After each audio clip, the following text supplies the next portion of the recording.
ये भवन आजाद भारत के सारे बड़े फैसलों का गवाह है और इसी भवन में हमारी संविधान सभा 11 सत्रों में 165 दिन बैठी। उसने 90,000 शब्दों वाला जो संविधान बनाया वो 26 जनवरी 1950 को लागू हुआ। जब नवंबर 1949 को संविधान सभा ने इसकी मंजूरी दी। वहां की बहस सुनने के लिए करीब 53,000 लोग आए थे, विजिटर्स, यानी इस मौके पे। सभापति जी, आपने अपने जयपुर के पीठासीन अधिकारी सम्मेलन में संविधान सभा के 11 सत्रों के व्यवधान रहित संचालन को एक आदर्श स्थिति कहा था, यानी किस ढंग से वो चला और कितनी अच्छी थी, यह आपने जयपुर के अपने मीटिंग में अपने वक्तव्य में कहा। तो ऐसा वो एक वक्त था जो सबको लेके लोग चलते थे और लोकतंत्र को ठीक ढंग से ठीक रास्ते पे ले जाने के लिए कितनी कोशिशें होती थी, इससे यह अंदाजा लगता है। उस वक्त कौन थे प्राइम मिनिस्टर? पंडित जवाहरलाल नेहरू थे। नहीं सर, आपकी याददाश्त बहुत अच्छी है। इधर क्यों देख रही हैं? नहीं, इधर ये टैक्टिकल है। मतलब ऐसे लगता है कि बहुत अच्छा स्क्रिप्ट किया हुआ है। साहब मेरे आपको याद दिला रहे थे साहब, सर आपको याद दिला रहे थे जरा।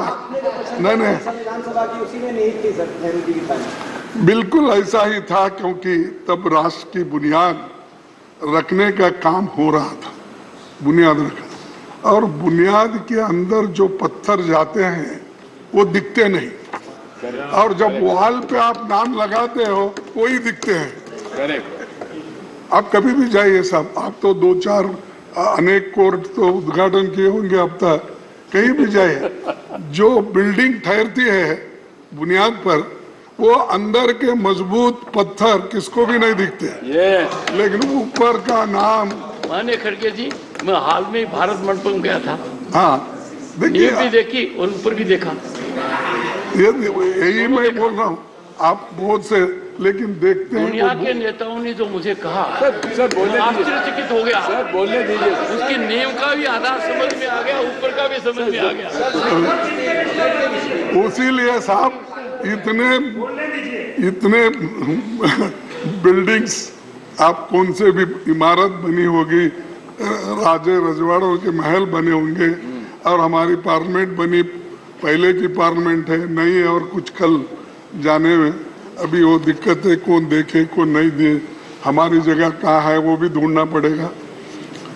उसमें मैं आपकी मदद करूंगा। अच्छा, और आज ही करूंगा। चलो सर संविधान सभा ने चुने गए विभिन्न धाराओं के लोग महान नायक थे, उसमें अपने दौर के महारथी थे। उनका बड़ा जमीनी अनुभव भी था। स्वतंत्रता, समानता, न्याय, मानवीय गरिमा और लोकतंत्र उनकी नसों में समाया था, क्योंकि उसके लिए ही तो वो लड़ रहे थे। इसीलिए संविधान निर्माताओं ने हमें जो संविधान दी है, वही हमें आज भी एक बनाए हुए हैं, और उसी ने राष्ट्र के लिए सशक्त ढांचा तैयार किया है। इसी कारण लोकतंत्र के सिद्धांत और व्यवहार आज जनता के स्वभाव का अभिन्न अंग है। भारतीय संविधान हमारा सबसे बड़ा मार्गदर्शक है। इसी के आधार पर संसदीय प्रणाली के हक में फैसला हुआ और अडल्ट फ्रेंचाइज जो हमको मिला वो सबसे बड़ी बात है, क्योंकि आपको तो मालूम है पहले जब वोटिंग पावर थी 1935 के, तो इस एक्ट के तहत जो टैक्स देते हैं, जिनके पास जमीन है, जो पढ़े लिखे हैं, जो इनकम टैक्स पे करते हैं, ऐसे लोगों के लिए ही वोटिंग का अधिकार था। लेकिन हमने जो संविधान बनाया, पंडित जवाहरलाल नेहरू जी और डॉक्टर बाबा साहब अम्बेडकर, वल्लभ भाई पटेल, जितने भी महान नेता उस वक्त इस कॉन्स्टिट्यूंट असेंबली में थे, उन्होंने अडल्ट फ्रेंचाइज दिया। आप लिखो या आप पढ़े हो या अनपढ़ हो, आप गरीब हो या आप अमीर हो, सबको एक ही वोट और उसका वैल्यू भी एक ही। करेक्ट। जो एक बड़ा अमीर आदमी, फर्ज करो अदानी के जैसा, उसको भी एक ही वोट, उसका वैल्यू भी एक ही वोट। लेकिन आज हमारे जो कर्मचारी है, छोटे लोग हैं, काम करते हैं, उनको भी एक ही वोट। ये किसने दिया? ये कॉन्स्टिट्यूशन जो बनाने वाले कांग्रेस के उस वक्त आजादी, जिन्होंने आजादी के लिए लड़े और ये दिलाए और ये ढांचा बना। इसीलिए आज भी अडल्ट फ्रेंचाइज से ये देश जिंदा है, एक है और इंक्लूसिव है। और ये इंक्लूसिव बोले तो थोड़ा सा डर होता है उनको। इंक्लूसिव बोले तो फिर इंडिया, उसको क्या करते हैं छोटा करने के लिए, हमारे नड्डा साहब इंडी बोलते हैं। ठीक है, उसीलिए तो बोलो नाम बदलने से कुछ नहीं होता। इंडी बोलो और कुछ भी बोलो, हम है इंडिया। अरे आप कुछ भी बोलो, हम सब इंडिया। अरे बैठो, अरे आप क्यों बात करते? बेंगलुरु से आए हैं, चुप बैठो। राजस्थान से बेंगलुरु। हमारे नायकों ने बहुत मंथन करके जो संविधान दिया, वो जनता की आकांक्षाओं को खरा उतरा है। बाबा साहब संविधान सभा के अपने अंतिम भाषण में उन्होंने कहा था, मैं ये कोट करना चाहता, अगर आपकी इजाजत है तो। इजाजत है? मसौदा समिति का कार्य बहुत ही कठिन हो जाता यदि ये संविधान सभा विभिन्न विचार वाले व्यक्तियों का एक समुदाय मात्र होती। विभिन्न विचारधाराओं के लोगों का एक समुदाय होता, एक उखड़े हुए फर्श के समान होती, जिसमें कहीं एक काला पत्थर होता तो कहीं सफेद, और जिसमें प्रत्येक व्यक्ति या प्रत्येक समुदाय स्वयं अपने को विधिवेता समझता, सिवाय उपद्रव के और कुछ नहीं होता। तो उस वक्त बोल रहे कि इतने सब रहने से उपद्रव के कुछ नहीं होता। सभा में कांग्रेस पक्ष की उपस्थिति ने इस उपद्रव की संभावना को पूर्णतः मिटा दिया, और इसी के कारण कार्यवाहियों में व्यवस्था और अनुशासन दोनों बने।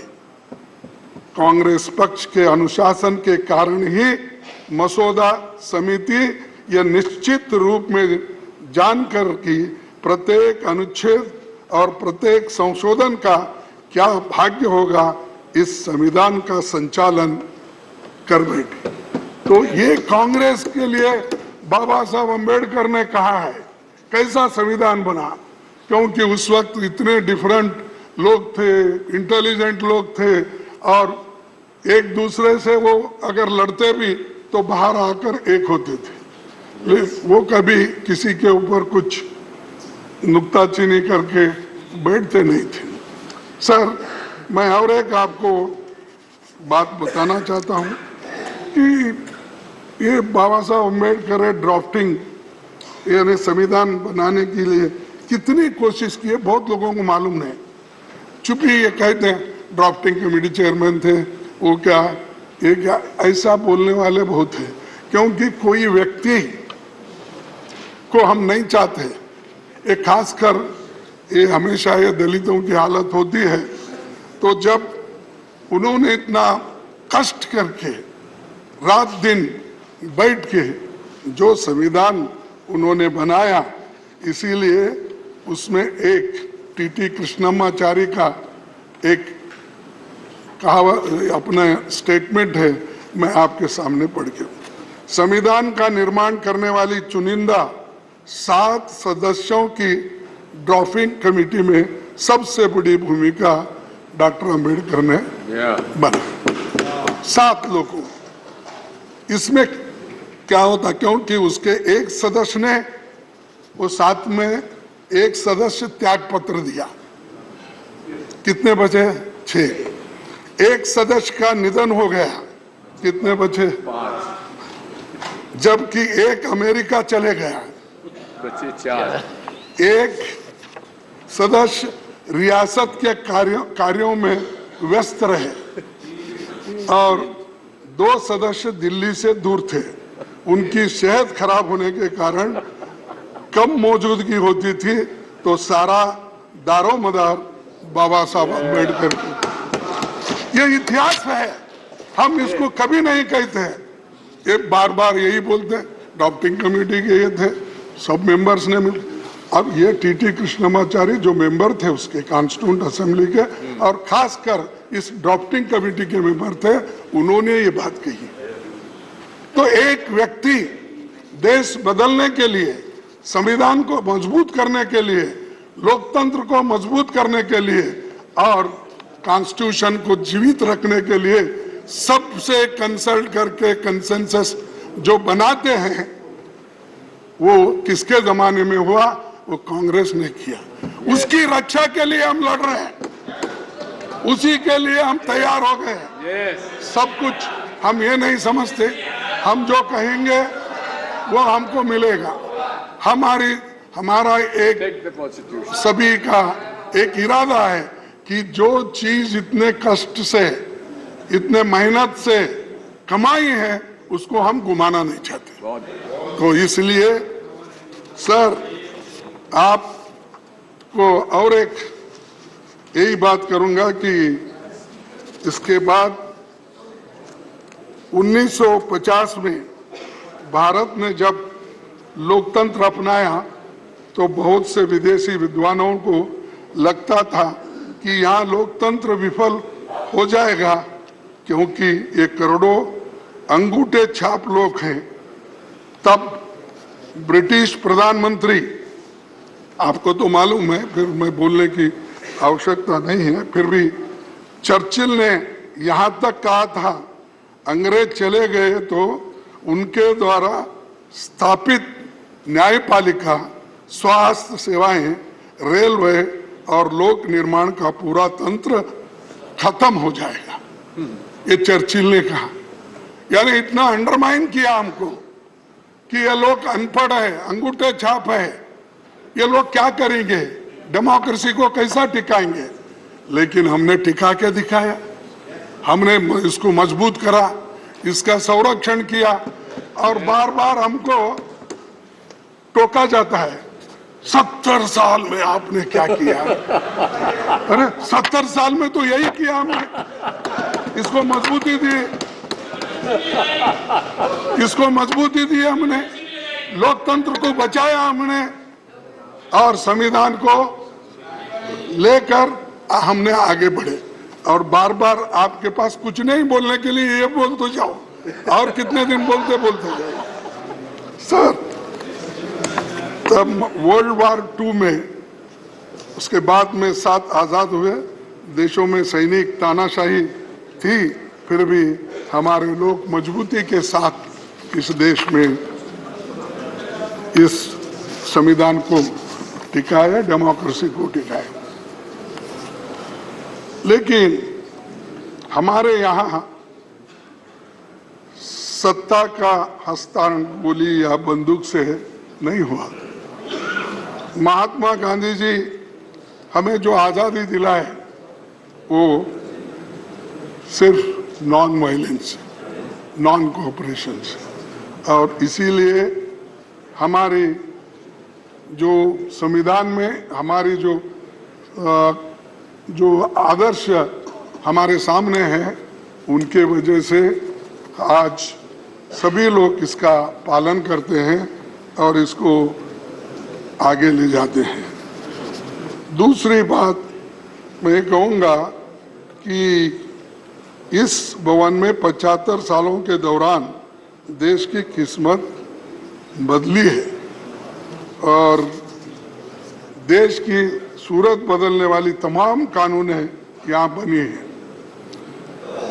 जमींदारी अबोलिशन, छुआछूत मिटाने का, ओबीसी का आरक्षण के लिए कानून यहाँ बने, यहाँ तक कि ईडब्ल्यूएस के भी बने। सभापति जी ने, मैं पहले प्रधानमंत्री नेहरू जी का खास तौर पर जिक्र करना चाहता हूँ। उनका मानना था कि संसद तभी तक प्रासंगिक है जब एक समय की बदलती जरूरतों के मुताबिक निरंतर विकसित गतिशील संस्था बनी रहती है। तेजी से बदलाव के दौर में संसद की तेजी से काम करना होगा, ये नेहरू जी का कहना है। तो हम तो कोऑपरेट कर रहे तेजी से काम करने के लिए, लेकिन कभी कभी झगड़े की बात ही ज्यादा होती है। सर, नेहरू जी के पहले कैबिनेट में कैसा, यानी मैं ये बता रहा हूँ कि कैसे डेमोक्रेटिक वे से पहले चलती थी। नेहरू जी के कैबिनेट में वो सबको अपने साथ लेके चलते थे। उन्होंने जो पहली कैबिनेट बनाई उसमें सबसे योग्य लोगों को शामिल किया। जो कांग्रेस में नहीं थे वैसे 5 लोगों को शामिल किया।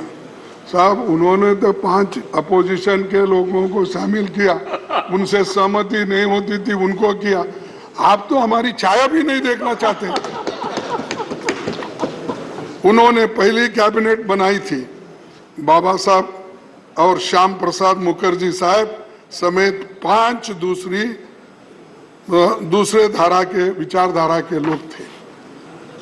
अब हो सकता है सर, ये कब तक चली सर? हाँ, ये परंपरा कब तक चली?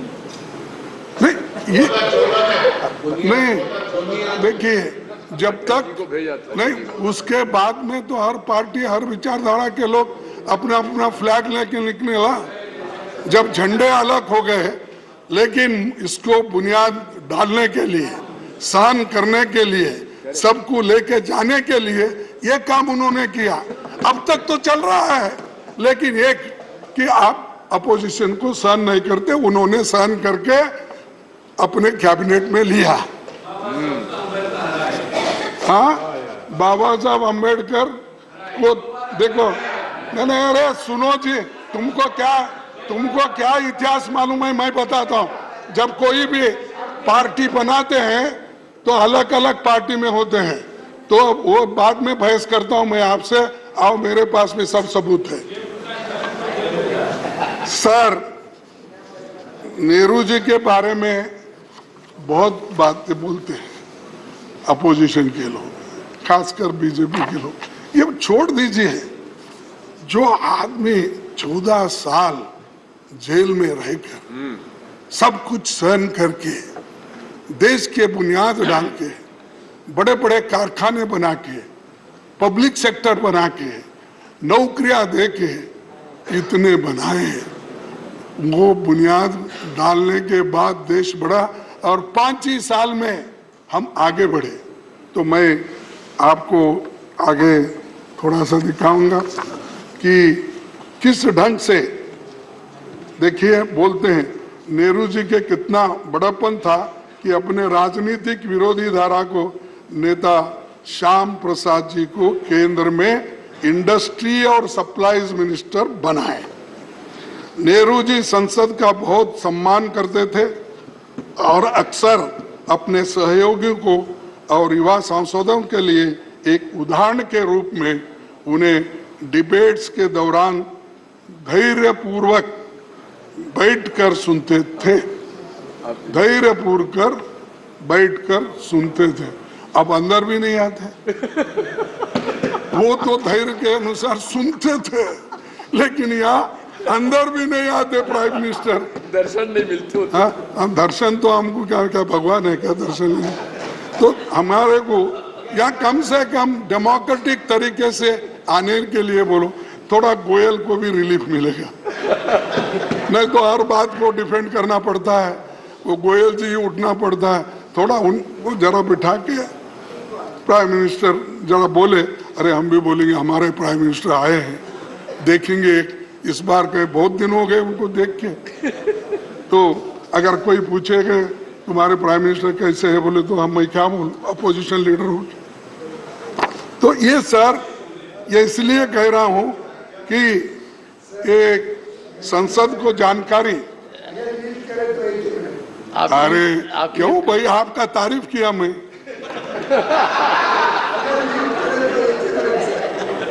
सर अगर लीड करे तो 1 ही मिनट के लिए।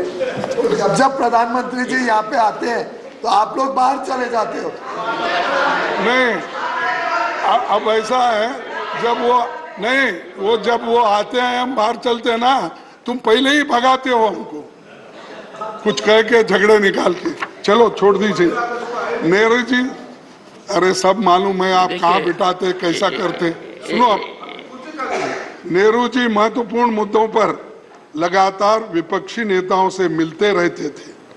प्रमुख मुद्दों पर बहस के दौरान सांसदों की बातें ध्यान से सुना करते थे। नेहरू जी ने तो यहाँ तक कहा था, मुझे इस सदन की शक्तियों से ईर्ष्या है और मैं नहीं चाहूंगा कि कोई उन शक्तियों को सीमित कर दे।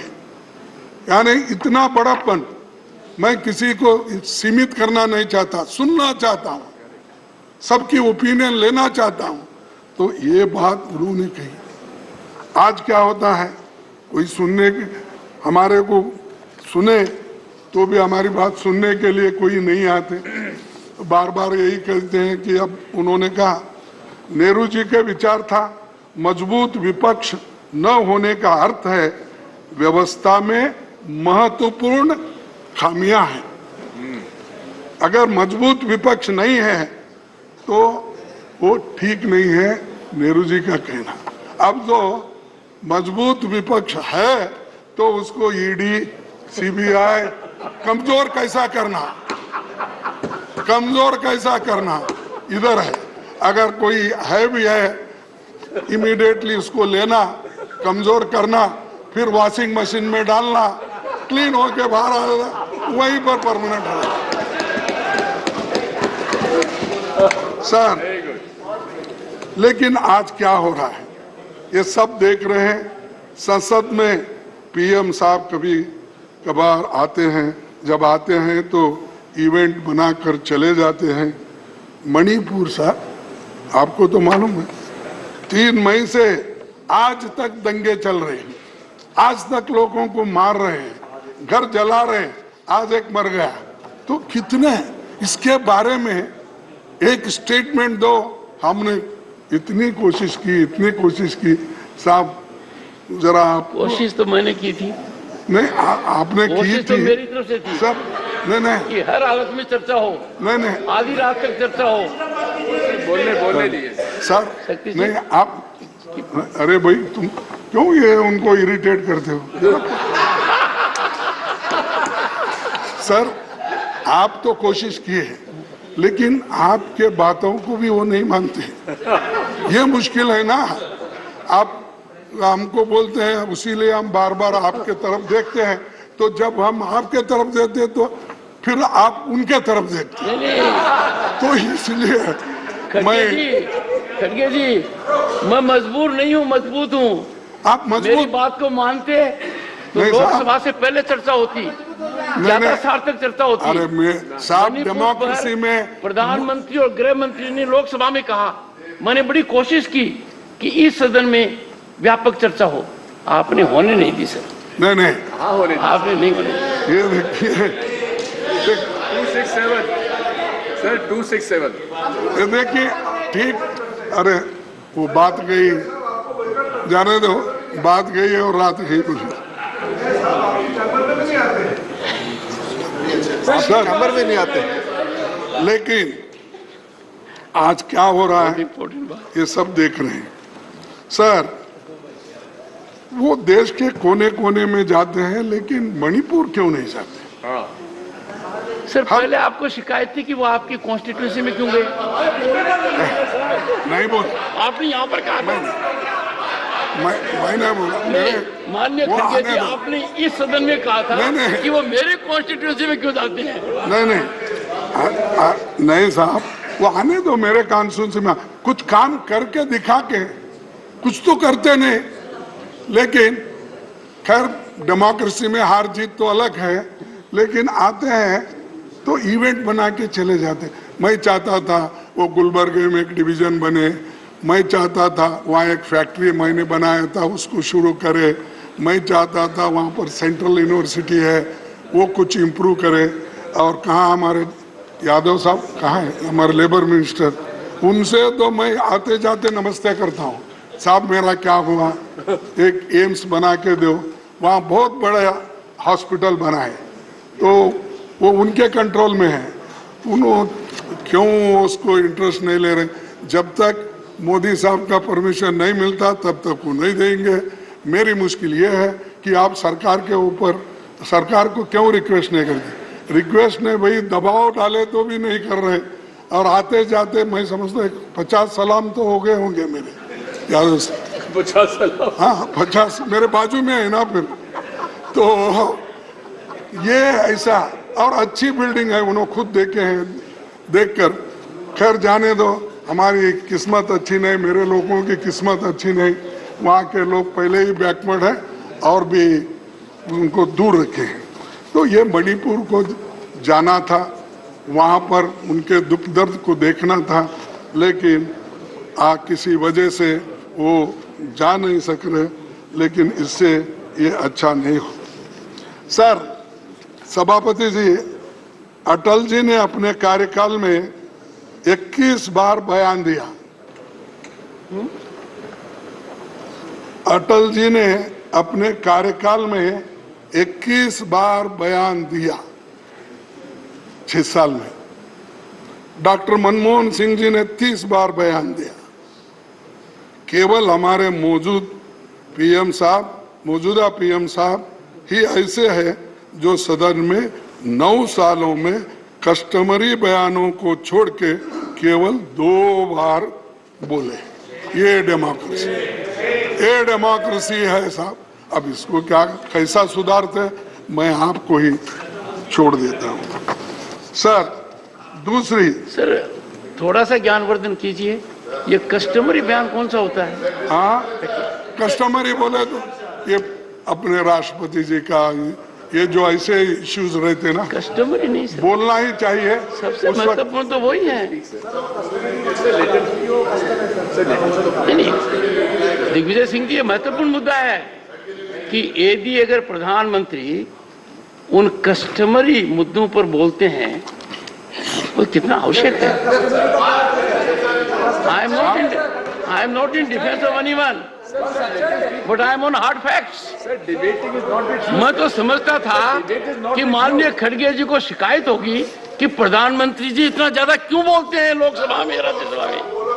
साहब नहीं साहब, सुनो नहीं साहब, I will ask the secretariat नहीं have full update on this and No. Inform leader of the opposition नहीं in next 3 days. आप अपने स्टाफ को पूछिए। अटल बिहारी वाजपेयी 21 बार बयान दिए। बयान देना अलग है, कस्टमरी जो उत्तर देना हर चीज पे, जो राष्ट्रपति के इस पे भाषण देना, वो अलग है। तो ये 21 बार बयान जो वाजपेयी साहब ने दी, अलग अलग ओकेजन पे दिए सो है। वैसा ही मनमोहन सिंह जी ने 30 बार दी, ये अलग अलग ओकेजन में दी।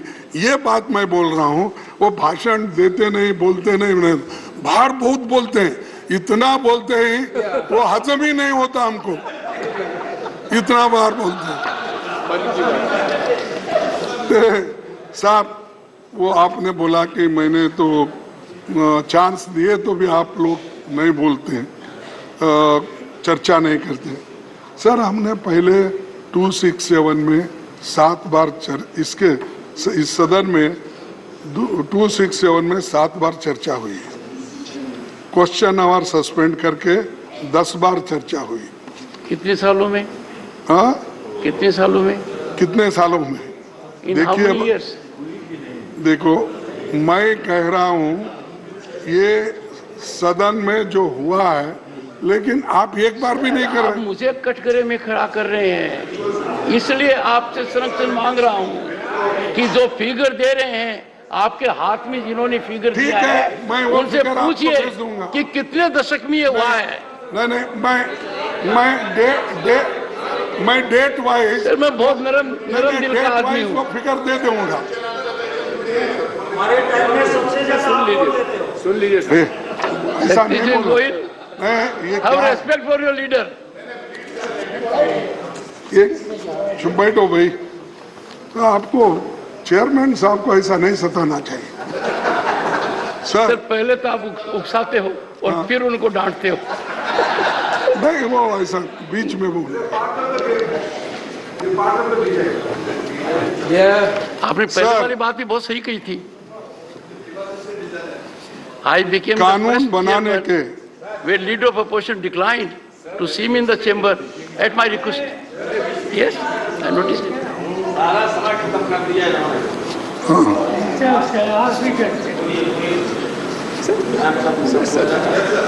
सर, संसद और विधानसभा जनता की सर्वोच्च प्रतिनिधि संस्थाएं हैं, जिनके माध्यम से जन आकांक्षाओं को अभिव्यक्ति मिलती है और बदलते समय में जनता की अपेक्षाएं बढ़ रही है। लिहाजा सदनों में स्तरीय चर्चा होनी चाहिए। इन चर्चाओं को पूरा देश लाइव देखना चाहिए। इसको जरा ठीक करिए। अब तो मेरा दिख रहा है, बाकी के वक्त तो किसी अपोजिशन का आता ही नहीं ज्यादा। वो जरा क्या कंट्रोल हमारे गोयल साहब करते हैं और फोन करते हैं, मुझे मालूम नहीं, लेकिन वो बोल दीजिए। कम से कम हमको तो बाहर चांस नहीं मिलता, यहाँ तो चांस मिलता है, तो जरा दिखाते दीजिए। जनता के सवाल उठा सकते हैं। अब जब भी हमारे ये अभी तेलंगाना के नेता उठा रहे थे, ऐसा उठते रहते हैं, हम डांटते रहते हैं, लेकिन वो जो कहते हैं कम से कम यहाँ अगर रजिस्टर हुआ तो बाहर भी मालूम होता भाई हमारी बात कोई रखे। अब उसी लिए ऐसी चीजें संवैधानिक ये मुख्य है और संवैधानिक तरीके से हम जो काम करते हैं उसको आपका प्रोत्साहन मिलना चाहिए और सरकार का भी हमको देने का ये कोशिश होनी चाहिए। और ये संसद लोगों के हितों तथा अधिकारों का संरक्षक है और आप हमारे गार्डियन हैं और अगर हमारे ऊपर कुछ अन्याय हो रहा है फौरन आप हमारे अपने को संरक्षण देने वाले आप भी हैं। नहीं तो हम इतने कम लोग हैं, उतने सब लोग अगर हमको मारते पीटते रहेंगे तो फिर बाद में आपके पास कौन रहेगा, हमें रोना पड़ता। तो इसीलिए जरा आपका संरक्षण जरूरी है। और मैं ये कहूँगा कोरोना के महामारी में भी बहुत कुछ कमियां थी, फिर भी हमारे देश में उसको भी ठीक ढंग से निभाने की कोशिश हो गई। लेकिन चंद जगह जैसा यूपी है, दूसरे स्टेट्स हैं, उसमें जो भी कमियां थी वो भी यहाँ पर हमने पहले चर्चा में लाए थे और उसका पूरा जिक्र यहाँ पर हुआ। पहले का जो 33 दिन का था 20 में, फिर उसके बाद 21 में 58 दिन था, फिर 22 में 56 दिन था। ये कोरोना के जो बड़े बड़े जो भी ये थे वो तो खत्म। सर सभापति जी, दुनिया भर में वैसे तो 19वीं सदी में निर्मित 2 दर्जन संसद भवन उपयोग में लाए जा रहे हैं। भारत में लोगों की दिल दिमाग पर 144 खंभों वाली ये गोल इमारत छाई हुई है। यही देश की आज़ादी के बाद से 75 सालों में सारे महत्वपूर्ण फैसले यहाँ पर हुए। इस इमारत की वास्तुकला पर भारतीय परंपरा की छाप है, लेकिन इसको नफरत से नहीं देखना चाहिए, क्योंकि इस सदन में नेहरू जी बैठे थे, अंबेडकर बैठे थे और बहुत से नेता, बड़े बड़े वल्लभ भाई पटेल, ये सब बैठे हैं। इसलिए भूल ही जाना, उधर ही जाएंगे, ऐसा शुरू हो गया। कल लेके जा रहे शायद, हमको अभी मालूम नहीं मुझे। सर सभापति जी, संसद का सबसे बेहतरीन कामकाज पहली लोकसभा में मैं बता रहा हूँ 1952 से 1957 के बीच सिर्फ 5 साल में माना जाता है कि जिसमें 677 बैठकें हुई, 319 विधेयक पारित हुए 5 साल में। और उस दौरान कानूनों पर हुई बहसें जिज्ञासा और केंद्र बनी हुई। संसद का मुख्य काम कानून बनाना है, लोगों को सशक्त बनाना है, इसीलिए ये नीतियाँ यहाँ पर तय होती थी और सभी लोग एक मत से ऐसे नीतियों को सपोर्ट करते थे। सर राज्यसभा और लोकसभा में एक से एक अनुभवी संसद आज भी है, पहले भी थे, और उसके लिए सबको जरा बोलने की आज़ादी भी मिलनी चाहिए, क्योंकि अगर बोलने की आज़ादी नहीं मिली, सिर्फ हम लोग, हो सकता है मेरी भी गलती हो सकती है, नहीं बोल के नहीं बोलता, लेकिन मेरी गलती, एक छोटा गलती को, मेरे छोटे गलती को आप बहुत बड़ी सजा देते हैं, और वो इतना बड़ा गलतियां करते हैं, सारा देश देखता है, सब उधर माफ कर देते हो। तो इसीलिए मैं कृपया करके दोनों बैलेंस करके चलिए, दोनों बैलेंस करके अगर चलेंगे तो हमको भी एक मौका मिलेगा बार बार आपको कहने का, विनती करने का, ये सब चीजें होती। सर और एक कानून बनाते समय बिलों की स्टैंडिंग कमेटी में छानबीन के लिए नहीं भेजा जाता, तो कम से कम ये तो करना चाहिए सर, ये तो आपको हक है। नहीं, इस बिल में खामियां हैं, इसीलिए इसको स्टैंडिंग कमेटी को भेजना चाहिए। और इसके लिए सभी लोग, मैं आपको उदाहरण के तौर पर चंद चीजें बताऊं। कमेटियों को भेजे जाने वाले बिल्स का प्रतिशत 2009 और 14 के दौरान 71% था, 71% था। वहीं 16वीं लोकसभा में 2014 से 2019 के बीच घटकर 27% हो गया, रह गया। और 2019 के बाद इसमें इतनी गिरावट आ गई 13% रह गया। साहब कहा 71%, और फिर पूछते हैं आपने क्या किया, क्या किया? यही किया हम, 71% स्टैंडिंग कमेटी को भेजा छानबीन करके, और आपने क्या किया? 13%, 27%। ये है, इससे बिल कैसे स्क्रूटनाइज होंगे? वो जैसा दिल में आया वैसा हो जाएगा, फिर बाद में हम पछताएंगे, फिर सुप्रीम कोर्ट बोलेगा इसको छानबीन करके नहीं लाए, और वहाँ के सभी एमपी और राज्यसभा के मेंबर, लोकसभा के मेंबर शायद अनपढ़ होंगे, समझते नहीं, वैसा ही भेज दिए। तो उधर से एक टिप्पणी हमको सुप्रीम कोर्ट से, बाकी के जनता लोग ये कहते हैं कि भाई हमारे बारे में ये सोचते नहीं, सोच कर कानून नहीं बनाते। लेकिन आप गड़बड़ी में इतने कानून भेज देते हो, वो बुलेट ट्रेन से भी फास्ट आता है, बुलेट ट्रेन से भी फास्ट बिल पास होते हैं। तो इसीलिए सर मैं अभी 5 मिनट लूंगा, फिर आपको बोर नहीं करूंगा।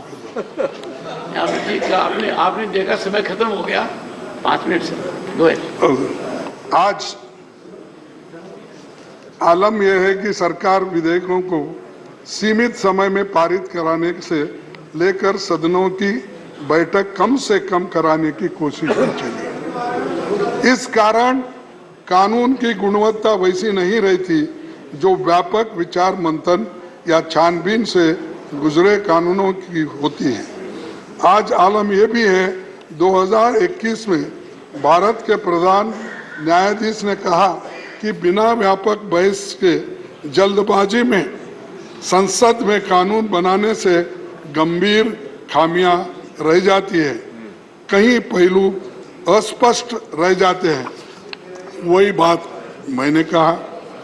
और ये इसके हालत ये नहीं होती थी कि लोग यहाँ पर बॉर्डर पे किसान हमारे बैठ नहीं सकते थे।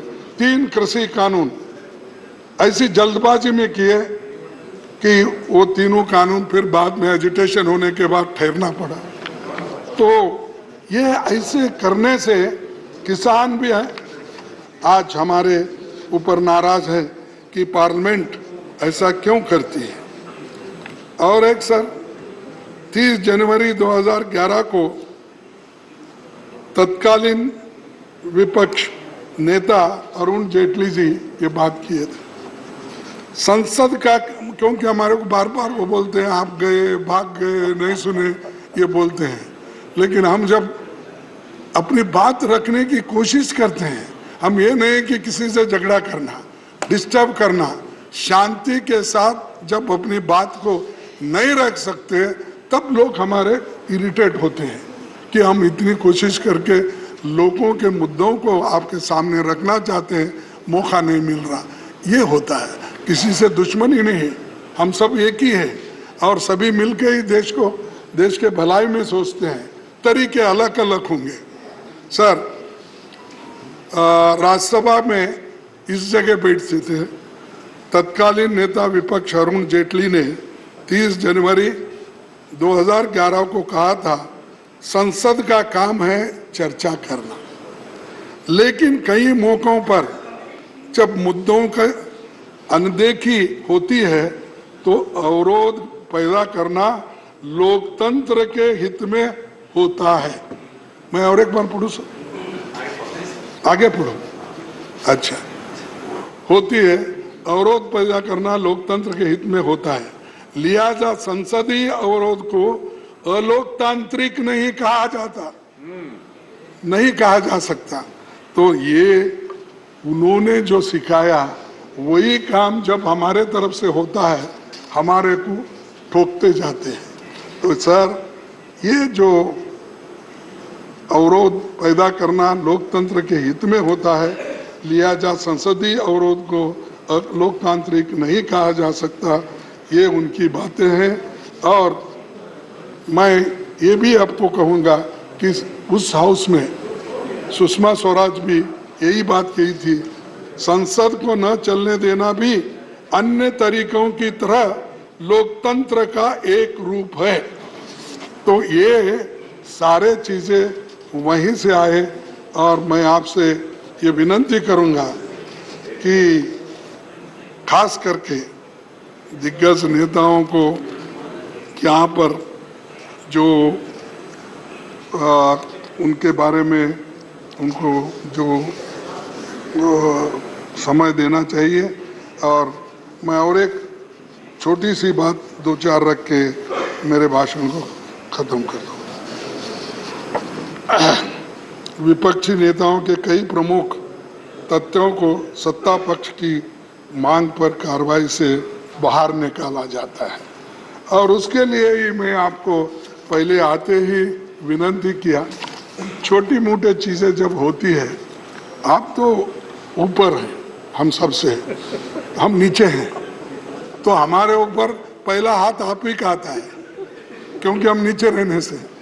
तो ये जो है सर, आज तो आपका पूरा अटैक मेरे पर ही है।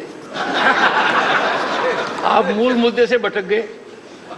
नहीं, आप खुद देखेंगे कि आपने क्या कहा है अब तक, विषय से बिल्कुल भटक गए सर, नहीं, दूर दूर तक चले गए साहब, ये तो मैं समय और देश की जनता उम्मीद करती थी कि यहाँ से ऐसा मैसेज जाएगा अनचैरिटेबल कि आगे का रास्ता कैसे होगा। जैसे देखो साहब, एक सेकंड, आपने खड़गे जी कहा, कौन बोल रहे हैं? You must learn to be decorous. He has yielded. पहली बार सदन में कुछ डेकोरम हो रहा है तो परेशानी क्यों होनी चाहिए? Let us skip our lunch. Otherwise, we small parties are affected. We don't get up You will get the chance, to sir. speak. You are a very senior member. You will get the chance. Sir, I agree. We may skip the lunch at Vice Sab's request. Good idea. It's a good idea. But that I will do at 1 o'clock. That I will do at 1 o'clock. Yes, sir.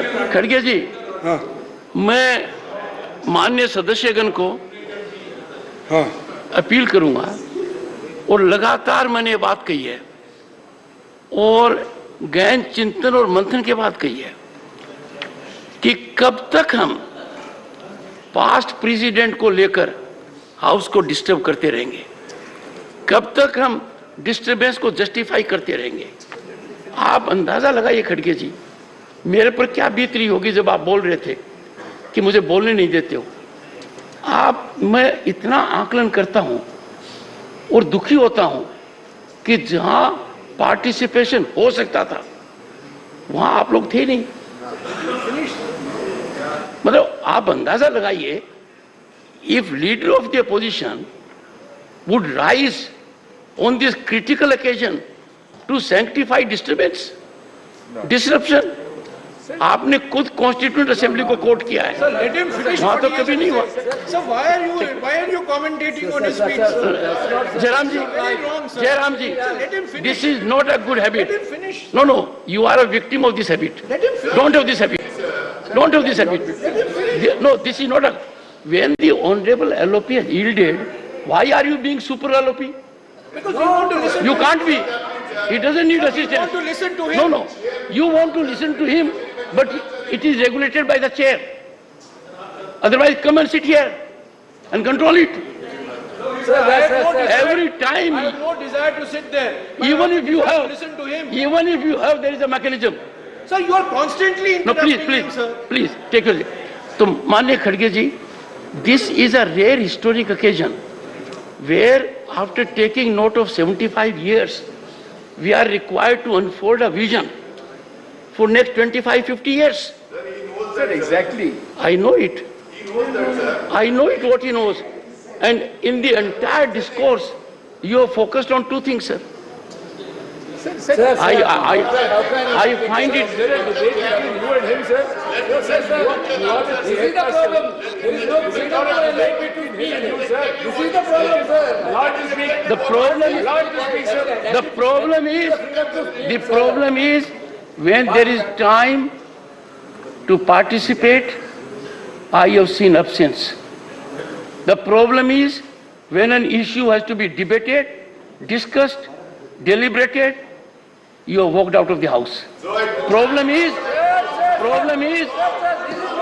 chairman. Sir, this is wrong. This is wrong from your part, sir. This is completely wrong. You are misleading, sir. You are misleading the house. Sir, don't do that. You are misleading the house. You are misleading the house. This is totally wrong. It's a very partisan attack. Remark from you, sir. Sit down. Sir, please I explain your have own said, statement. one second, I request you to one explain second, your own Jairam, statement. take it. Sir, please Everybody is explain your own cooperating statement. today. Take it. You are misleading the house, sir. No. You are not debating here, Sir, you are not debating here. Sir, let him speak. Digvijay जी, एक second, अरे आप बैठो यार. Sir, let him speak. Digvijay ji, with my modest understanding, I can tell you and I am a great judgment of myself. I self-judge. I can tell you, I am not a stakeholder in politics. I am certainly stakeholder that this upper house, the House of Elders, conducts itself in a manner so that it earns respect of others.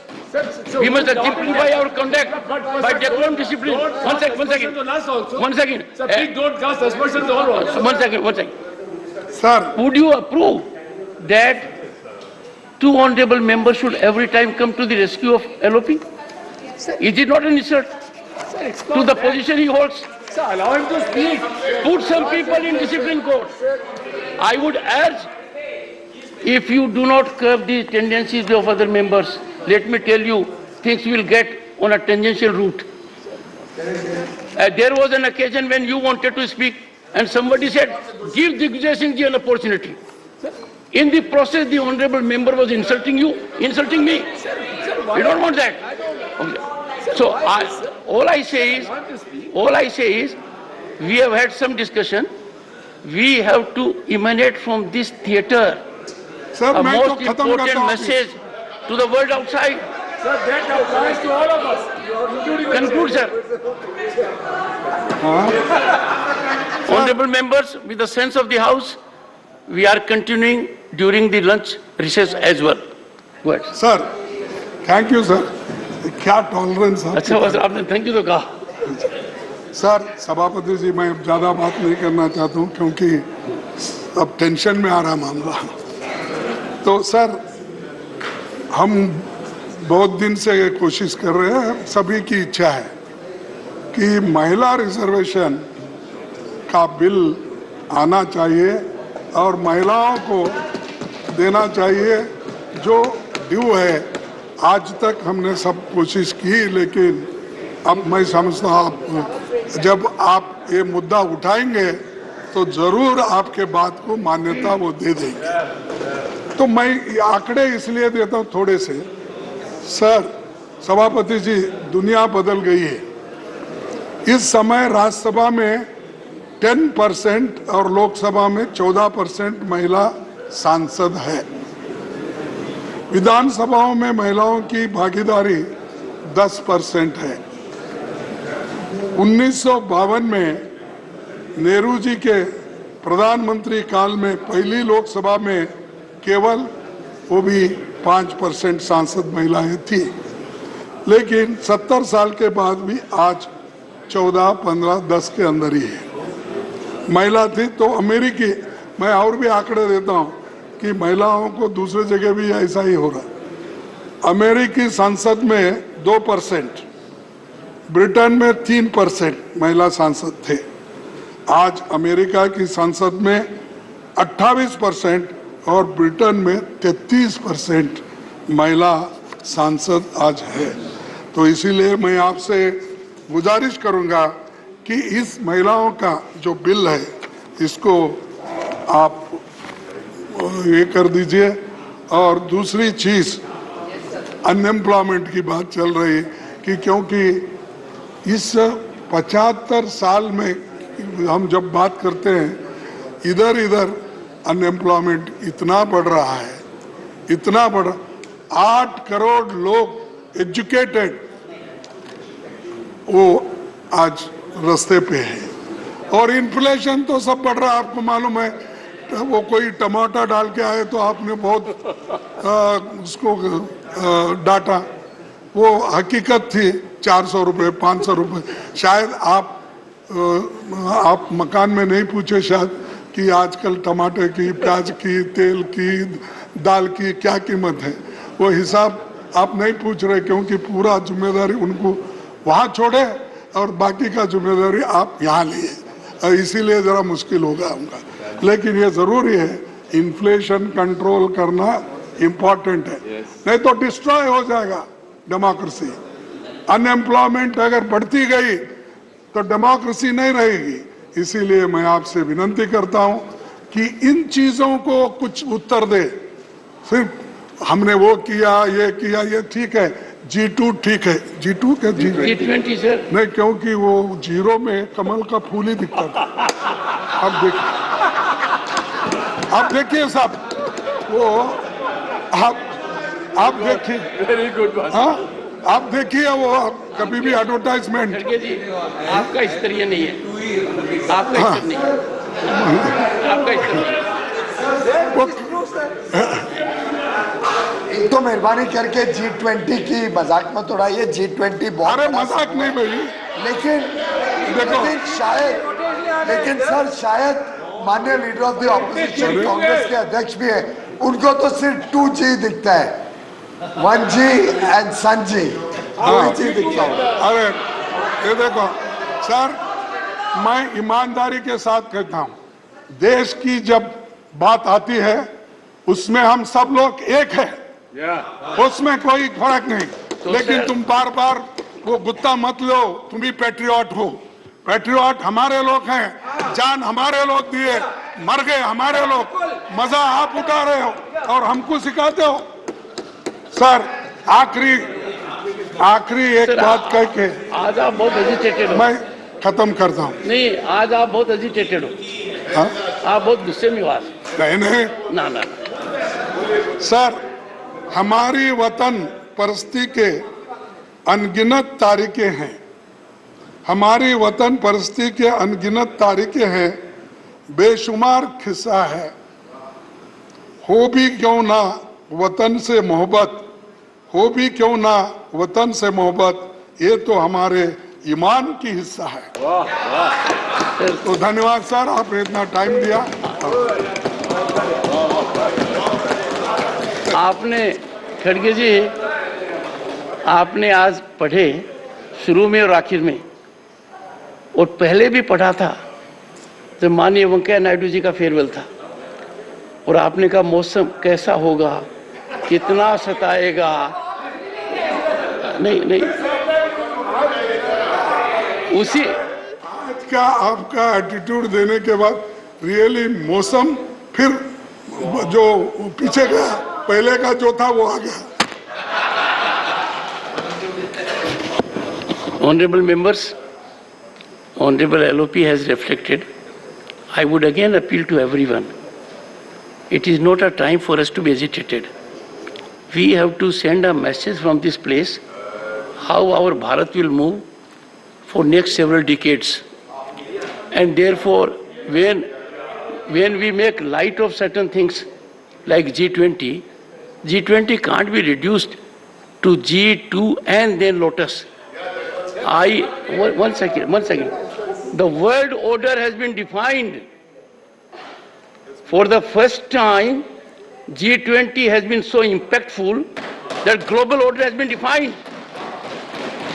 Inclusion of African Union is being globally applauded.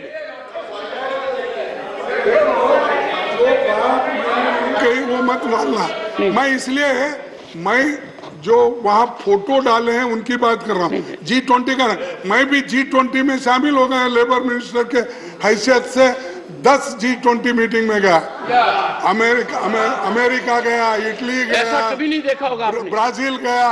Lula का जो उस वक्त आज आपने hand over किया लुला को, hand out नहीं, वो पहले प्राइम मिनिस्टर थे। तो मुझे मालूम है कैसा रेस्पेक्ट देना।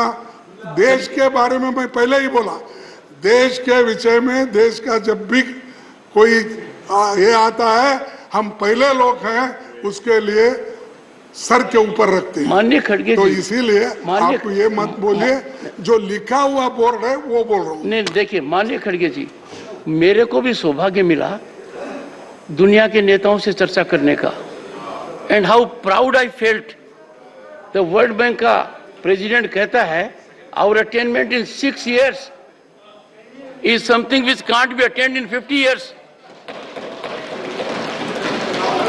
Shri Mohammad Nadimul Haq. Sir, thank you very much for giving me the chance to speak on this issue. 4 minutes. Time allotted. So thank you for By your limiting. party. Thank you for limiting me also, sir. Sir, the word federal is not mentioned in the Constitution even once. Yet, it is the spirit and soul of this country. Remember that this is not the House of Elders, it is the Council of States. Do not do anything that will hurt federalism. Do not do anything that will compromise the states. Do not assault federalism. Federalism is our nation's precious asset. So depriving the state of funds is a threat to democracy. Let me give you an example of my state, Bengal. Laborers who worked under Manrega from 2021 till now have not been paid their wages, amounting close to 4,000 crore rupees. If we include the non-wage component, the amount goes up to 7,000 crore rupees. Sir, Madam, 11 lakhs 36,000 beneficiaries have been denied the Gramin Awas Yojana. Under different schemes, the union government has blocked tens of thousands of crores to Bengal. This is not federal. This is against the states. 75 years ago, Dr. B.R. Ambedkar said, and I quote, "The Indian Constitution is a federal constitution in as much as it is established what may be called a dual polity, which will consist of the union at the center and the states at the periphery, each endowed with sovereign powers to be exercised in the field assigned to them respectively by the Constitution." Unquote. Remember that the double engine government that you propose is against the federalism that our founders envisioned for this country. It is against the very spirit of India.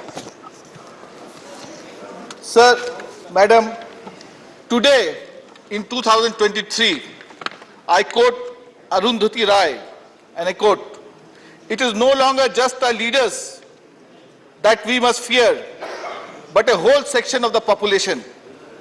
The banality of evil, the normalization of evil is now manifest in our streets, in our classrooms, in very many public spaces. The mainstream press, the hundreds of 24 hours news channels have been harnessed to the cause of fascist majoritarianism. India's constitution has been effectively set aside. The penal code is being rewritten." Unquote. Madam, in conclusion, I must say that India's equilibrium depends on fair play. Do not penalize those states that have done better in successful implementation of schemes, but oppose you politically. Political parties come and go. Prime ministers will come and go. But India, its parliament and its constitution will remain forever.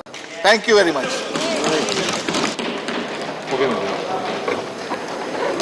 Shri R.K. Rajesh Kumar.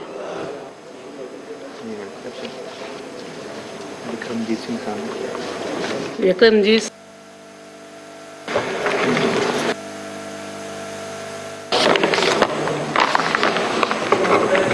Sakrim Patra. Going through a change, ma'am. We'll come in the second sequence. We'll come little later in the sequence. We come little later in the sequence. Sri Amar Patnaik ji.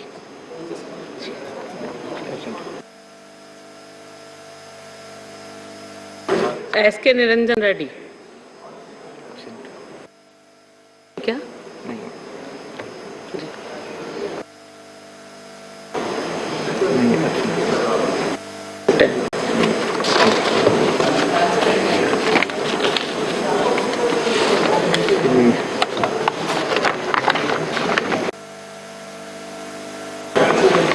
Ramnath Thakur absent Shakti Singh Goyal. Thank you ma'am.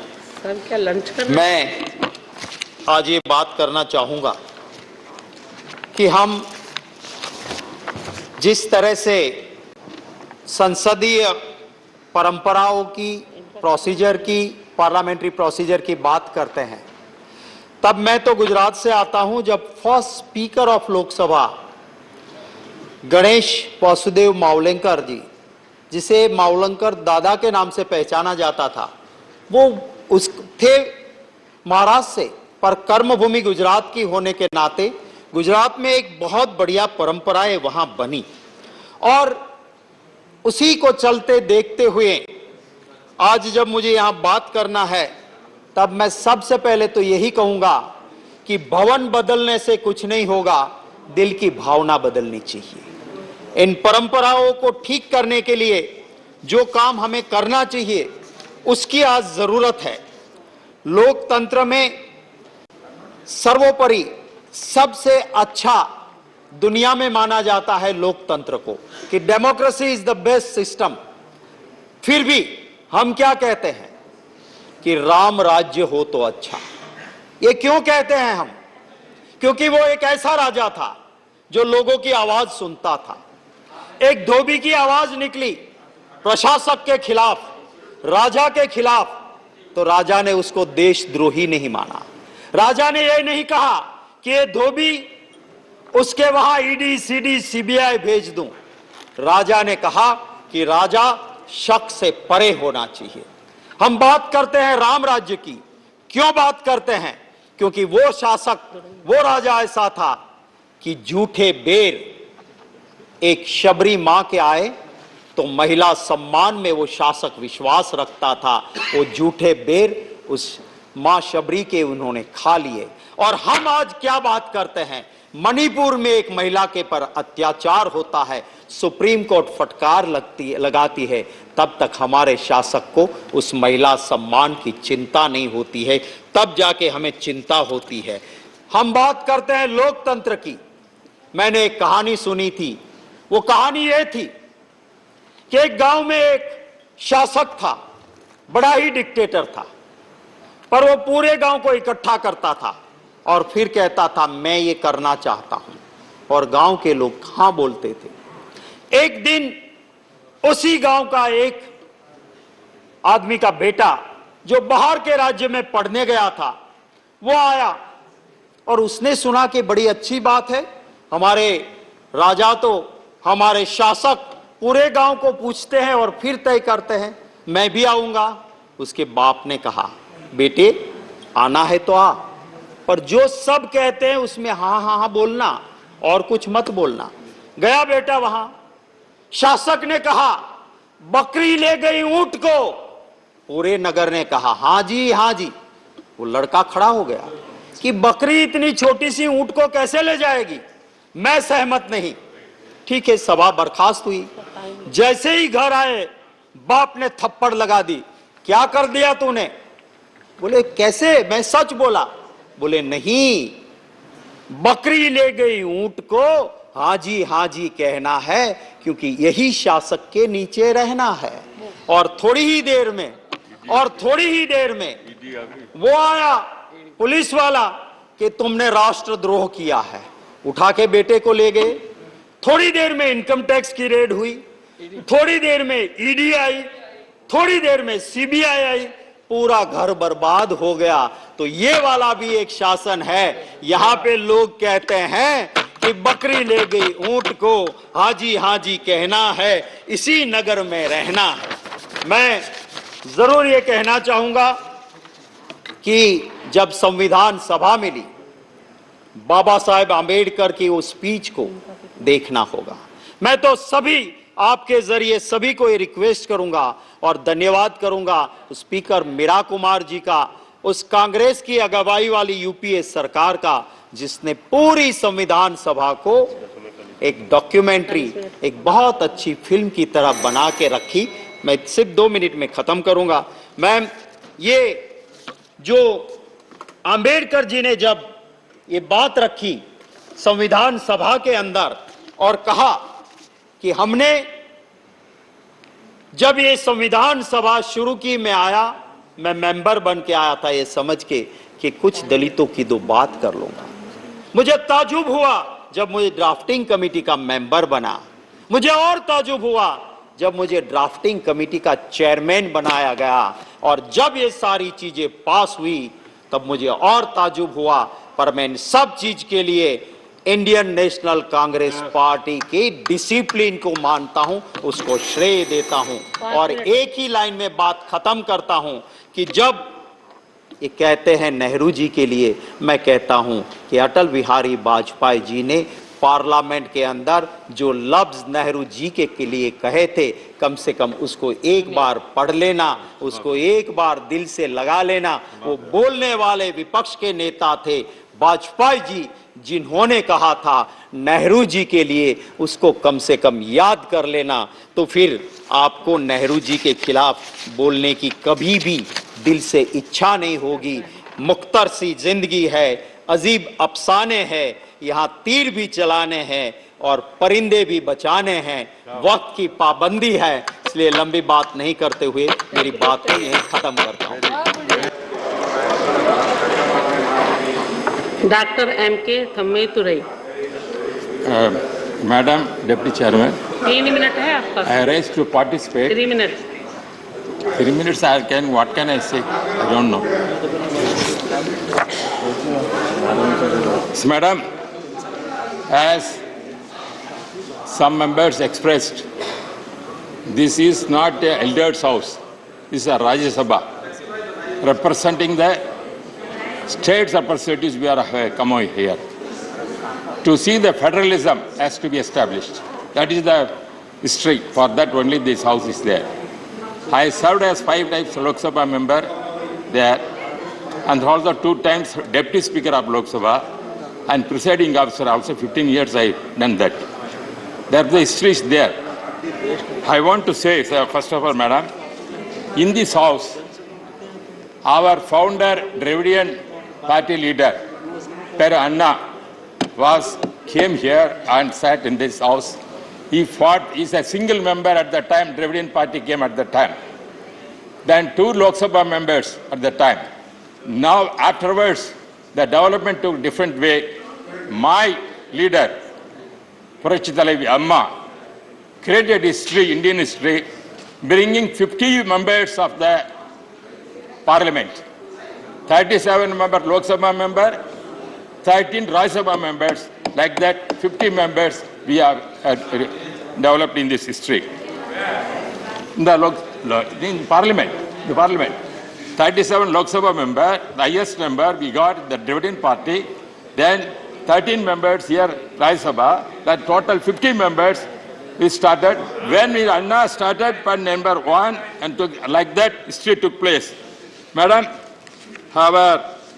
when Anna was here, he fought for the federalism under the language issue. Because here the language is one of the important issues we are discussing. Every time the federalism is not respecting the regionalism. Especially for Tamil Nadu, we are all fight for our language. Where Anna said, we want Tamil has to be made as the official language of this country. That is the spirit of the thing. Not only Tamil, whatever the 8 scheduled languages, all the language must be made the national language of this country. That is what he raised here. We don't know what he is going to implement and going to achieve. Madam, at the same time, I want to make some other points. Then afterwards, our democracy has developed. We have 1967 onwards, our only Dravidian parties are ruling Tamil Nadu, but National Party cannot enter. That is the situation is taking place. Because the regionalism is also important. That is why we are representing in the Rajya Sabha the rights of the states. The states are treated some kind of step-by-step treatment, and they are not able to get sufficient men. During my present General Secretary of ADMK, Edappadi Palaniswamy, was the Chief Minister. He raised many occasions. We wanted more funds from the state, but we could not get. But in spite of that, he ruled very well and got the good name 4 years he established a good government in Tamil Nadu and became appreciated by everyone. Why I am telling? Because even though we are now some limited members in the Rajya Sabha, we are still fighting for our Tamil Nadu people, for Kaveri issue like the important issue which is suffering now, the Kachetivu issue. In spite, without approval of the parliament of the both houses, the 1972, 74, 75, at that time, the Congress people only given the Kachetivu to the Sri Lanka government. Still, it is part of our India. It is not approved by this parliament. We are fighting for that. ADMK is fighting for that. Our Amma, I went to the Supreme Court and filed at the time. This Kachetivu is a part of our India because our the Tamil fishermen is suffering that. This kind of rights we have to fight, and this history we are going fighting, madam. Madam, and also, apart from that, now we are facing so many problems, but the parliament also were raised regarding, for example, take a pandemic situation. At that time, we all united together how to solve this problem. Our Prime Minister, Narendra Modi ji, successfully has done so many wonderful things. And also state government, Edarpadi Pallisamy, during this period, implemented a lot of schemes to save the people of India. Because central government also gave a lot of assistance to the state government at this, cooperated with us. With the help of our Honorable Prime Minister Narendra Modi ji and Edarpadi Pallisamy, done excellent work at that time as a democratic way, because the history shows how the parliament is functioning and how we are playing the game for the welfare of the people. Therefore, even though the building is, we are seeing that sometimes they say it is built by British people. It is not. It is our Indian property we are having here. Even though we were moving from this building to another building, the site is also on the same area where the British people established our building. It is not somewhere not removed from this place to any other place. Therefore, convenience sake only we are moving to that place. I am appreciating our Modi ji has come forward to establish a new building to accommodate more members and also with the good facilities. For that, we are going to move that building, not any other sense. Therefore, democracy in the 1975 years, we have come a journey, we have so much journey, so many obstacles we had, so many times we have tried so many issues in the parliament also. At the same time, madam, I am very grateful that you have given sufficient time also. But still I am going insisting that federalism must be protected and giving the more rights to the states, not only Tamil Nadu, other states also. And also a request, whatever Anna raised the issue, make all Tamil my language and other Telugu and other Malayalam and Marathi, other all languages, especially the official language of the country. That is the spirit we have to see for whatever we got for freedom. This is the highest of parliamentary system. In the journey, we are risking to respect the states and culture of the various states, where Narendra Modi ji always praising Tamil and other things. Same way, we are requesting the parliament has come forward to see that the languages, all the languages of the schedule must be said, languages of the national, that is one of the things. That is the spirit of the democracy and also federalism. That is the parliament which we have to make the thing. Once again, I thank my leader, MGR, President MGR, sent me the parliament and has made him a deputy speaker at that time. Rajiv Gandhi was at that time Prime Minister. Afterwards, Amma made me the central minister in Vajpayee government.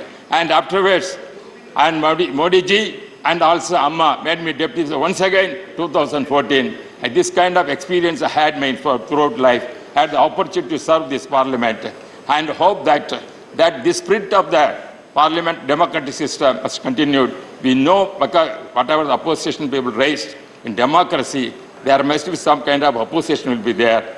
The ruling party also, they want to say, implement their programs. Therefore, both has to come together. There must not be any difference between them. Because government, the ruling party has to say to implement. That is why they elected. They have to implement program.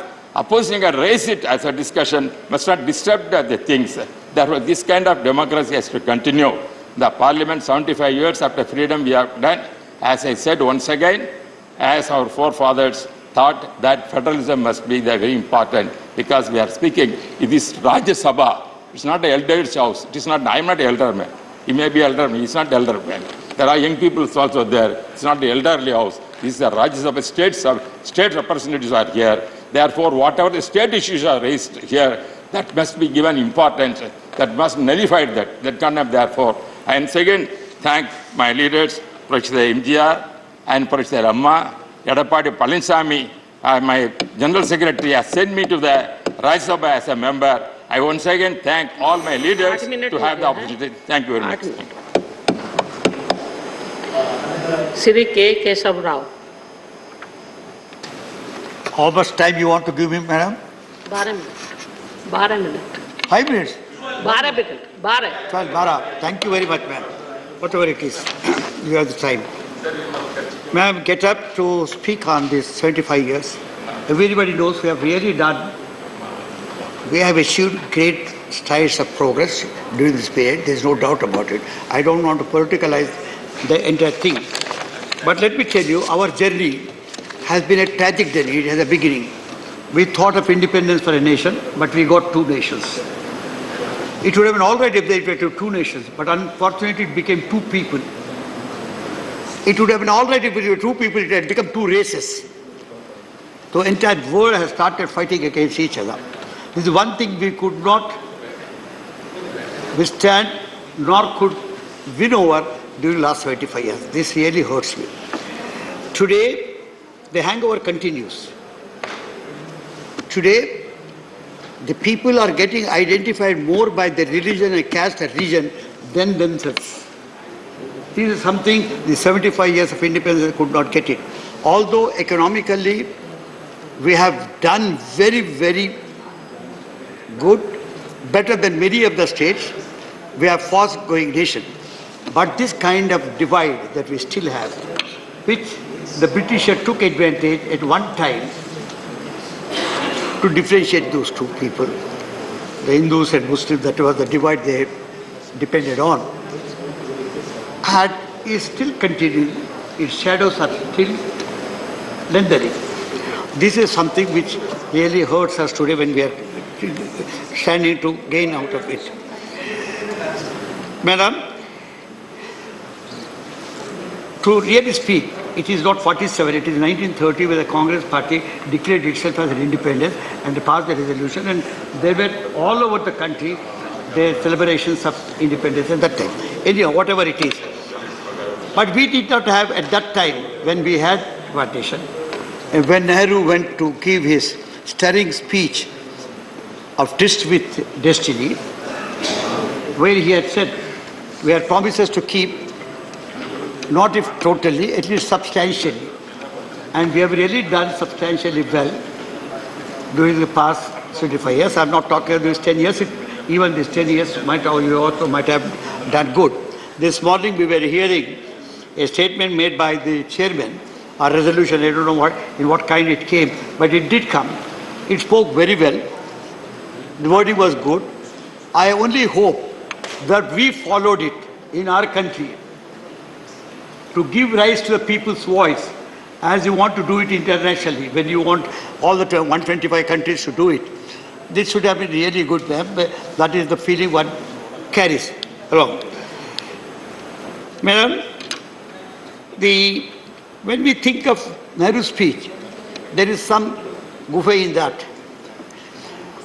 Nehru, after the speech, went to give his list of ministers to Governor General.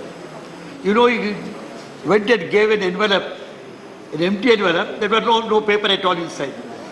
There were no names of the ministers. It was only before 15 minutes before the real swearing in that they found the paper and found. Why I'm mentioning this is, please look at the kind of polity we had at that time. It might be Gandhiji who said, we got independence for the nation, not to the Congress. We had in that cabinet, we had people who were adversarially opposed to Congress. Absolutely, who had aversion. Who did not participate in the freedom struggle at all. 3 of them. But yet, Nehru did not have any scruples, any reservations in including them. I'm taking Ambedkar or Shyam Prasad Mukherjee, who were against Congress and who were against the movement. They were supporting the rulers at that particular time. I'm not trying to please diminish or dilute the importance, but I'm telling you the kind of mind we had, the broad mind that time government had. It wanted to take all people, it wanted to be inclusive. That, as I said, is being lost today. In the name of, you call Hindutva, whatever it is, today majoritarianism has come as a mass mobilization movement, which is wrong. We have never thought of majoritarianism of Hindus. We knew it had 82% of people, but today it has become a mass movement. That also is something which we must still fight over. So, as I said, it was Sen who said, Amrita Sen who said, Hindutva movement that seeks to convert the religion of the majority in an identity of mass mobilization. He said secularism as it is practiced in India, to some degree the working of Indian democracy, which remains the best guarantee of Indian pluralism, have served to create the postulates of India's various particularisms. India was a particular. If we look to each decade, it had its own map. We had the second thing that we had to do after getting the independence was not only get this kind of inclusive cabinet to govern, but we had also wanted to get all people on the board. This is what exactly Congress did at that particular time, because there's no other party, so let me not talk about it. But at the same time, we had what is called the other challenges that it had to see. The challenge of language, challenge of caste, where the challenge of religion, where challenge of the states, which has turned out to be the issue of federalism, the class, rich and poor. This was very important. These are things which had to do. Then gender. Sir, I will go and first try to tell you the class approach or the class situation that we inherited at that time. Some being rich and some poor. What did we do in these 75 years? We did not bridge it at all. We had allowed it to continue. So much so, today, in a given developing situation, it shows you more cracks than the bridging elements. This has to be understood. I'm only trying to point out it because I don't want to take much time, because we can talk much about rich and poor divide and how the 1% of people are holding the 40% of the nation's wealth. All this can be discussed, but I'm only trying to mention, because all of you in this house who have discussed these issues earlier know it better, that what exactly is the situation as far as the class is concerned. We always talk about the caste. Caste is there. The Varna system that we have inherited is something which is a debase, which is an insult to a nation. Yesterday I was trying to raise in the leaders opposition meeting something about Sanatana Dharma.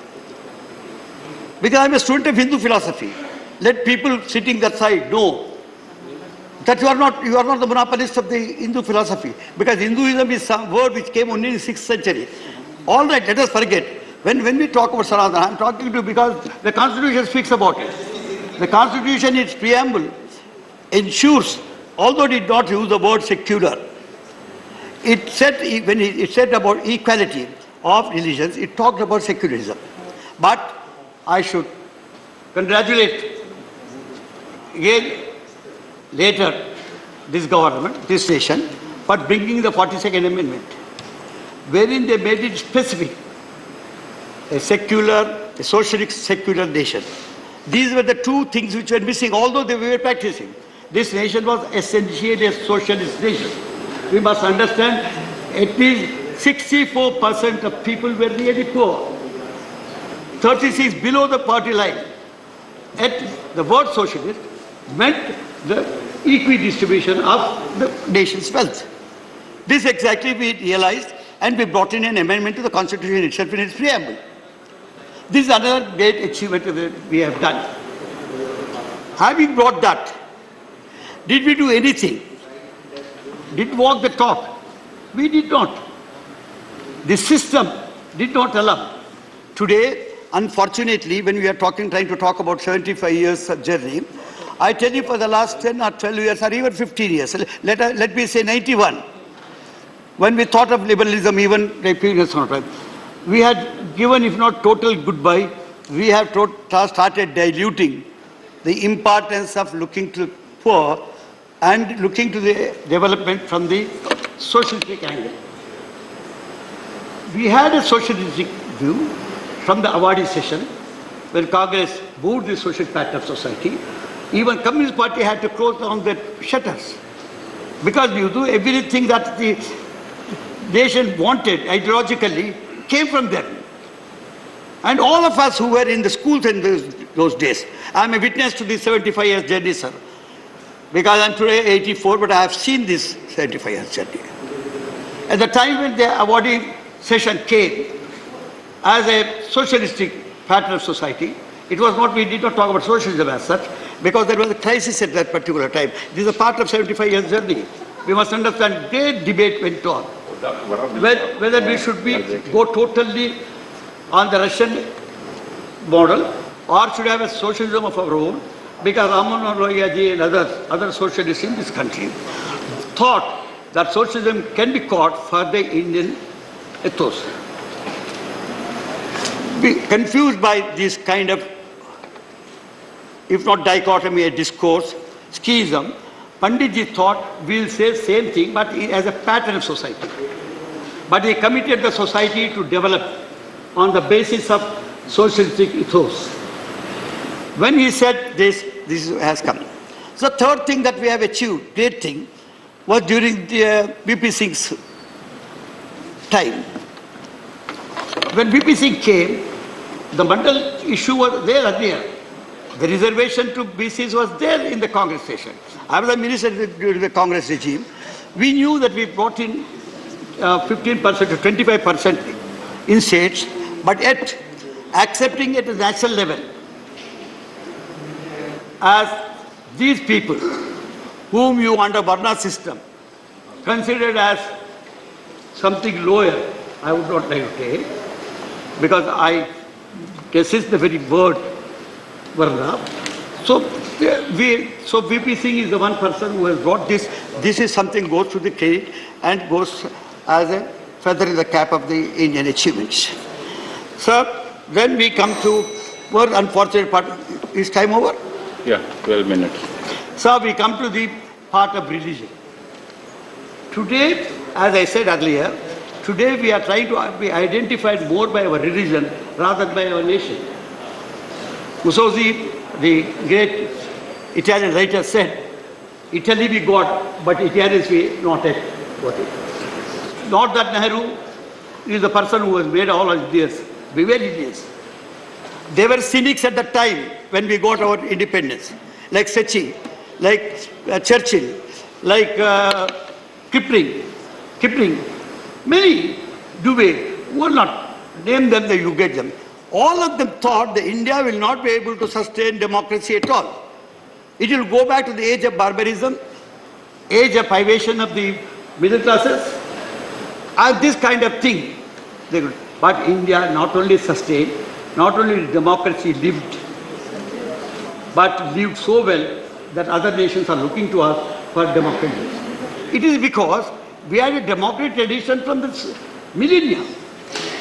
In Maurya's time, we had done republics, something like 260 republics in the Mauryan Empire. What we talk today as caste was a jati at that time. We had something like 3,000 jatis at that time.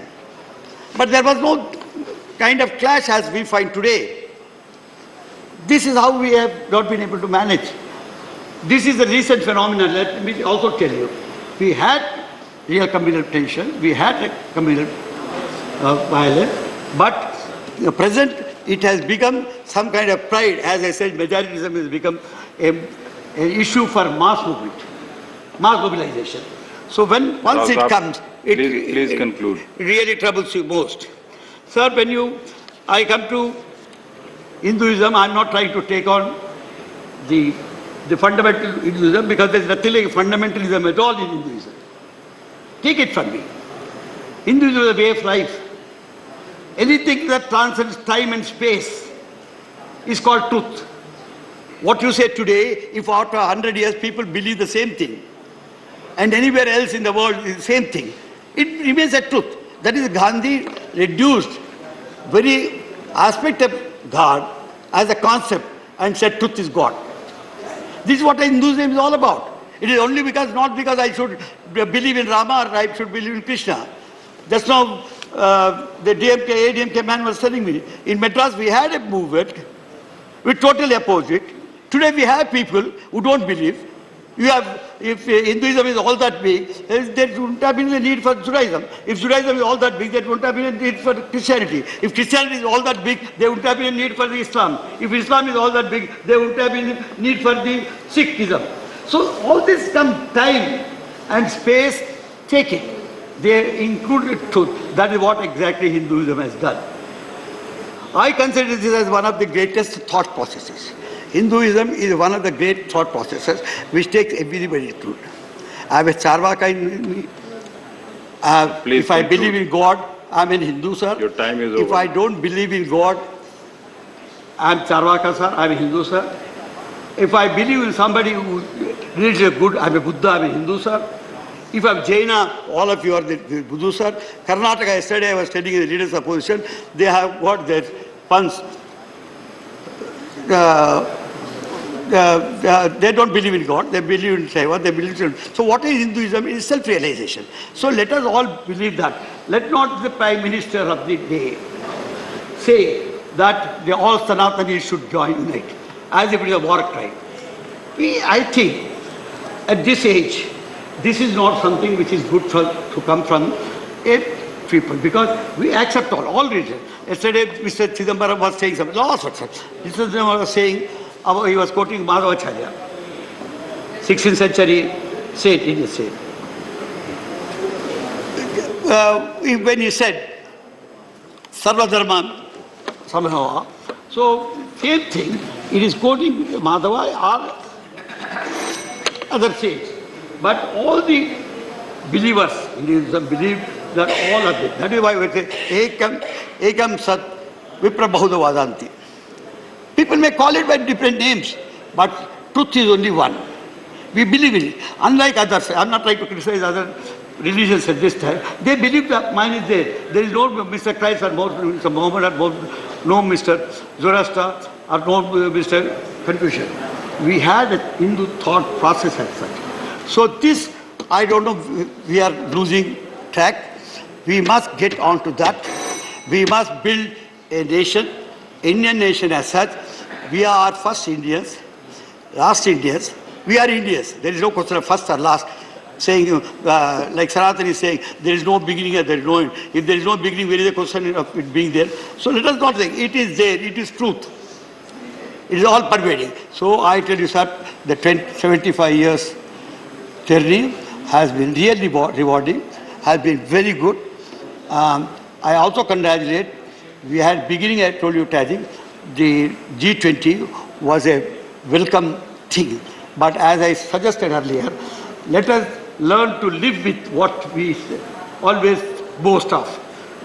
We have today morning gave that big statement. I think you give scope for expression from all sides.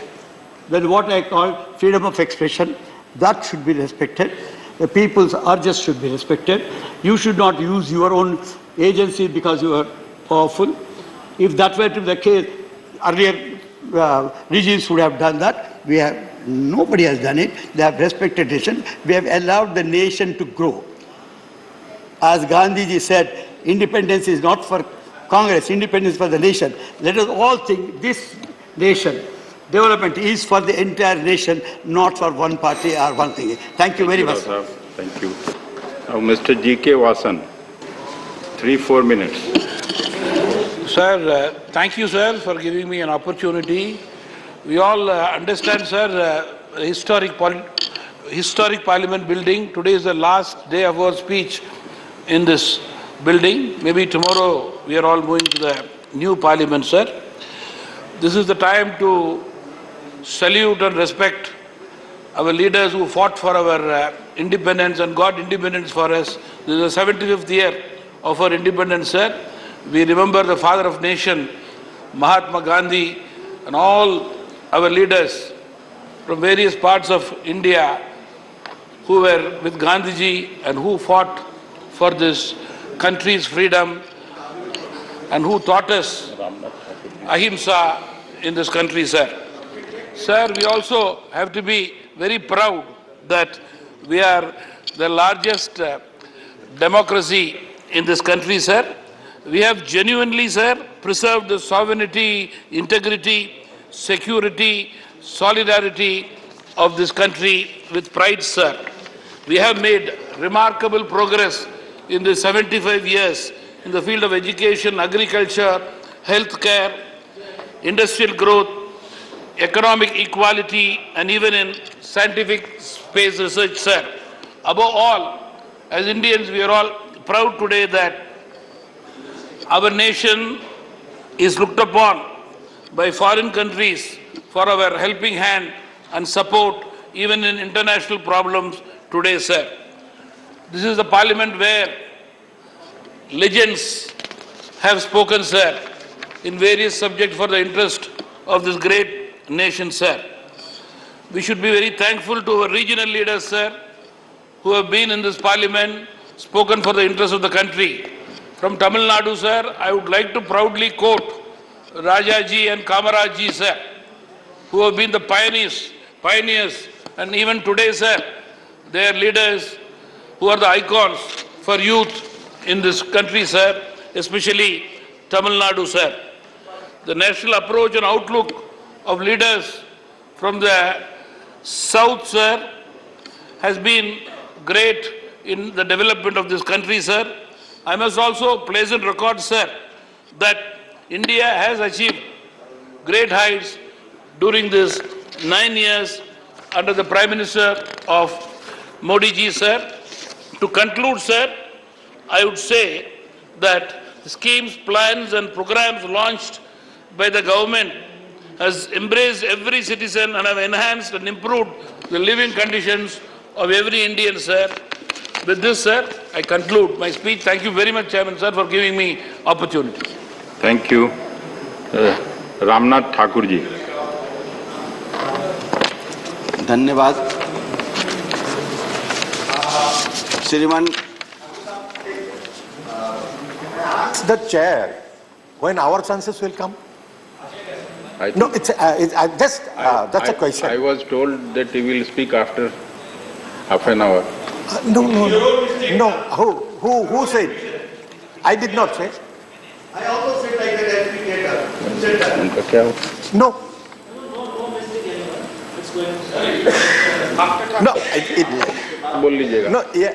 It is good that we should make new traditions, but then we have to follow the traditions also, how the house runs. Please let him speak. So, welcome. Ramnath Thakur ji. But I have a right to ask a question. Shriman. Kalita ji. Shriman. No, I appreciate your support. Shriman. But then in the process, our terms are not coming. This is no discrimination. Shriman. Names have gone for lunch. Yeah. Nobody is in the chair. There has to be chairman. Voters are all supposed to know. He will also get you a chance. श्रीमान, Yeah, please. मैं आपको धन्यवाद देता हूं कि आपने इस महत्वपूर्ण सदन 75 वर्ष के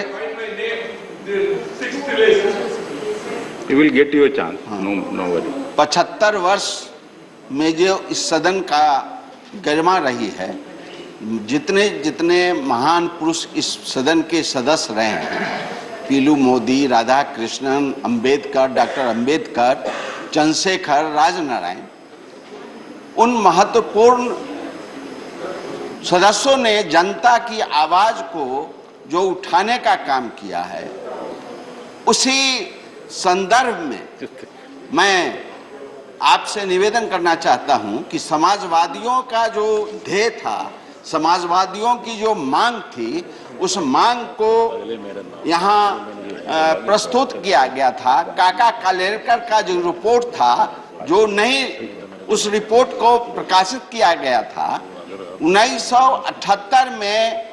इस रिपोर्ट को प्रकाशित किया गया और बिहार में पहला राज्य था जननायक कर्पूरी ठाकुर जी ने आरक्षण लागू करने का काम किया। 1990 में मंडल आयोग के इसी सदन में जो दबाव पड़ा था, इसी सदन की बात है, जो दबाव पड़ा था, उस दबाव के चलते मंडल आयोग लागू हुआ। मैं कहना चाहता हूं कि बिहार का मॉडल जो था वो जातीय गणना का पूरे देश में होना चाहिए था। बिहार ने इसको लागू करने का काम किया। महिला को गैर बराबरी 2005 से जो नगर निकाय में, पंचायत में जो आरक्षण दिया गया था, उस आरक्षण को बिहार ने लागू करने का काम किया। श्रीमान, हम आपसे निवेदन करना चाहते हैं कि नए भवन में जो हम लोग शिफ्ट हो रहे हैं, जा रहे हैं, तो क्यों नहीं सरकार महिला को 33% आरक्षण दे करके इसमें लागू करे। मैं तो समझ रहा था कि जो विशेष सत्र बुलाया गया है सरकार के द्वारा, उस सरकार में ये मणिपुर पर चर्चा होगी, मणिपुर के समस्याओं को सरकार दूर भगाने का अनाउंसमेंट करेगी, लेकिन अभी तक मणिपुर के बारे में कोई काम नहीं हो सका। मैं 2-3 बातें कह करके अपने सुझाव को रख करके आपके सामने रखना चाहता हूं। ये 75 वर्ष में, 9 वर्षों में जो सरकार काम किया है, हम आपके माध्यम से सरकार से निवेदन करना चाहते हैं कि जेलों में जो बंद कैदी हैं, जिन पर कोई आरोप नहीं है, गरीब हैं, दुखी हैं, वंचित हैं, पैसे नहीं हैं उनके पास कि अपने को वो बेल करा सकें और केस लड़ सकें, तो हम आज 75 वर्ष के उपलक्ष्य में जो आपने जो ये सत्र बुलाने का काम किया है, तो जेल में बंद हुए कैदियों को छोड़ने का काम करें, यह आपसे हम निवेदन करना चाहते हैं। दूसरी बात, हम आपसे निवेदन करना चाहते हैं कि इसी तरह विशेष सत्र बुला करके या विशेष दिन रख करके महंगाई पर चर्चा होनी चाहिए और उसका निदान करना चाहिए। उसी तरह आपको चाहिए था, जो बेरोजगार है, बेरोजगारी जो बढ़ी है, बेरोजगारों के लिए नौकरी के लिए आपको अनाउंसमेंट करना चाहिए, आपकी सरकार की उपलब्धि बढ़ती। इसीलिए हम आपके माध्यम से एक निवेदन करके अपनी बात समाप्त करना चाहता हूं कि सब लोग देख रहे हैं जहां वो हैं, सब लोग देख रहे हैं जहां वो हैं, हम देख रहे हैं, देखने वालों की नजर देख रहे हैं। इन्हीं चंद शब्दों के साथ हम आपसे, आपके माध्यम से सरकार से निवेदन करना चाहते हैं कि जिन जिन मुद्दों को हमने उठाने का काम किया, सरकार ध्यान दे और उस पर अमल करने का काम करें। धन्यवाद। Doctor John Brittas, 6 minutes. Thank you, sir. Sir, when we are having a discussion with regard to the Amritagal, I would say that I have a 3-dimensional view of the Indian Parliament. I used to watch the Parliament from outside, from above, and now I am being part of this Parliament, sitting below, sir. Sir, when we speak about Parliament, the basic aspect which we need to keep in mind, that is parliamentary democracy, sir. That is very important. Sir, what is the tenet of parliamentary democracy? The fundamental cardinal principle of parliamentary democracy as Karge Saab said, accountability of executive to the legislature. Niranjan Saab, aap senior advocate, sahi hai na? Have you ever seen an accountability of the executive to the legislature? Have you ever seen? Now, the opposition leader was speaking about the presence of the Prime Minister. I was trying to dissect that.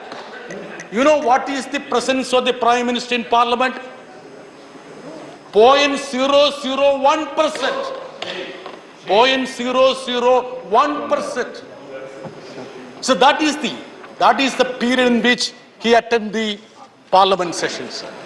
Sir, the leader of the House was very vocal, but he missed many crucial names, sir, including Jawaharlal Nehru. Yes. Intention. Very intention. And I know that when Dharmendra Saab is speaking, he would deliberately fill those void and would bring in Jawaharlal Nehru, Ambedkar Saab. Sir, I am telling you, sir, the names which have been missed by Piyush Goyal ji, you will have to spell out when you are speaking. Dharmendra Saab. I agree with you. Sir, the exercise would be meaningful if you discuss about the dreams and goals of our architects of Constitution.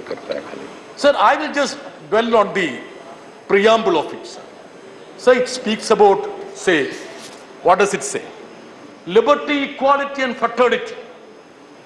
Sir, if you take justice, you will notice that we have reached the bulldozer era. That is justice now. The justice that is being imparted is the bulldozer era. Sir, if it is economic justice, sir, we don't want to speak out the Oxfam report because that's not a good company for good organization for the present dispensation. It's blacklisted. You see the inequality that is spiraling up, sir.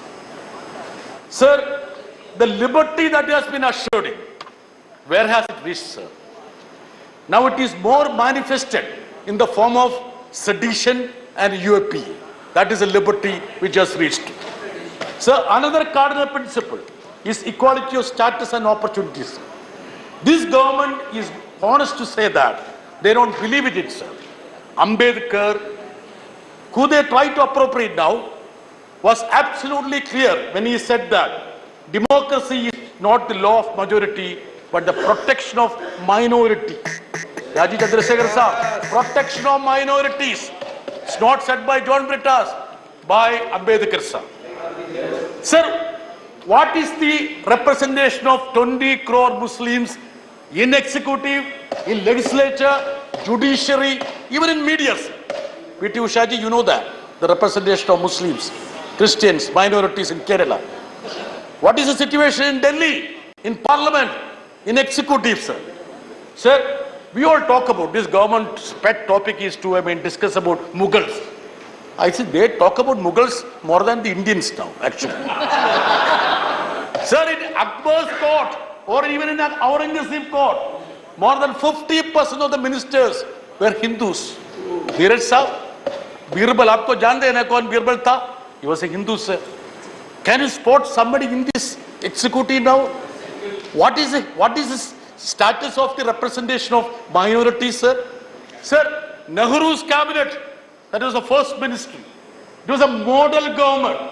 It had given representation to every segment. Dharmendra Prasad Saab, 2 Muslim cabinet ministers. You know Maulana Azad, Rafi Ahmad, John Matai, that was a Parsi, Sikh, everyone. Of course, Shama Prasad Mukherjee. And even not having ideological, I would say, togetherness. I know Derek Saab, representation from Bengali, of course.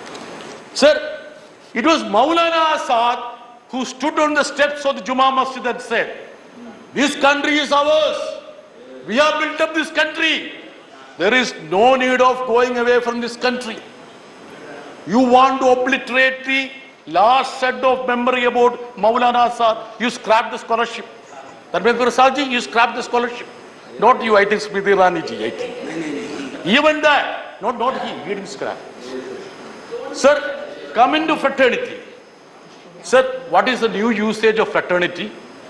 Madam, you know what is the new usage of fraternity? Go to Pakistan. Go to Pakistan. If somebody speaks, they will say, you go to Pakistan. Sir, we are part of this country.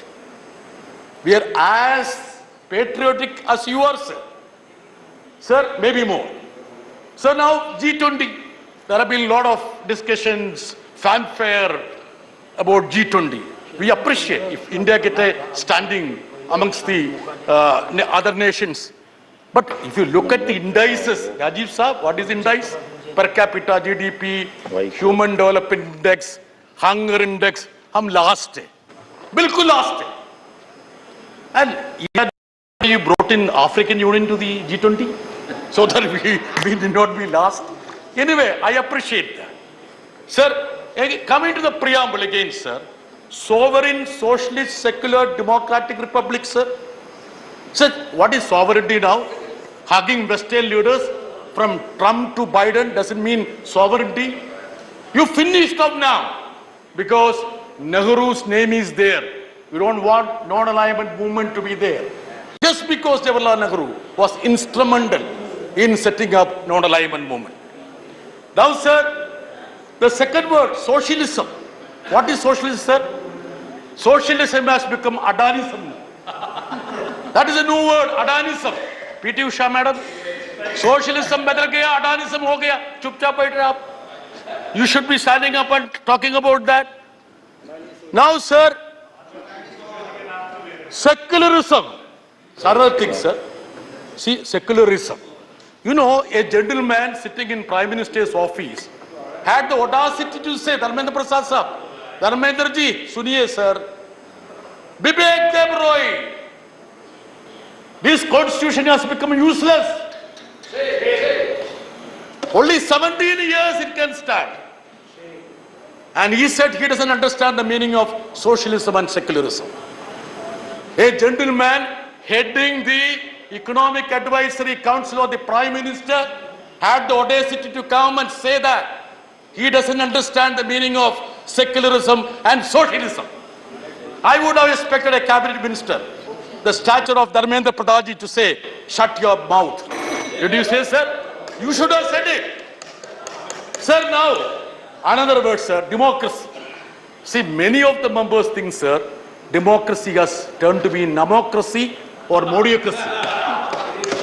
Sir, democracy or modiocracy because we don't see the Prime Minister. My daughter was asking, did you get an opportunity to sit with the Prime Minister? Sir, I said, no. Very rarely only I get, sir. So, what does it mean, sir? Democracy means accountability of the executive to the Parliament and Parliament being accountable to the people. That is democracy, sir. Sir, republic. I know where is Rajesh Sinha ji. For Rajesh Sinha and others, you know what is the meaning of republic? Vice Chairman, sir, you know what is the meaning of republic? Arno Goswami. That is the meaning of republic for many of the treasury benches people. Sir, that is the state of affairs of this country. Dharmendra ji, please don't look me like this. Please. You will sir. Please conclude. Sir, please. This time you will have to give me, sir. John, please conclude. I will yield, sir. I will yield. अध्यक्ष जी, अभी मेरे मित्र John बिटास अच्छे बोलते हैं और उनकी मुंह से हम लोग नेहरू जी की प्रशंसा सुन रहे थे, अच्छी है. मेरे को लगता है जॉन बिटास थोड़ा अच्छा रहता. राज्यसभा में जब नमूद्रीपद जी की सरकार को केरला में पहली बार तोड़ दिया गया था, राज्यसभा ने क्या डिबेट किया होगा, उनकी पार्टी ने क्या व्यू लिया था. अभी बहुत तो नसीहत डेमोक्रेसी के बारे में दे रहे थे, अभी उनके बारे में जिस विचार पहली बार कम्युनिस्ट पार्टी के लोगों ने जीते केरला में, उन्हीं की सरकार को जिनकी आज कसीदा पढ़ रहे हैं, उन्होंने उनको बर्खास्त किया. इलेक्टेड गवर्नमेंट को, नमूद्रीपद की गवर्नमेंट को बर्खास्त किया. तो उस समय में राज्यसभा में सीपीएम के मित्रों ने क्या बोला होगा, थोड़ा अगर लाइट डालते तो शायद जॉन बिटास से हम ये अपेक्षा कर रहे थे. ये मोकरी, John Brittas you are very enlightened and very knowledgeable person. Don't laugh at your colleagues. You may get box news in the Indian Express, but we expect some good light, good view of yours. When Namboodiripad was dismissed from the Kerala, what was the view of CPM in the Rajya Sabha? Please enlighten us. Thank you, sir. Sir, thank you, Dharmendra ji, for reminding me about the dismissal of EMS Namboodirippa. For such misdeeds, they have been punished. They are sitting here. Precisely that is the reason. Otherwise, do you think that they would have been put here? But you are repeating the same mistake.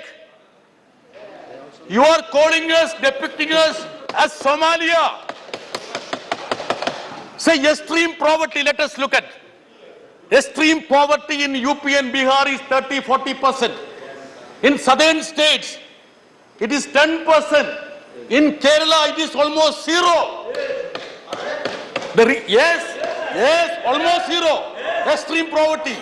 Sir, it is because, sir, so much of disruption, sir. I want your protection, sir. I want your protection. You have my protection. Yes, sir. Sir, this happened because, Mr. Muralidharan seems to be a Keralite, but his only job is to act against Kerala. His only job is to act against Kerala. Sir, when we talk about 75 years of Indian democracy, we cannot forget the name of Mahatma Gandhi. I was surprised that nobody from the Treasury bench even referred to Mahatma Gandhi. Just because he held Gita, Quran and Bible close to his chest, he was assassinated. He was assassinated. Only because of that. Everybody knows about it. Sir, you are replacing Mahatma Gandhi with Savarkar. That's why, sir, the new parliament has been inaugurated on the birth anniversary of Savarkar instead of Mahatma Gandhi. You should have. If you had some respect, you would have done, sir. Sir, further, sir.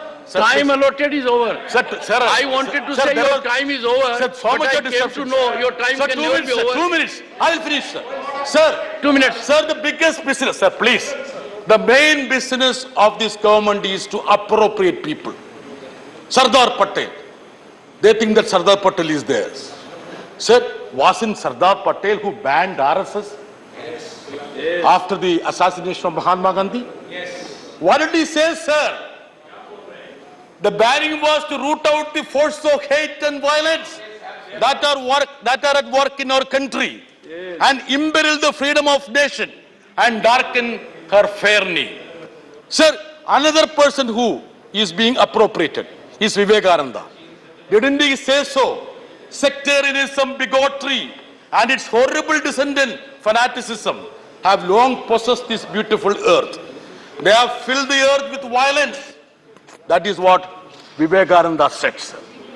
Sir, the unfortunate part, sir. Sir, you are a legal luminary. We are very happy that you preside over this house, sir. Yes. Your rich knowledge. Sir, I have seen you as a minister. In 1989, when you came to Lok Sabha, sir, I was in the gallery, sir. With huge admiration, I have been observing you and watching you, sir. Sir, but the unfortunate part is that, sir, the demolition of every institution in this house, in every institution, from parliament to election commission. Please conclude. Sir, I am talking about you also, sir. Sir, that is why you have to conclude. Sir, I am going to talk about you also, sir. Conclude. Every institution in this country is being demolished. From parliament to election commission. Sir, what is election commission now? Now they are bringing the status of the election commissioners from the Supreme Court judge status to cabinet secretary, and day after tomorrow, Dharmendra Pradhan will bring a bill to make them a chaprasi. That is going to happen, sir. Sir, every institution is being disbanded, sir. Sir, Article 1. Sir, last one. Siri Vaiko. Sir, I am just writing it. 1 minute. 1 minute. Sir, 1 minute. It says that India, that is Bharat, shall be union of states, sir. Sir, federalism, sir. Kerala contributes 1 rupee and get back 25 paise. That is the status of federalism in this country, sir. Yes, it has turned to be like that. The honorable... Sir, I would say that. You told me, sir. Once again. Chairman, sir, you wanted us to have some change. The honorable member has made a statement of fact. Yes, sir. He will authenticate. I will authenticate. Authenticate. Sir, Kerala contributes 1 rupee to the national kitty, gets back 25 paise. I repeat it. I will place the document on the table of the House. During course of the day. Sir, and sir, last thing, sir. Sir, it's good that we are taking stock of this country, democracy, institutions, parliament in this Amrit Gals. Sir, structure doesn't matter, sir. New parliament or old parliament. The process matters. The content matters. Can we enrich the parliamentary proceedings? Can we enrich the democratic process in this country?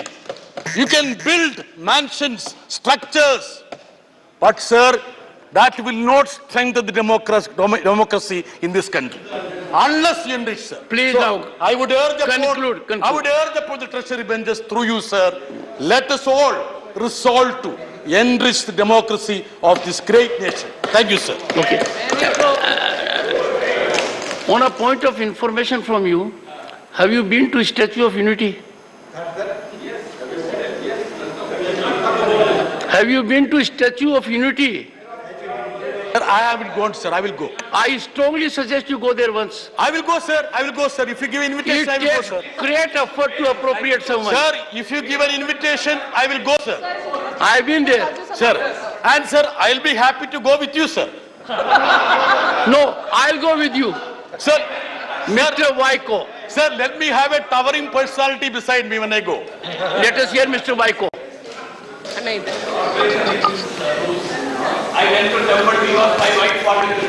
Mr. Chairman, I am extremely thankful for giving me this opportunity to participate in the discussion on parliamentary journey of 75 years. Starting from Constituent Assembly, its achievements, experience, memories and learning. It was also a long journey for me, having entered Parliament in 1978 as a member of Rajya Sabha. Now it is my 4th term in the Rajya Sabha. Apart from being a member of the upper house, I had the honor to be a member of the Lok Sabha for 2 terms, in the 12th Lok Sabha and the 13th Lok Sabha. There were many swings and waves the nation has witnessed in the last 75 years. But what is shocking me, why the name is changed as Bharat. And when the G20 meeting took place, before the Prime Minister, the name was Bharat, not India. So we are not representing India. Then you call it United States of India. That should be called. All the states should be given equal opportunity. Bharat, where it came from, Bharat? From Upanishads, from Sanadana and Hindu Rashtra. So they are trying to take this country towards Hindu Rashtra. But one thing I would like to tell them, you never entered our area. Guptas never entered. Mauryas never entered. Nobody from entered to Tamil Nadu. But we have come to Ganges. We have come to Himalayas. Sir, I am very sorry. The Prime Minister of India, he is putting Bharat instead of India. So hereafter, we have to call India. Why he is afraid of India? The formation of India has threatened them. The formation of India has threatened them. Therefore, they have put the name as Bharat. Sir, I don't want to take much time because you have given me a privilege to take this time. I demanded installation of Ambedkar portrait in Central Hall of Parliament, allowing army men belonging to Muslim community to offer Jummah prayers on Friday. Sir, secularism is under threat. The Muslims are under threat. The Sanadana forces are threatening them. They are afraid because you leave India, you Muslims India. This is not your country. This is the voice of the Hindu Rashtra people. In this way, the country will be balkanized. I today warn you on this particular day, it should be noted that it will become Soviet Union. What happened in Soviet Union, this will happen in India. India will be balkanized into so many states, and therefore I said United States of India. But at least you make a name United States of India. Otherwise, India will not be one. When you want to celebrate centenary celebration of independence, but 2047 there won't be any such India. Thank you, sir. Honorable members, there have been enough reflections on Dr. B.R. Ambedkar. Leader of the opposition was very focused. I hope he was here. But it was a glorious moment for me as a member of parliament in 1989 that it was during our tenure of 9th Lok Sabha that we could give the great man something that was long overdue, Bharat Ratna. Professor Manoj Jha.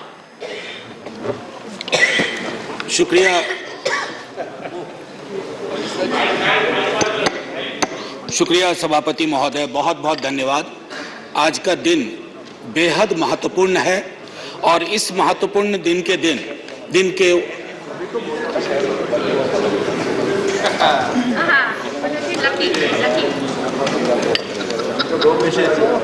नहीं शुक्रिया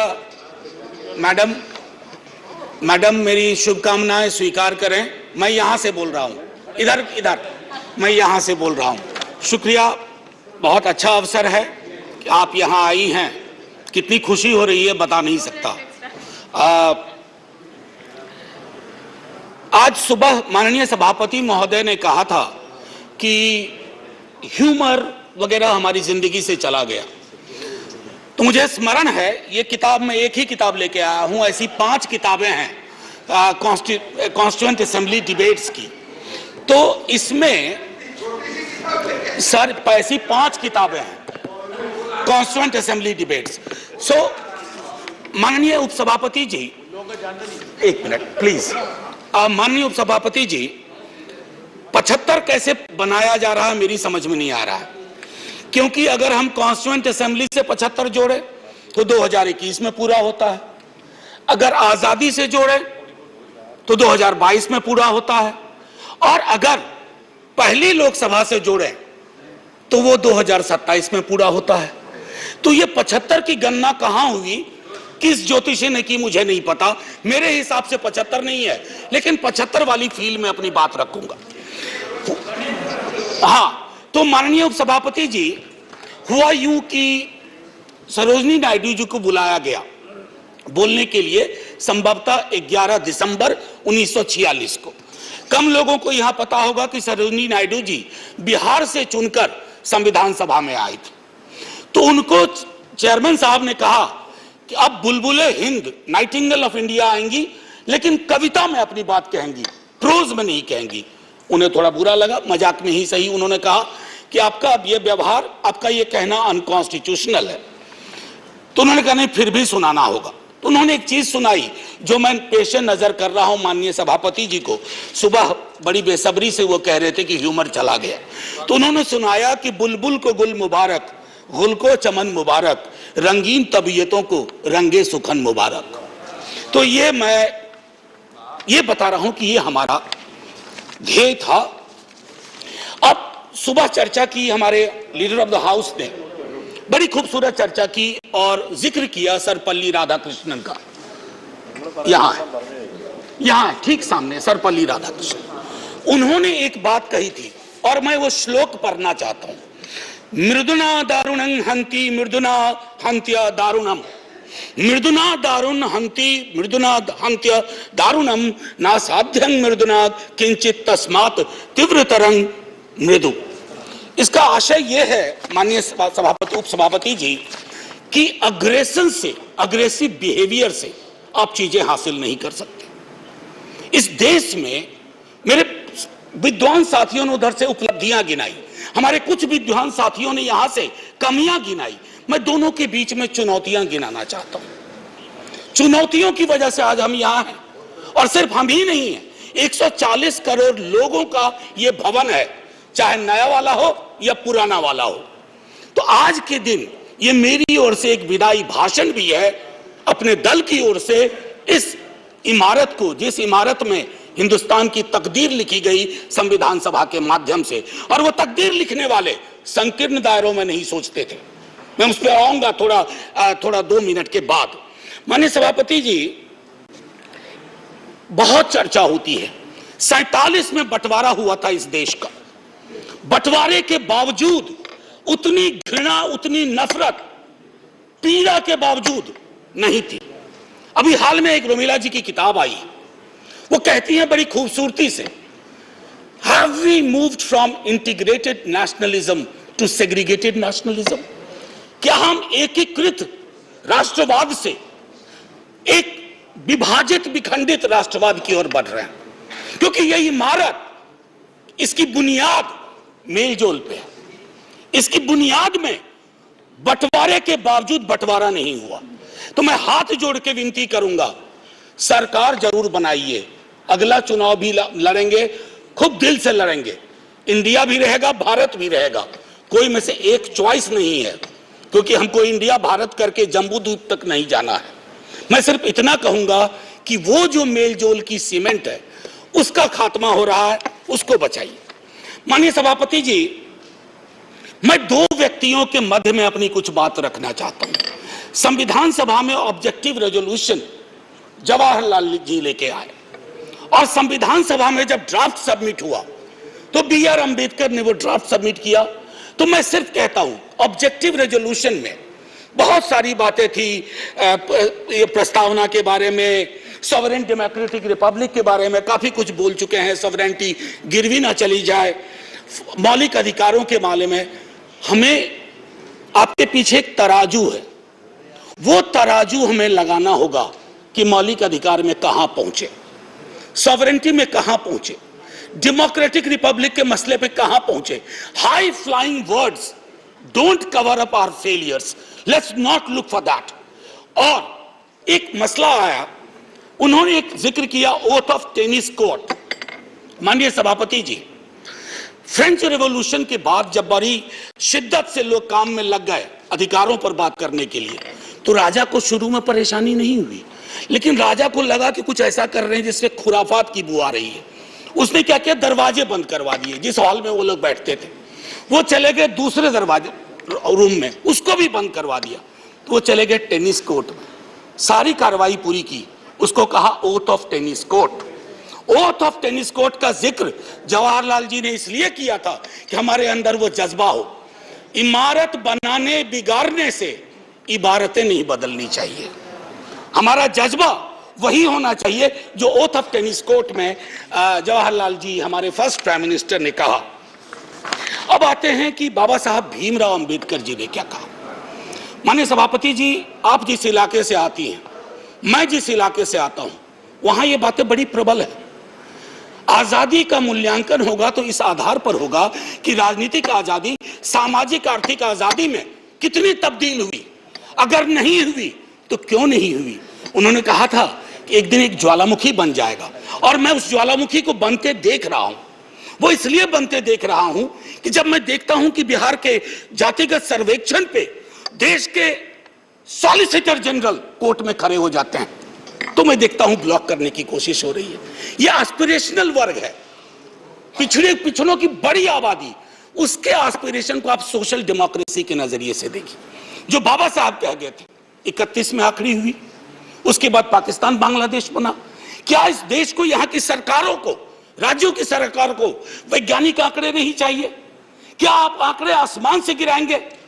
मैं समझता हूं आज के दिन यह भी हमें सुनिश्चित करना होगा कि हम इन आंकड़ों को लाएं, उसके आधार पर अपनी नीतियां तय करें। एक माननीय सभापति जी,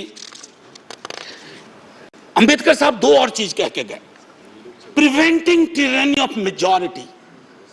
मैं बार बार इस सदन में कह चुका हूं कि मेजॉरिटी बेहद आवश्यक चीज है, मेजॉरिटी के बिना सरकार नहीं चलती है, लेकिन मेजॉरिटी और मेजॉरिटेरियनिज्म में फर्क है। यह फर्क अगर हमारी सरकार भूल जाती है तो बहुत बड़ी पीड़ा होती है। जब मेरे मित्र ने कहा मैं अक्सर देखता हूं हम जैसे लोग छोटी आलोचना भी करते हैं, छोटी मोटी आलोचना जो कभी व्यक्तिगत नहीं होती है। आप कहते हो कि पाकिस्तान चले जाओ, अरे कभी देखा भी हो कितनी जगह है वहां का भूगोल क्या है, इतने लोग नहीं अट पाएंगे। मान लीजिए कि 65% लोगों ने आपको पिछली बार वोट नहीं किया, सबको पाकिस्तान भेज दोगे? ऐसी कोई व्यवस्था होती है? यहीं मिलजुल से रहना है, यहीं मिलकर रहना है। और ये सारी चीजें मैं नहीं कह रहा हूं, खुद अंबेडकर साहब कह के गए थे। मैडम, आपकी तरफ से मैं एक और चीज, एक दो छोटी चीज कह करके, इस देश की एक बड़ी आबादी, सभापति महोदया, मैं आपका सभापति महोदया अभी बिल मत 2 मिनट लूंगा, ज्यादा नहीं, आज पहली बार हैं, इतनी नजरिए नाज कर दीजिए। मैं सिर्फ इतना कहना चाहूंगा कि बेरोजगारी को लेकर के हमारा दृष्टिकोण साफ होना चाहिए। सरकार में आप हो हम हो, बेरोजगारी हम सबकी पॉलिटिक्स खत्म कर देगा। राइट टू एम्प्लॉयमेंट के लिए हम क्या सोच रहे हैं, और इस देश की एक बड़ी आबादी से देशभक्ति का जो प्रमाण पत्र हम मांगते हैं ना मैडम, वो कहीं चलेगा नहीं। मैं आखिरी चीज कह करके एक सुनाना चाहता था। मैं इसलिए कहता हूं, वो एक घर में 5 सदस्य हैं, उसमें हर 5वां सदस्य उस आबादी का है। अगर उस घर में उस 5वें सदस्य को आप एलिनेट करेंगे, दूर करेंगे, घर कभी महफूज नहीं रह सकता। और आखिरी में मैं साहिर को जाता हूं और वहीं खत्म कर दूंगा, आपको घंटी बजाने की जरूरत नहीं पड़ती। आओ कि आज गौर करें इस सवाल पर। देखे थे हमने वो हंसी ख्वाब क्या हुए, दौलत बढ़ी तो मुल्क में अफलास क्यों बढ़ा, खुशहाली आवाम के असबाब क्या हुए, जो अपने साथ साथ चले कुएदार तक, वो दोस्त वो रफीक वो अहबाब क्या हुए। क्या मोल लग रहा है शहीदों के खून का, क्या मोल लग रहा है शहीदों के खून का, मरते थे जिन पे हम वो सजाए याब क्या हुए। बेकस बरहनगी को कफन तक नहीं नसीब, वो बादा आए अतलसों के मुखाब क्या हुए। जमहूरियत नवाज बशर दोस्त अमन ख्वाह, खुद को जो खुद दिए थे वो अलकाब क्या हुए। मजहब का रोग आज भी क्यों लाइलाज है, मजहब का रोग आज भी क्यों लाइलाज है, वो नुस्खा हाय नादिर नायाब क्या हुए। हर कूचा शोला जा रहे हर शहर कत्लगाह, यकजहतिया हयात के आदाब क्या हुए। सहराए तीरगी में भटकती है जिंदगी, उभरे थे जो उफुक पे वो माताब क्या हुए। मुजरिम हूं अगर मैं तो गुनहगार तुम भी हो, मुजरिम हूं अगर मैं तो गुनहगार तुम भी हो, ए रहबराने कौम खताकार तुम भी हो। जय हिंद ma'am, and salute to all the freedom fighters. संविधान सभा के उन तमाम लोगों को, और मैं चाहूंगा कि सेंगोल के बगर में एक बड़ी आकृति में इनकी तस्वीरें वहां लगाई जाएं और हमें प्रेरणा देते रहें। जय हिंद। धन्यवाद। श्री वीरेंद्र प्रसाद वैश्य। श्री वीरेंद्र प्रसाद। Yes, I'm here. Thank you, Madam Chairman, for allowing me to speak on the historic occasion. Today is the last day. If in our parliament life we are sitting, we all the members sitting for the last time in this building. Tomorrow, another journey will start. It is privilege for us. We are the person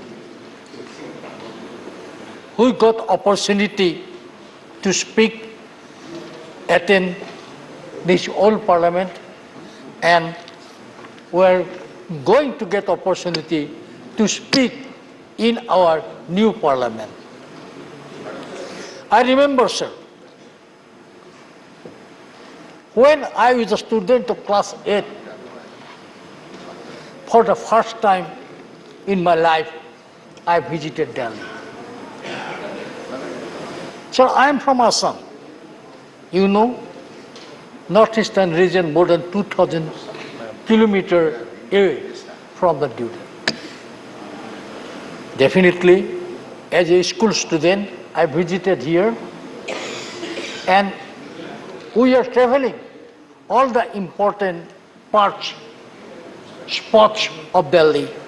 And in class 8, in my life, for the first time, physically, I seen our Parliament House. And it was from the outside, not from the inside.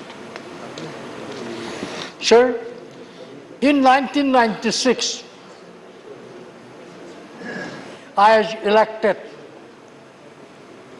Member of Parliament from Assam in Lok Sabha, sir. Madam.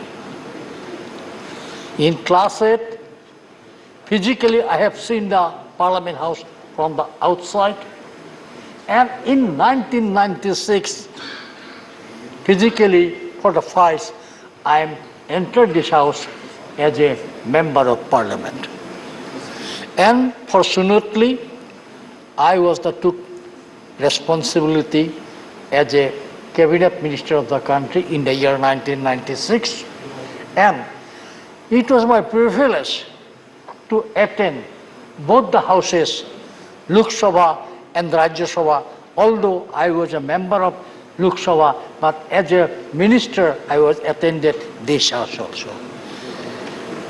It is painful, no doubt. From tomorrow, we are not here. But we are jubilant also. We are privileged, we are lucky. From the next day, tomorrow, we are going to attend the new Parliament House with modern art and technology. The Parliament has a long history. I remember many things.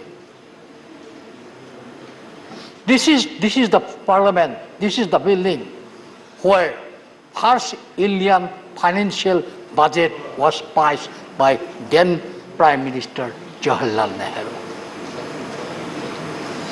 Again, I am speaking, I remembering, when China attacked my country, my motherland in 60s, then Prime Minister Jawaharlal Nehru given goodbye people of northeastern region from India. This is the sentiment of us. This is the sentiment of. After then, many things was discussed inside this Parliament building. When China came to near to Tezpur, China came up to Bombila. People of Assam, people of northeastern region, especially Arunachal people, they are crying. We are not equipped to fight against China.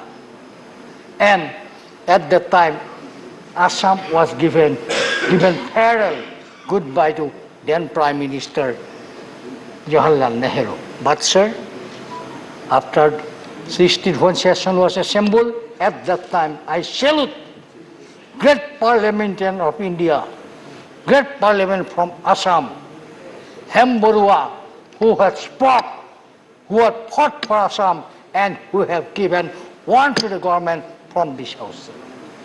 Sir, this parliament also equally witness of imposing emergency in our country. Because for the first time emergency was declared, evoked in our country. And at that time, parliament was not functioning, parliament was dissolved. Our honorable Prime Minister always says, India is the mother of democracy. Yes, Prime Minister is very right, India is the mother of democracy. But one thing, Shantanu Sanjay, you should remember, but historians said, ancient Greece was the first country of the world who revoked democracy. But this is not correct.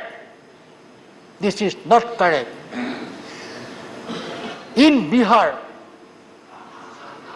first Indian democracy started in Vaishali.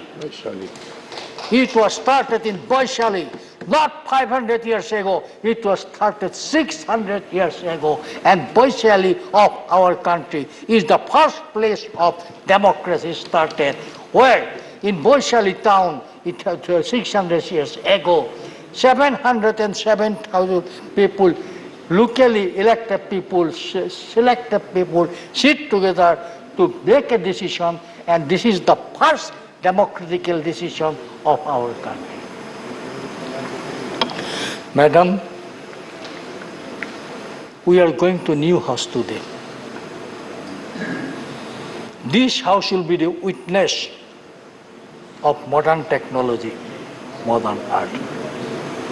We hope, we believe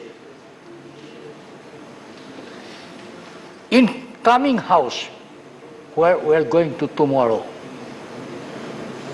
will bring more important law for our country, for develop our country, and financially to improve our country. Many more discussion will take place. I remember, I have seen very, very important person, dignitaries functioning in this house. Just 2 minutes, then I come. 5 minutes. Okay, just 2 minutes. I remember K.K. Narayan as a vice president of our country who shared the house. I remember Pharaoh Singh Shekhawat. I remember Hamid Ansari. I remember Venkaiah Naidu ji for their contribution to our parliamentary democracy. Especially, I must speak one thing from my heart. I salute Venkaiah Naidu ji because from this year, always Venkaiah Naidu encouraging all the members of the House to speak their mother tongue. He was a very knowledgeable person. Always he encouraging about the mother tongue.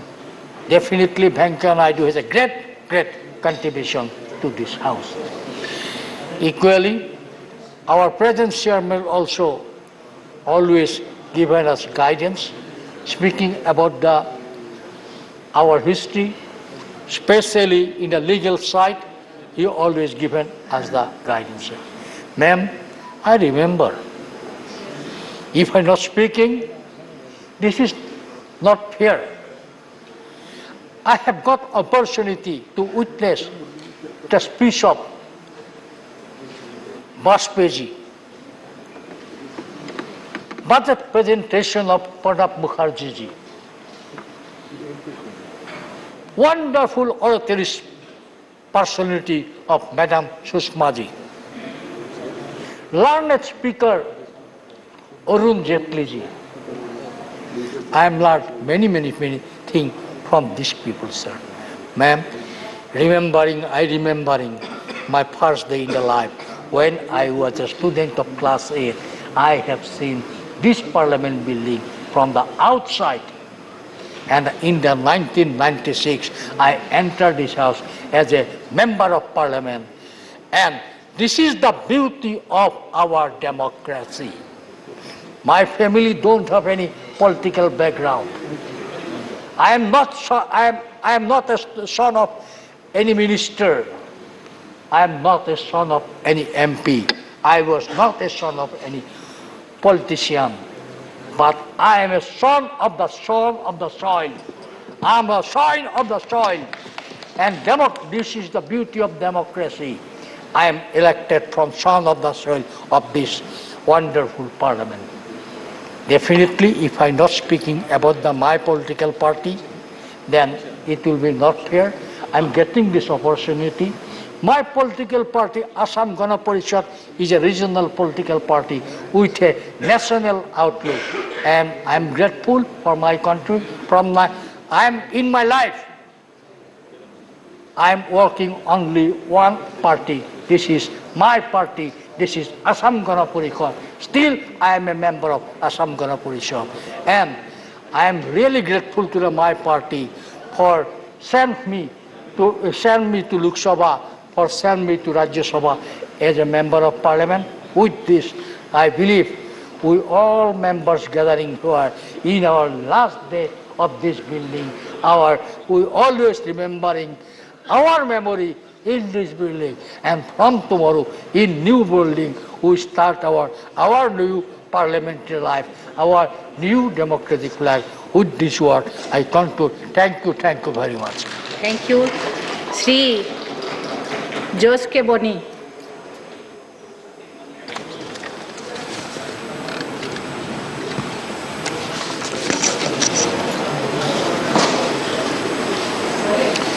So today we gather here to reflect upon an extraordinary journey. More than 70 years of Indian Parliament. For 3/4 of a century, it has served as a cornerstone of our nation's governance. It is a journey marked by trials, triumphs, and unyielding commitment to the ideal of democratic republic. The framers of our constitution envisioned a vibrant democracy where every citizen, irrespective of caste, creed, or gender, had a voice and a vote. Our parliament was entrusted with the sacred duty of upholding these principles. In last 7 decades, many Latin American and Afro-Asian countries sailed along with us, sank and disappeared. Even the mighty USSR and the entire Eastern European nations collapsed like a palace of cards. But we keep on sailing because on the most of our ship, the flag of parliamentary democracy flutters. We have seen heated debates, fiery discussions, and passionate argument, the very essence of parliamentary democracy. Over the years, it has played a pivotal role in shaping India's destiny. It has been source of progressive legislation, from the eradication of untouchability to the establishment of gender equality, from comprehensive land reforms to the liberalization of our economy. As we celebrate the remarkable journey, let us also acknowledge the challenges we face. Our parliament, like any other institutions, has had its share of ups and downs. It is an undeniable fact that recent years have witnessed instances of undemocratic parliamentary methods and procedures which threaten the very essence of democracy. There have been occasions where legislative debates have been curtailed, opposition's voice silenced, and crucial bills passed without due discussions and scrutiny. The integrity of the Parliament Committee and internal part of our democratic system has at times been compromised. Delays in appointments and the politicization of these committees have hindered their effectiveness. Only 25% of the bills were referred to these committees. Such a low referral rate of bills to the committee during the 16th Lok Sabha clearly shows the government is not open to the scrutiny and engagement that the committee offers. The suppression of the dissent, be it from the civil society, academia, or the media, is a matter of deep concern. A thriving democracy encourages diverse perspective and respect the right of dissent. Recent incident involving curtailment of free speech cast doubt on the government's commitment to these democratic values. The robust democracy thrives on open communication and the free exchange of ideas. Curtailing these fundamental rights poses the threat to the health of our democracy. With the inauguration of the new parliament building, let us anticipate a transformative shift in our engagement with this paramount institution. May this symbol of progress empower us all to become the collective voice of the people of our nation, steering our democracy towards a brighter and more inclusive future. May our parliament continue to be the beacon of hope and the voice of the people for generations to come. Thank you. Mr. Praful Patel. Thank you, Chairman, sir, I get up to speak probably for the last. I get up to speak probably for the last time in this very august building, and how can you be so sure? Well, I said probably, and I'm sure we are all filled with a No, sense tomorrow of. we are meeting Dr. Keshav, therefore I'm saying. And of course, we are all. Me and Praful Patel go together in Parliament as members of 9th Lok Sabha. So we have all assembled here, sir, and obviously this is a feeling and a sense of nostalgia. As you have very rightly pointed out, not only our long association, but my very own long association with Parliament, with many times in the Lok Sabha as well as in the Rajya Sabha, and having completed more than 32 years as a member of Parliament.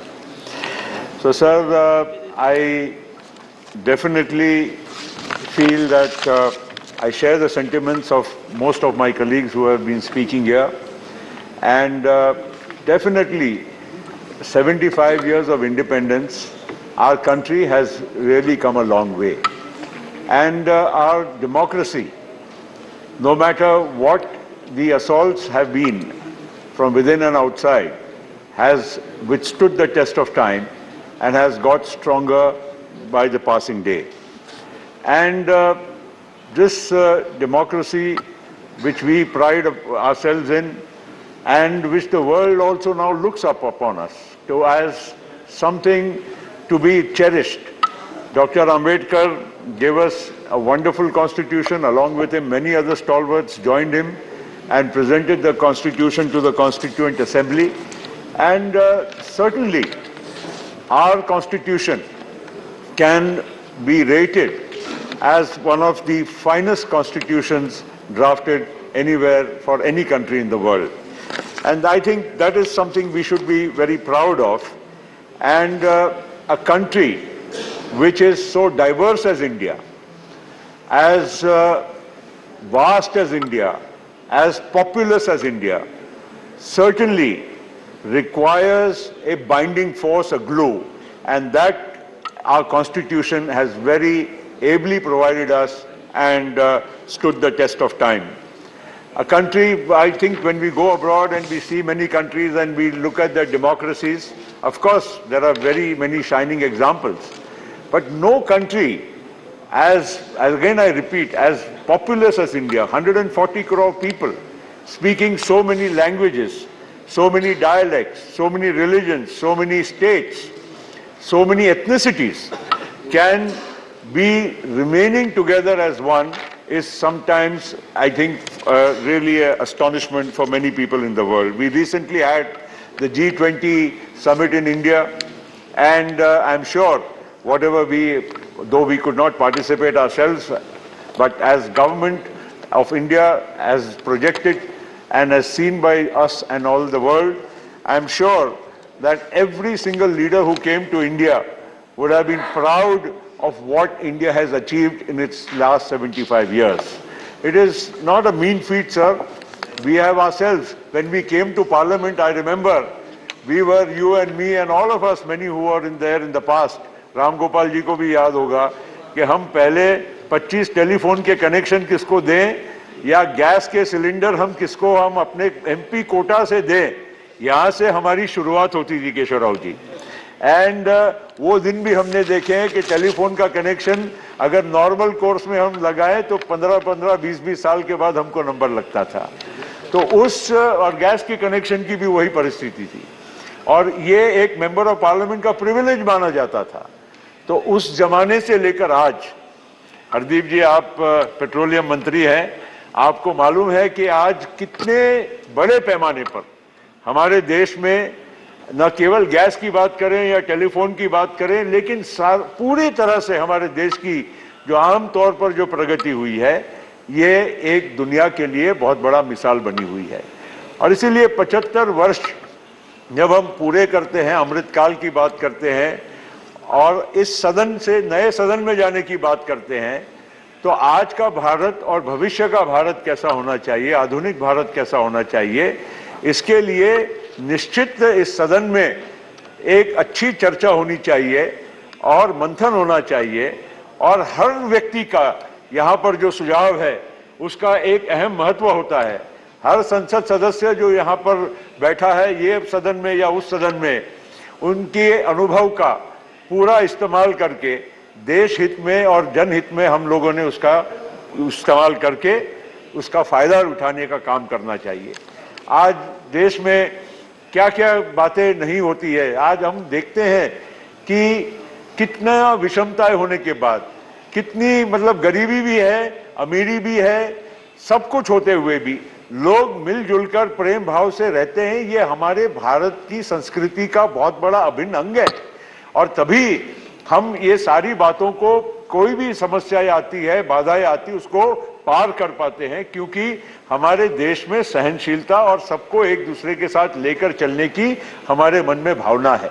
और ये हमारे संविधान ने भी हमको दिया है, जो एक व्यक्ति को एक वोट का अधिकार, बहुत लोगों को शायद मालूम भी नहीं होगा, हम अमेरिका के डेमोक्रेसी की बहुत बड़ी बातें करते हैं, लेकिन अमेरिका की डेमोक्रेसी में भी जो काली चमड़ी के लोग थे, जो अफ्रीकन डिसेंट के लोग थे, उनको भी वोट का अधिकार 1960 के दशक में जब मार्टिन लूथर किंग ने लड़ाई लड़ी उसके बाद मिला, तब तक उनको बराबरी का अधिकार नहीं था। लेकिन हमारे देश में डॉक्टर बाबा साहेब आम्बेडकर और उनके साथ हमारी कॉन्स्टिट्यूएंट असेंबली ने, हमारे फाउंडिंग फादर्स ने इस देश में सभी को बराबरी का अधिकार हमारे संविधान में 1950 में हमको दिया, जो हमारे आप में एक बहुत बड़ी उपलब्धि रही है जो और विश्व के कोई बड़े देशों में नहीं रही है। तो इसलिए बहुत बड़ी बड़ी बातें दूसरे देशों से हम तुलना करते हैं, लेकिन हमारे देश की जो गौरवशाली इतिहास है इसका स्मरण करने का आज वक्त है 75 वर्ष के हमारे इस कार्यकाल में। और अब हम नए सदन में जाएंगे सर, निश्चित आप तो वहीं विराजमान होंगे जहां आज है वो पीठासीन, आप वहां भी रहेंगे, लेकिन मुझे लगता है कि हमने तो अभी तक वहां देखा नहीं है नया भवन, लेकिन निश्चित नए भवन में एक आधुनिक भारत की और भविष्य के भारत की, उसकी भी झलक हमको नजर आएगी। एक और हम चंद्रयान पहुंचे, एक और हम हमारे देश में इतना तंत्र और विज्ञान का आज उपयोग कर रहे हैं। आज हमारा देश टेक्नोलॉजी में विश्व में एक अग्रणी स्थान प्राप्त कर चुका है। अमेरिका की और विश्व की बड़ी बड़ी जो कंपनी है, टेक्नोलॉजी कंपनी है, उन सारे कंपनीज के जो प्रमुख लोग हैं, वहाँ के प्रमुख इनोवेटर्स हैं, साइंटिस्ट हैं, वो हमारे भारतीय हैं। ये हमारे लिए बहुत बड़े गर्व की बात है। और ऐसे एक आधुनिक युग में जब हम जा रहे हैं और भविष्य के भारत का और नए भारत का सपना जब हम देख रहे हैं, नौजवान भारत का सपना देख रहे हैं, तो निश्चित नए सदन का भी एक अहम उसका एक महत्व रहेगा। और मुझे विश्वास है कि आपके नेतृत्व में हमारे सदन का सुचारू रूप से नए सदन में भी कामकाज जारी रहेगा और नए सदन के माध्यम से हमारी जो देश की जो युवाओं की और भविष्य की पीढ़ी की जो आकांक्षा है, अपेक्षा है, उसकी जरूर पूर्ति होगी। इसी विश्वास के साथ हमारे देश के 75 वर्ष पूरे हुए, हमारे देश के लोगों को और हमारे देश के प्रधानमंत्री जी को बहुत बहुत बधाई देते हुए मैं अपने 2 शब्दों को विराम देता हूं।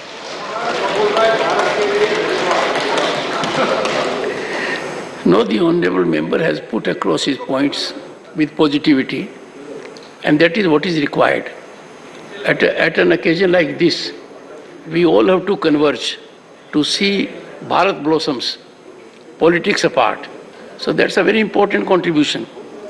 Sri Bhuvaneshwar Kalita.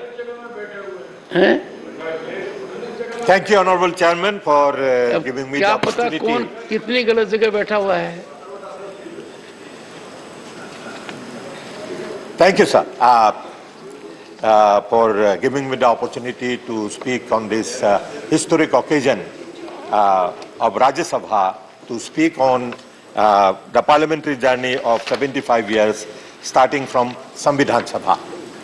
Sir, today I remember when I came first to Rajya Sabha in 1984, when Justice Hidayatullah was the was presiding over that chair, and he was followed by, of course, R. Venkatramanji, Sangadel Sharmaji, and today you are in the seat, sir, and I thank you for that, that the Indian democracy and Indian Parliament has come over years of development and strengthening the democracy in this country.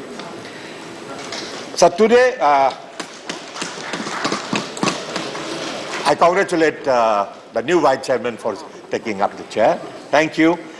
Today, as we assemble here to reflect upon the parliamentary journey of 75 years, starting from inception of the Rajya Sabha, we embark on a profound exploration of our nation's democratic evolution. This remarkable journey has been marked by achievements, experiences, memories, and invaluable lessons that have not only shaped our parliamentary institutions, but have also left an indelible imprint on the course of our nation's history. Madam Chair, while speaking on these 75 years of our journey, we must remember about some of the key milestones in the history of Indian Parliament.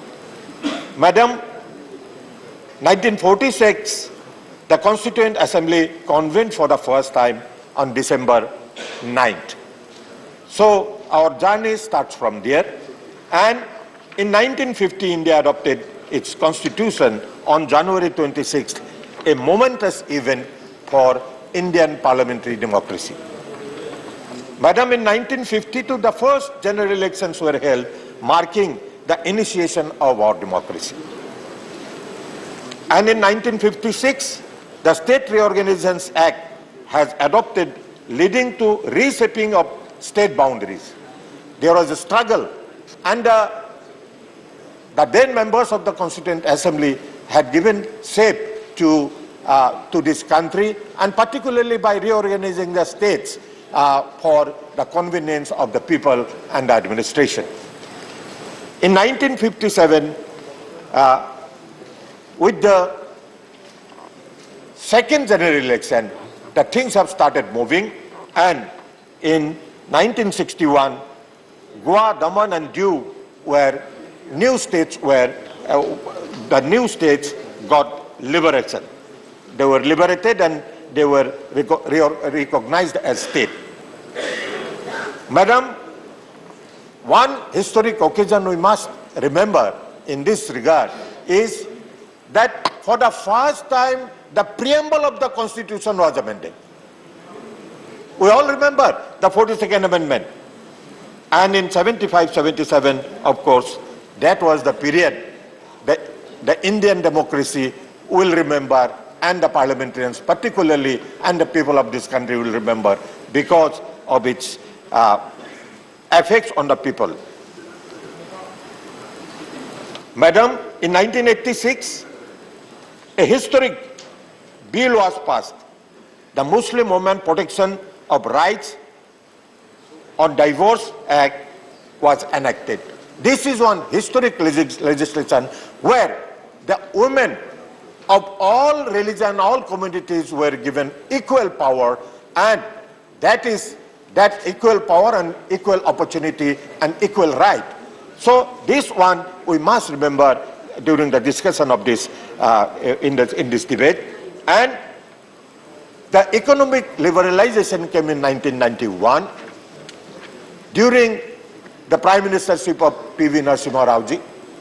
And today we are step by step we are ahead to liberalize the economy and the benefits of the economy reaching to the poor and vulnerable sections because of that. And today the country is progressing. The country has got remarkable progress in the economic field, where today India is considered as the 5th largest economy in the world.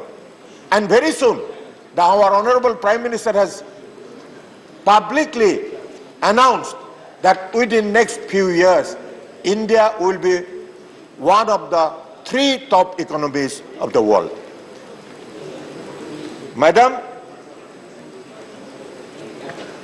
another remarkable event during the progress of this democracy, during the progress of parliament, was the GST. The GST was goods and services tax was implemented and streamlining the taxation system. One nation, one tax was the motto, and today we have seen that the national exchequer is enriched by GST and remarkable tax collection has been made, and which is helping the development of this country. So I remember, and the country will remember, this GST taxation for the benefit and for the progress of this country. Madam, one nation, one tax. But till 2019, this country had two constitutions, two flags, and this was possible to make one nation, one flag, and one constitution by the amendment brought by and the abrogation act of Article 370, which was brought in 2019, which has, we can be proud of being one nation, one flag, and one constitution. And I congratulate the government for that. Madam, I did not disturb you, although you said certain objectionable thing, including balkanization of the country. So please don't do that. And Madam, the great thing, the great war that India fought was the COVID-19 pandemic.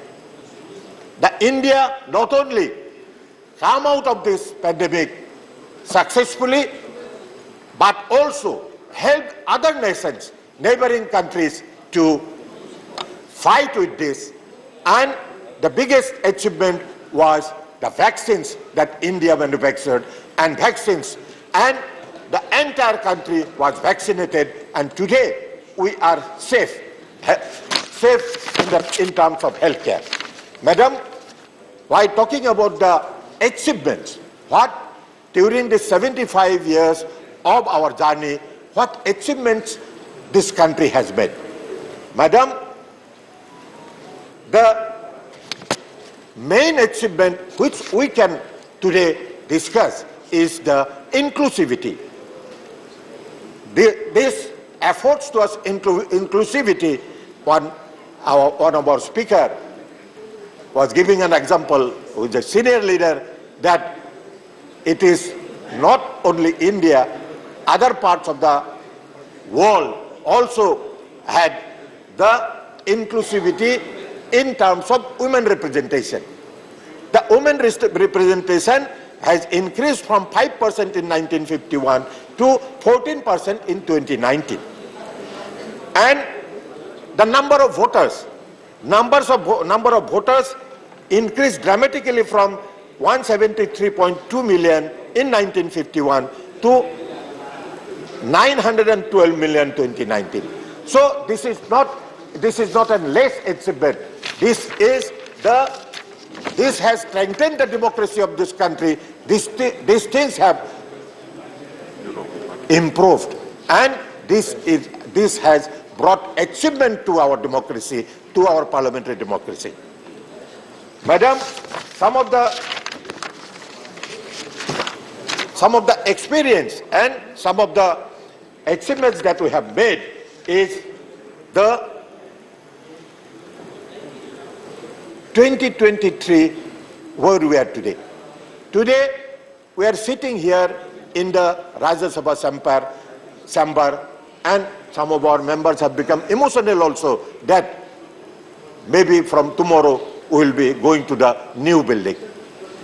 This new building is that we have to cross a line. Up to this 75 years, we have achieved a lot. But from here, we have to make a leap forward so that this country becomes the developed economy. So next 25 years, in the new building of Parliament, we are having our Amrit Kal, where India will reach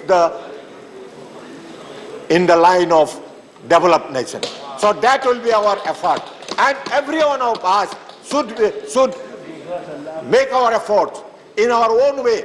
Every Indian, every single citizen should make their own effort to make this country a developed nation by 2047, when we will be completing our 100 years of Indian Parliament and Indian democracy. So,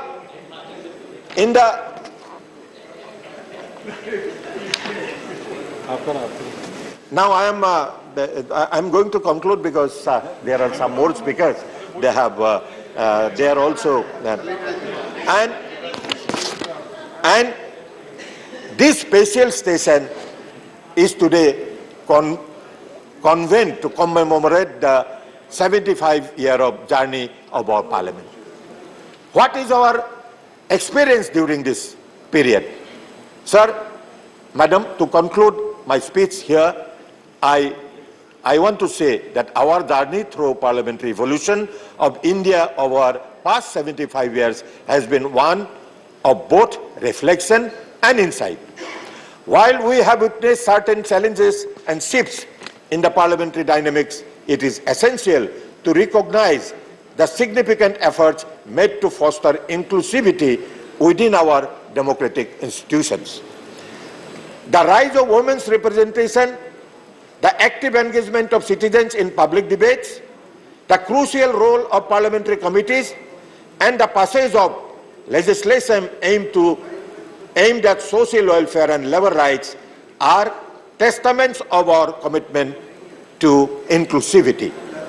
Madam, as we commemorate the key milestones in the history of the Indian Parliament, we are reminded of the enduring spirit of our democracy. From the adoption of Constitution in 1950 to the recent inauguration of a new Parliament building in 2023, these events signify our nation's growth, resilience, and adaptability in the face of challenges. As we move forward, Madam, it is imperative that we continue to uphold the principles of democracy, inclusivity, and transparency that have been the cornerstones of our parliamentary democracy. By learning from our past and embracing the opportunities of the future, we can ensure that our democratic institutions remain robust and responsive to the ever-changing needs and aspirations of our diverse and dynamic nation. Let us celebrate this journey, Madam. Let us celebrate this journey with pride and commitment to a more inclusive and vibrant future for Indian democracy. Thank you, Vice Chair, for giving me the opportunity. Thank you very much. माननीय सदस्य Vikramjit Singh Saini.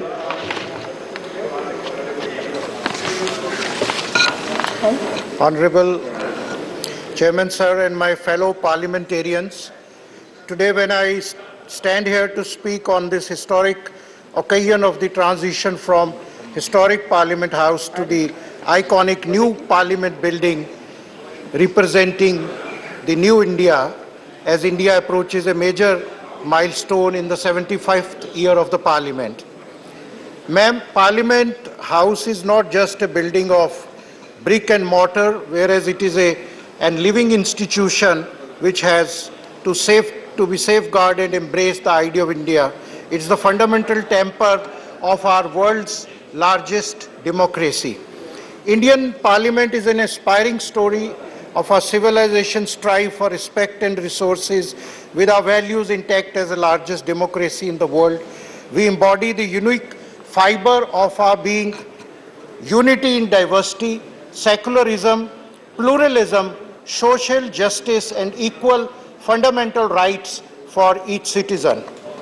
On this historic occasion, Chairman, I would like to remember and pay a homage to our ancestors, and as my father used to narrate, the horrors of partition still haunt us. I think Punjab and Punjabis suffered the most out of it. There were about 2 million people who lost their lives, and about 14 million people had to abandon their homes in the giant exodus. लाखों लोग बेघर हो गए और उन्होंने भारत को, India को, भारत अपनी मातृभूमि को अपनी जन्मभूमि माना और अपना सब कुछ, अपना कारोबार, अपने बर्तन, अपना जायदादें, अपना सब कुछ छोड़ के लाखों पंजाबी सफर करते हुए भारत को चुना, भारत को माना और फिर as a refugee they started their career और फिर रेफ्यूजी से बिल्डअप किया। ये उनकी देशभक्ति की सबसे बड़ी निशानी है और उन्होंने इस देशभक्ति का अभी तक पैट्रियटिज्म हमारे सामने है। I also pay homage to all the great Sikh leaders who spurned the offer of then Muhammad Ali Jinnah and decided to upkeep India as their motherland, and Punjabis and Sikhs have been proving their patriotism till today. We Sikhs are not by chance Indians, we are proudly by choice Indians. Honorable Chairman, sir, we also pay tribute to them. Dehe Shiva, Var Mohe Ehe, Shubh Karmante, Kabhu na Taru, Jab Aав ki Aud Nidhan Bane, At Hiran Mein, Tab Juj Maru. I would also like to remember on this historic occasion the Shaheed-e-Azam Bhagat Singh, who drew the attention of the British Samrajya and this very own parliament to further strengthen the freedom struggle. In this same parliament building, while presenting the constitution to our country, Dr. Bhim Rao Ambedkar had said, however good a constitution may be, if those who are implementing are not good, it will prove to be a bad. However bad a constitution may be, if those implementing it are good, it will prove to be good. So onus is on us parliamentarians on 75th year of the parliament. The dream, voice and aspirations of a nation suppressed by a colonial rule came to surface. As they say, with great power comes great responsibility. We all sit here as the public representatives. We are emblematic of the aspirations of 1.4 billion people who want us to serve them. We represent them. We are their voice. We are their eyes. We are their ears. Eradicating poverty, unemployment, corruption, agrarian crisis, casteism, communal hatred have no place for India, and this parliament have to work for the fundamental things like ensuring health, education, infrastructure, nation's inclusive development, women empowerment, youth empowerment. ये अमृत काल तभी ही अमृत होगा अगर हम विद्या का, शिक्षा का अमृत, सेहत का अमृत, हेल्थ का अमृत, रोजगार का अमृत हर एक गांव में हर एक भारतीय को पहुंचाएंगे. So we, as representatives of our nationals, we have to conduct ourselves, define the character of the august houses, and therefore our conduct withholds our respect to the underlying values and nobleness of this esteemed institution forged for our safeguarding by our four leaders. Honorable Chairman, the disruptions which happens in the Parliament act as a hurdle in this fundamental process for a smooth functioning of Parliament. I personally think, with my experience of 1 year, both Treasury and opposition have to together play a positive and constructive role so that optimum productivity of this institution is maintained. I take this historic opportunity to pay homage to stalwarts like my elder brother, Shri Arun Jaitley ji, my elder dearest sister who given me love as a brother for 25 years, Shrimati Sushma Swaraj ji, and we pray for the long life of stalwart Dr. Manmohan Singh ji, who is here with us despite his ill health. It was Dr. Manmohan Singh ji who brought radical changes to the economy in 91, and he had said, कुछ ऐसे भी मंजिर तारीख की नज़रों में, कुछ ऐसे भी मंजिर हैं तारीख की नज़रों में, लम्हों ने खता की, सदियों ने सजा पाई. It is our humble invocation to every individual sitting here, both from government, treasury benches and opposition, that we all should commit to this parliament, that in the new parliament house, we will ensure healthy debates, discussions, least disruptions and adjournments, and we do maximum work for the nation building. Jai Hind. Thank you. माननीय सदस्य श्रीमती ममता मोहंता. धन्यवाद आप सभी को मेरे साथ. मेरी party Biju Janata Dal की तरफ से इस पवित्र गृह में मुझे बोलने का मौका दिया, इसीलिए धन्यवाद देती हूँ. मेरा देश भारत धर्म, भाषा, वर्ण और जाति के दायरे में से आगे हम सभी एक हैं. हम केवल भारतीय हैं. आप सभी भारत वर्ष का इतिहास जानते हैं. भारत देश कैसे और कब स्वाधीन हुआ, कितने बलिदान, त्याग, समर्पण के बाद स्वाधीन भारत हमें हासिल हुआ. इन सभी संग्रामी व्यक्तित्व को मैं इस पवित्र गृह से नमन करती हूँ, श्रद्धांजलि ज्ञापन करती हूँ. स्वाधीन भारत के सभी लोग को शासन पद्धति में रख के सुविधा देने की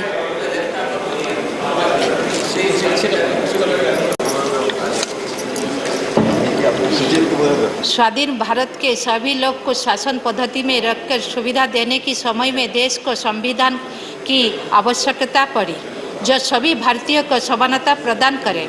स्वाधीन प्रणेता बाबा साहेब भीमराव रामजी अंबेडकर को भी इस गृह से नमन करती हूँ, जिसके कलम की ताकत से इस पुरुष प्रधान समाज में महिलाएं भी समानता प्राप्त कर रहे हैं.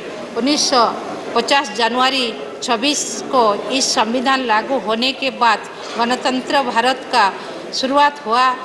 तभी से जाति, वर्ण, धर्म, शिक्षा आदि सभी क्षेत्रों में सभी को समान सुविधा मिला. इस संविधान के चलते हुए देश में शासन पद्धति लागू हुआ. इस प्रजातंत्र अर्थात गणतंत्र में विधायिका, कार्यपालिका और न्यायपालिका को समान गुरुत्व दिया गया. आज हम 21 सेंचुरी में पहुंच गए. विश्व के अन्य देश के हिसाब से यहाँ का लोकतंत्र और सुदृढ़ हुआ है. एक आदिवासी महिला आज राष्ट्रपति भारत देश का सबसे बड़ी पदवी महामहिम राष्ट्रपति की पदवी में अवस्थापित है. मैं एक आदिवासी जिला से आके यहाँ आप सबके सामने कुछ कह पा रही हूँ. इसी से बड़ी बात क्या है, महिला के विकास का और क्या उदाहरण दो. आज अगर आप कहीं भी जाओ तो ज़्यादातर इलाका में महिला जिला कलेक्टर, जिला एसपी, महिला सरकारी कर्मचारी ज़्यादा पाएंगे. शिक्षा क्षेत्र में आप देखें आईआईटी, आईआईएम, एमबीबीएस, यूपीएससी सभी क्षेत्रों में महिला को दबदबा है. भारतवर्ष में 700 से ज़्यादा आदिवासी वर्ग है. भारत के 8.6% इनका संख्या है. आज के हिसाब से संख्या बढ़ गई है. देश गठन के समय से ही इस वर्ग को गुरुत्व दिया गया है. सभी राज्य आदिवासी वर्ग के सामाजिक, आर्थिक विकास तथा उनका संस्कृति की सुरक्षा, भाषा की सुरक्षा दिया जा रहा है. उनके विकास के लिए स्वतंत्र मंत्रालय बनाया गया है. सबसे बड़ी बात है कि उनकी भाषा में उन्हें शिक्षा दिया जा रहा है. लेकिन आदिवासी संप्रदाय के आंचलिक भाषा को सुरक्षा देते हुए प्राथमिक शिक्षा व्यवस्था में शामिल करना जरूरी है और संविधान के 8वें परिच्छेद में शामिल करना आवश्यकता है. शिक्षा क्षेत्र में भारत के पावन भूमि से चांद तक का यात्रा ही सबसे बड़ी उदाहरण है. यहाँ कितने विश्वविद्यालय, वैश्विक विश्वविद्यालय भेषज विश्वविद्यालय समेत कितने अनुष्ठान हैं। यहाँ से लाखों संख्या में विद्यार्थी निकलते हैं जो देश विदेश में भारत का नाम रोशन करते हैं। इस देश में 77% से ज़्यादा शिक्षित है, 84% से ज़्यादा महिला और 71% से ज़्यादा पुरुष शिक्षित है। और कृषि क्षेत्र की बात कहूँ तो यहाँ 60% किसान हैं जिनको हम भगवान मानते हैं, क्योंकि ये लोग हमें 2 वक्त के खाने के व्यवस्था में जुटे हैं। सरकार भी इन किसानों के लिए बहुत योजना बनाए हैं। प्रति वर्ष स्वतंत्र बजट किया जाता है। स्वास्थ्य क्षेत्र में भी बदलाव आया है, सभी रोग का इलाज तुरंत हो पा रहा है। गमनागमन, शिल्प, टेक्नोलॉजी, विज्ञान क्षेत्रों में हम बहुत आगे हैं।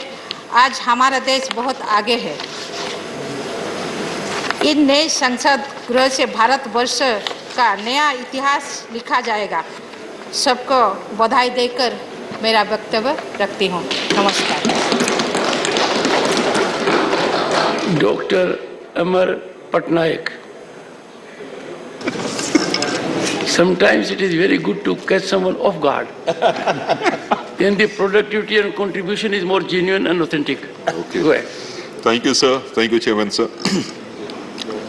So it's actually indeed a privilege for me to be present here, speaking about 75 years of Parliament, of the largest and one of the most diverse democracies of the world. It's no mean feat, sir, that parliamentary democracy has flourished in this country because of this Parliament. What is currently happening or is about to happen is that we would be moving in a symbolic fashion from old to the new, from new to the aspirational, and from a democracy which was marked by bills and acts which laid the foundation, or which will be the foundation for several such new bills and acts in the future in the new building. Sir, I would like to speak about a speech which Dr. Ambedkar made in the Law College of University of Delhi way back in 1948. He says, there could be no doubt that one of the countries which could boast of a great ancient civilization was India. It had parliamentary institutions when people of Europe were mere nomads. It is not that India did not know what is democracy. There was a time when India was studded with republics, and even where there were monarchies, they were either elected or limited. It is not that India did not know parliaments or parliamentary procedure. A study of the Vinaya Pitaka and the Buddhist Bhikshu Sanghas discloses that not only there were parliaments, for the Sanghas were nothing but parliaments, but the Sanghas knew and observed all the rules of parliamentary procedure known to modern times. So I would concur with what other members were referring to say that democracy did not really originate in Greece, but it originated many years before in this particular land. So if we are talking about parliament, I would like to think that since we knew about the parliamentary functioning for a long time, and since we are talking about the Constituent Assembly gave us the Constitution. But it is the Parliament that helps to make the Constitution a living document by the process of amendments. And that is how each one has enabled and strengthened the other. And these amendments have actually made the Parliament, made the functioning of the Parliament closer to the socio-economic and political reality of each of the times, the entire history of this particular 75 years. So the role of Parliament, in a sense, anywhere in the world, would be fourfold. So one, to make laws, which will be evolving with the times. Second, to pass the budget. Third, to raise national, state and local issues. And number four, to hold the executive to account by various procedures of question and answer and committees and PSC and COPO and other such matters. Now, if we talk about the first and the foremost duty of Parliament, that is to make laws, I know that the Parliament has made several laws. There are more than 100 amendments which have been passed, but I would like to concentrate on a few. And those are, the first one, on the center-state relations. So the Parliament, right from the time the Constituent Assembly debates have taken place, has been cognizant of the fact that the states have a very important role to play in this in democracy. In fact, Renuka Ray, she was a member of the Constituent Assembly, while agreeing with Pandit Kunjru, she says it is necessary that the center should be in a position to see that provinces do not fall behind in regard to the minimum standards of development. But agreeing with Pandit Kunjru, it is also not possible for a province to administer its responsibilities in an adequate manner if its financial position is unstable or uncertain. Therefore, the Parliament's job is threefold. One, legislative relations, administrative relations, and financial relations. While on the first two fronts, I think there has not been much divergence except occasional allegations of center legislating on the state list. The problem has been the financial relations, the devolution of funds. And I think this is where our Chief Minister, my leader, Honorable Naveen Patnaik, has always been saying that the cess and surcharge which comes to the central kitty should be made a part of the divisible pool. I think this is what we have to look forward in the next 25 years to be happening, to make the states actually financially independent and financially sustainable to take the entire goal of the nation forward. The second aspect that I would like to talk about is on the issue of women, sir. So on the issue of women, the Parliament has passed several landmark legislations, and many of them have already been spoken about here. One is the Hindu Marriage Act. It removed polygamy, marriage of a maiden and that of a widow, the registration of Hindu marriage, the divorce, the Hindu Succession Act, which is very significant because it gave property rights to women, the Hindu Succession Amendment Act, Child Marriage Act, and several such acts relating to women. But I think it stopped short of one particular last legislation, and that is reservation for women in the parliaments and the assemblies. And that, you know, sir, our leader, Honorable Naveen Patnaik, has been taking it forward for a long period of time, sent emissaries to all political parties. We have spoken here all the time to bring this legislation so that women, the gender parity and the gender equity, the theme reaches its final conclusion by this parliament, whether here or in the new building. And the last point, sir, that I would like to talk about is environmental constitutionalism.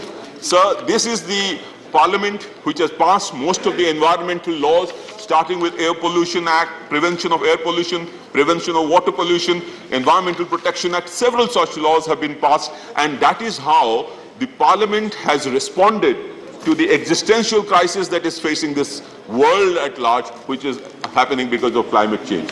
I think the Parliament has responded very well, but there are two gaps which probably could be brought in, and that is how the Parliament of India would have responded to the world, and that is to bring in a legislation to ensure that net zero is reached in a fixed period of time, and incentives are given for proper environmental response. So last point, our Parliament, while we transition from here to that building, would also mark a transition in the way the Parliament of India is responding to technology, sir. So we are moving from a physical, more of a physical Parliament to a Parliament which is both physical and digital, Sansad, sir. It will be it is not yet hybrid, but that will be the way forward, sir. So I think with this, I would end my speech. Thank you so much for giving me these opportunities. Well, you are very well audited. That's your background. Sri Tiruchi Shiva. Thank you, Chairman, sir. Thank you, Chairman, sir.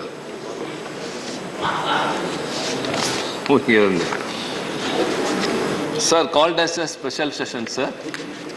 We are still not aware of the business to be transacted in the remaining 4 days. A shock or surprise may be awaited. We'll have a business advisory committee. Sir? And we'll have a business advisory committee, sir, tomorrow, and you'll be enlightened. As of now, And for tomorrow, you know everything. Okay, sir. Go ahead. As of now, I am telling. So a shock or surprise or nothing is awaiting, and we are also awaiting. Sir, we have completed 75 glorious years of independence and 72 successful years of journey of the Parliament. Sir, this milestone makes it important to recall the hopes, the ideals we have cherished, we have accomplished in this Parliament, fulfilling those visions of the people who fought for freedom and those who drafted the Constitution. Sir, at the outset, I would like to pay my tributes to those who laid down their lives for our freedom, the independence which we are enjoying. Starting from Pulitevan, Veerabandya Kattapomman, Marudu Brothers, Velu Nachiyar, Kuyili, and Tilakar, Gokhale, Mahatma Gandhi, Nehru, Sardar Patel, VOC, and unsung heroes and unsung heroines, which is very, very important, sir. Sir, I think this is the right time to tell that. In a freedom struggle in Tamil Nadu, many women participated with involvement. One lady participated with a 1-year child in her hand. And when the police attempted to disperse the crowd, they opened fire. And when the crowd dispersed, she fell in a place. The flag which she was holding was in another place. The child fell in another place. And the bullet that was fired hit the infant and the child died, sir.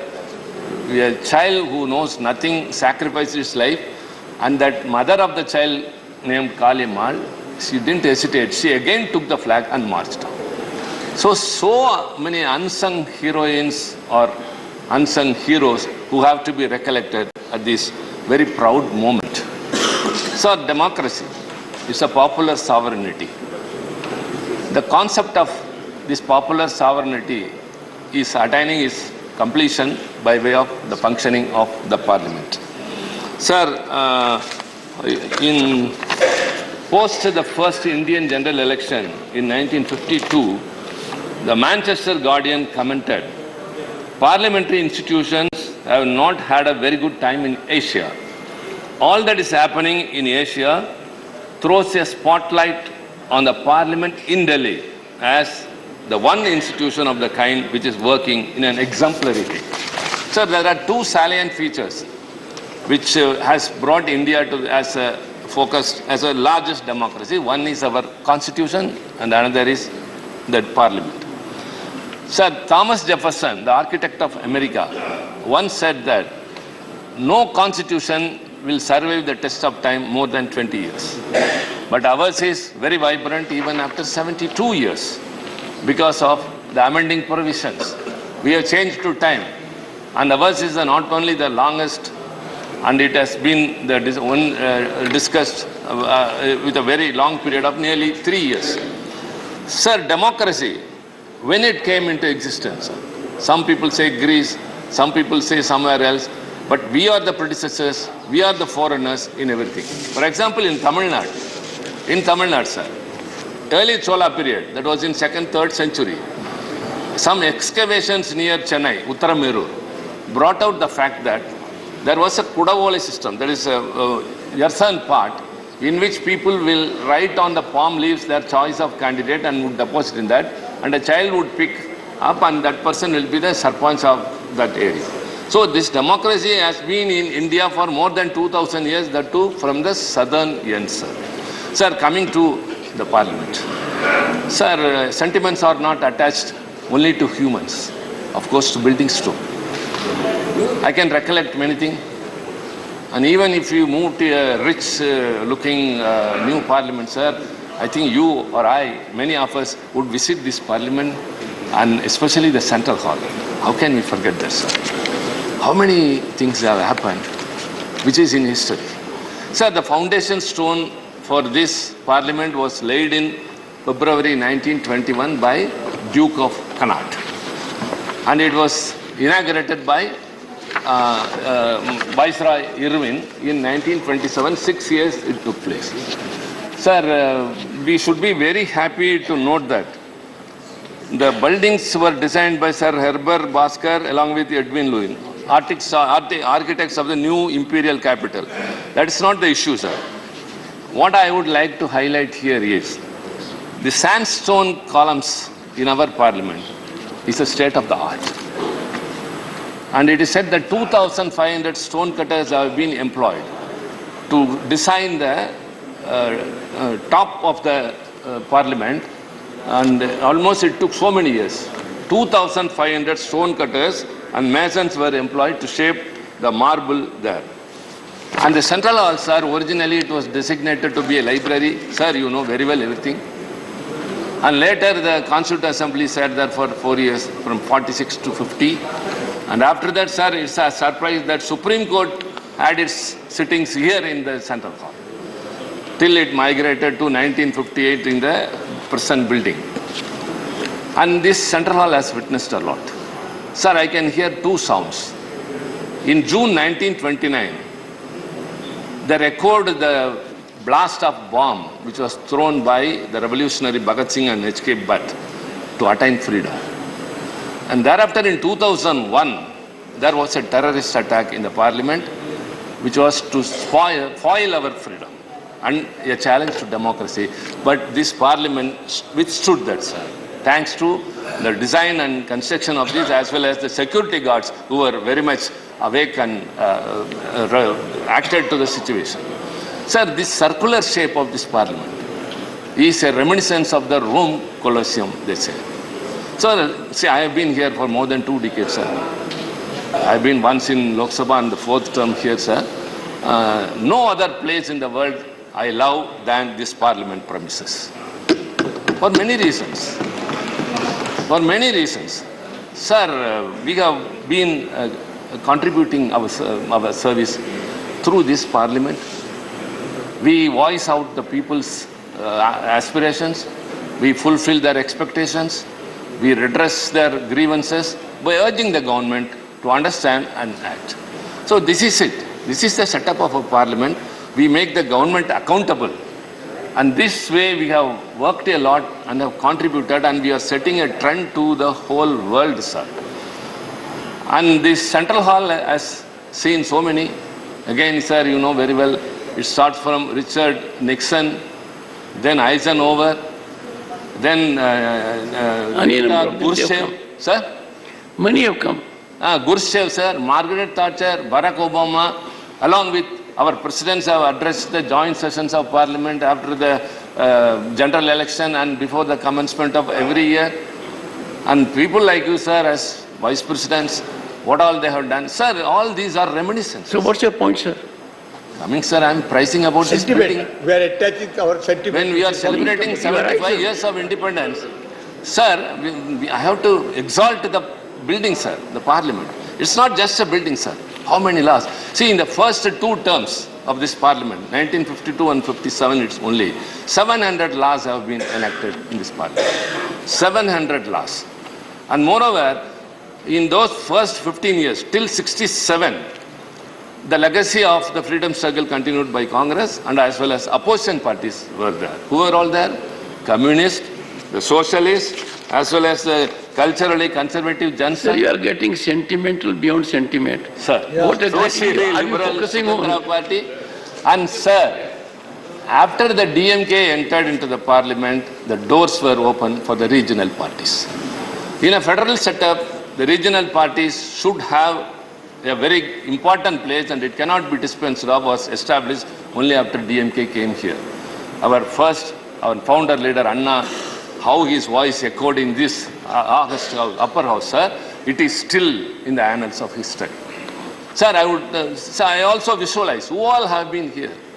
Pandit Nehru, Dr. Ambedkar, Lal Bahadur Shastri, Kripalani, Madhu Dandavade, Vajpayee ji, Advani ji, Ramanohar Logia, and our beloved Anna, until Murasali Maran, sir, your colleague when you were in the Ministry of VP Singh, sir. His performance in Doha conference is still a history. Sir, coming to all these points, sir, I think I have some time, sir. 6 more minutes. 6 more minutes. No, what I am doing is that the main opposition party, their entire time had been taken by the Honorable LOP. But I would still accommodate some of them, given their huge experience. That being the situation, I am rationally, uniformly curtailing time, more of the ruling party, but of others also. So please cooperate with me. Sir, I could hear, though I was not there, the Tryst with Destiny speech of Pandit Nehru. The Tryst with Destiny, the speech delivered by Pandit Nehru at the stroke of the midnight hour, sir. No, what I said was that we had a tryst with destiny. Sir?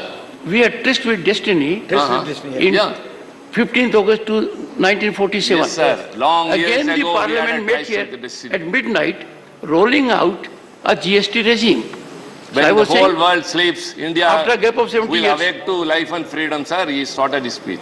Sir, I had the privilege of being here during the Golden Jubilee of the independence, sir. And in the Central Hall, we heard the speeches of Mahatma Gandhi and Netaji Subhash Chandra Bose. And that's a very green memory. So also these speeches, sir. And after the speech of Pandit Nehru, very important here is we have to recollect this mentioning of Dr. Ambedkar, the architect of our constitution, because this is the right time when we are speaking about constitution, we have to preserve also. So I have to quote only two things, one of Ambedkar's and another of Anna. However, a constitution may be, quote Dr. Ambedkar, however good a constitution may be, if those who are implementing it are not good, it will prove to be bad. Okay, sir. However bad a constitution may be, if those implementing it are good, it will prove to be good. If those who are called to work it happen to be a good lot. The constitution can provide only the organs of state such as legislature, executive and judiciary.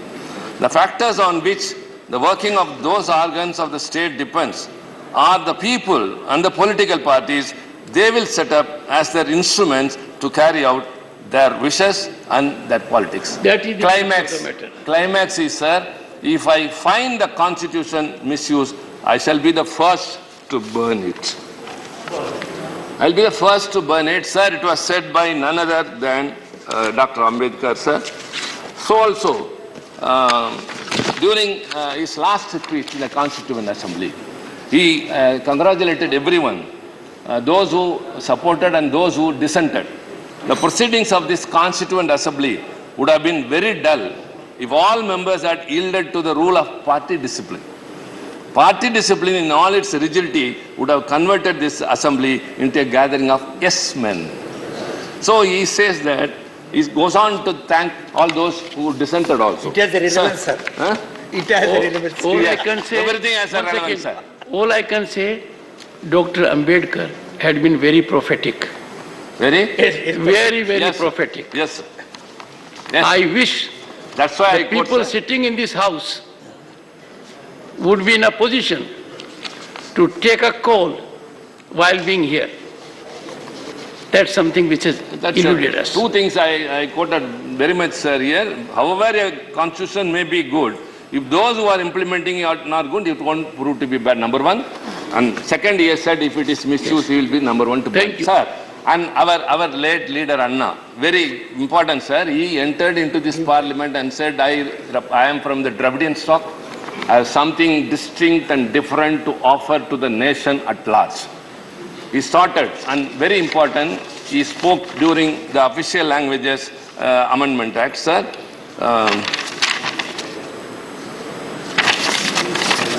Sorry.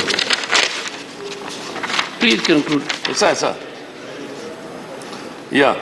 If it is uniformity, quote, Anna spoke, if it is uniformity that you are going to aim at, you are not going to achieve it, come what may. This country consists of different ethnic elements, different cultural elements, and different linguistics groups. It is only unity within this diversity that we should arrive at, and not by destroying the fine niceties of this diversity, mistaking uniformity for unity. May I ask members of this House and the Prime Minister whether language alone is the cementing force needed for the unity of this country. There are regional imbalances, there are regional leanings, there are linguistic leanings, All these things have got to be bridged if you want to have a sort of unity without uniformity for this country. Unquote, sir. Thank you. Unquote, sir. Sir, this parliament has experienced very well. It has flourished all the diversities, sir. Our social, regional, linguistic, ethnic, religion, everything. But that has to be maintained. That is our foremost wish, sir.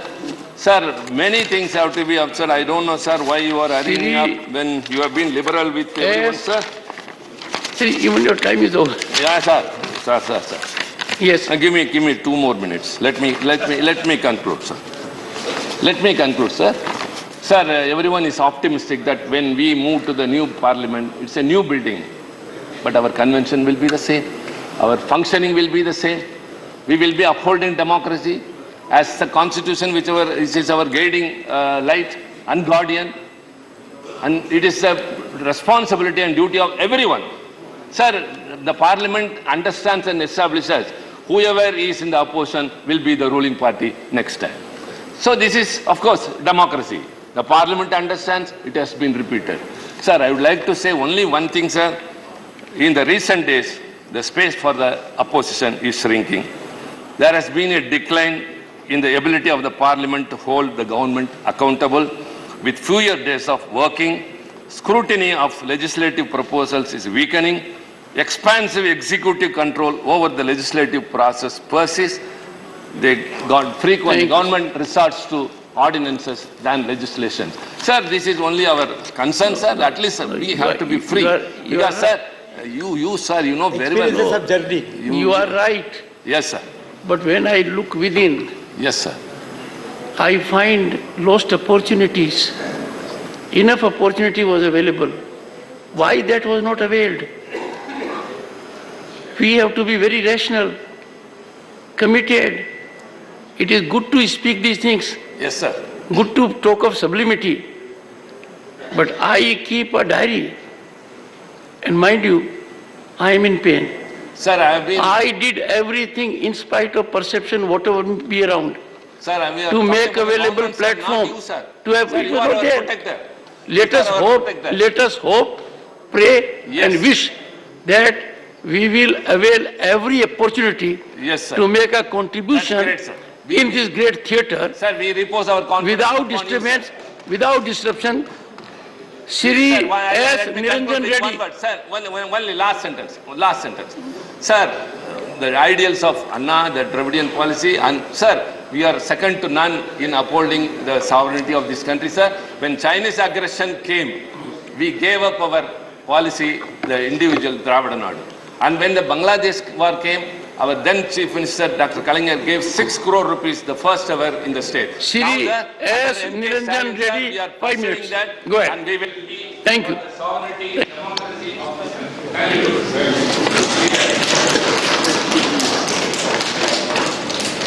Thank you, Chairperson.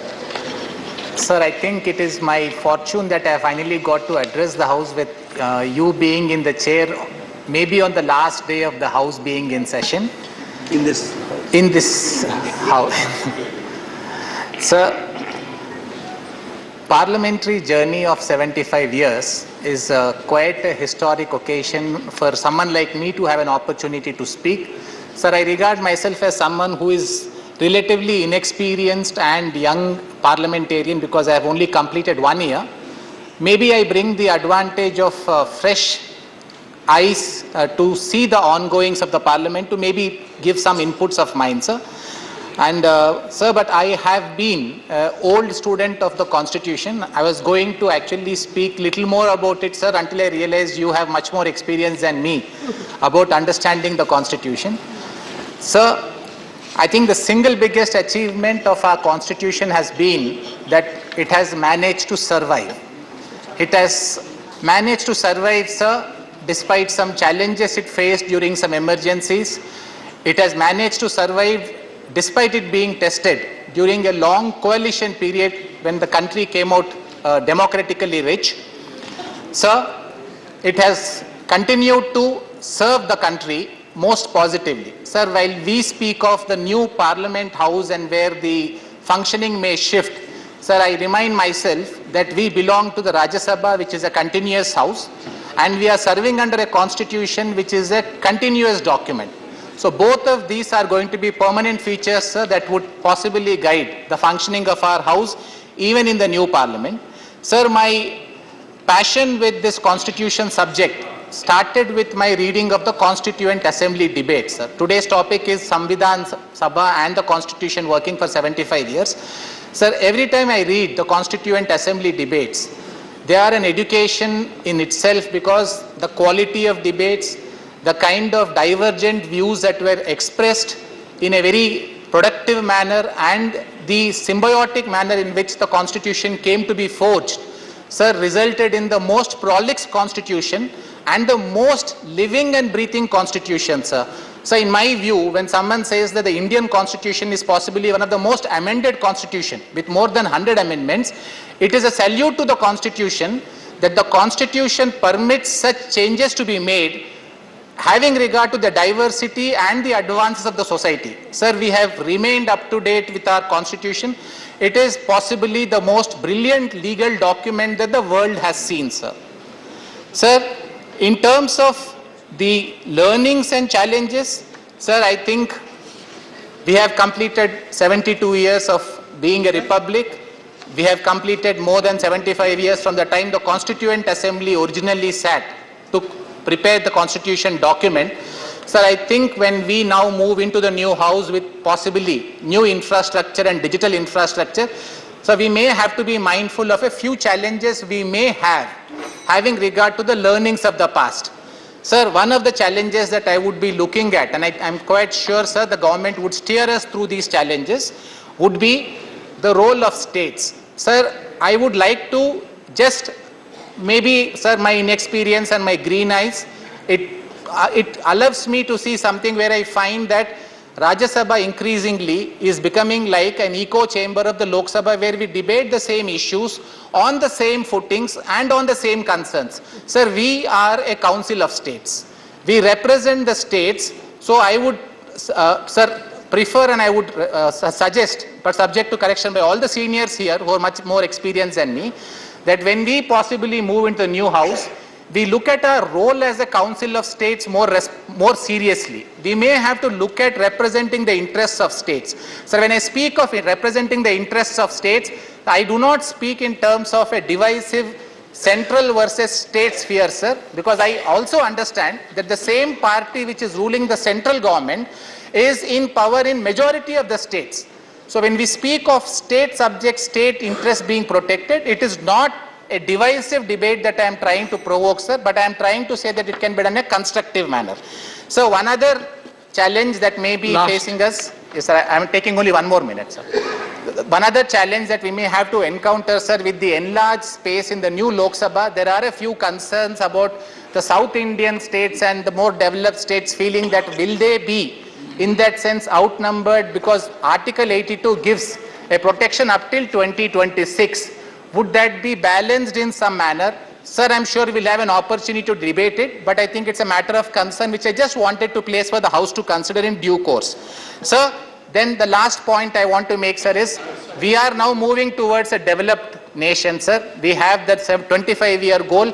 We would want to commend the government and support it fully. As Indians, everyone wants India to be a developed country, but development, sir, in many respects, apart from the material development that we are gaining, sir, I would think that the very fact that we are preserving the constitutional ethos in its fullest form is possibly the greatest tribute to India as a democracy. And sir, the most satisfying thing for me about G20 was India calling itself as a mother of democracy, because that clearly shows the path India wants to take going forward as a democratic country.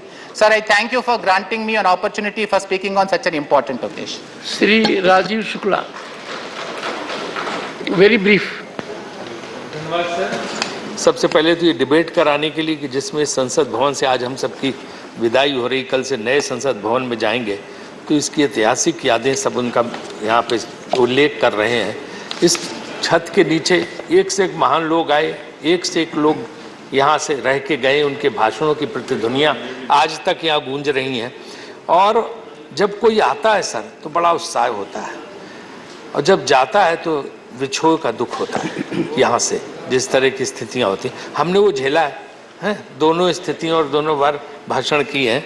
तो ये sir जो है एक ऐसी जगह है जो एक मिलन केंद्र है। आपकी बाहर कितनी भी शत्रुता हो, कितनी भी कटुता हो, कितनी भी दुश्मनी हो, लेकिन यहाँ आके सब एक दूसरे से मिलते हैं, बात करते हैं और ये लोगों को जोड़ता है, ये स्थान वो होता है। और मैं हमेशा से कहता हूँ कि राजनीति में, लोकतंत्र में कटुता के लिए कोई स्थान नहीं। There is no place for acrimony in Indian politics.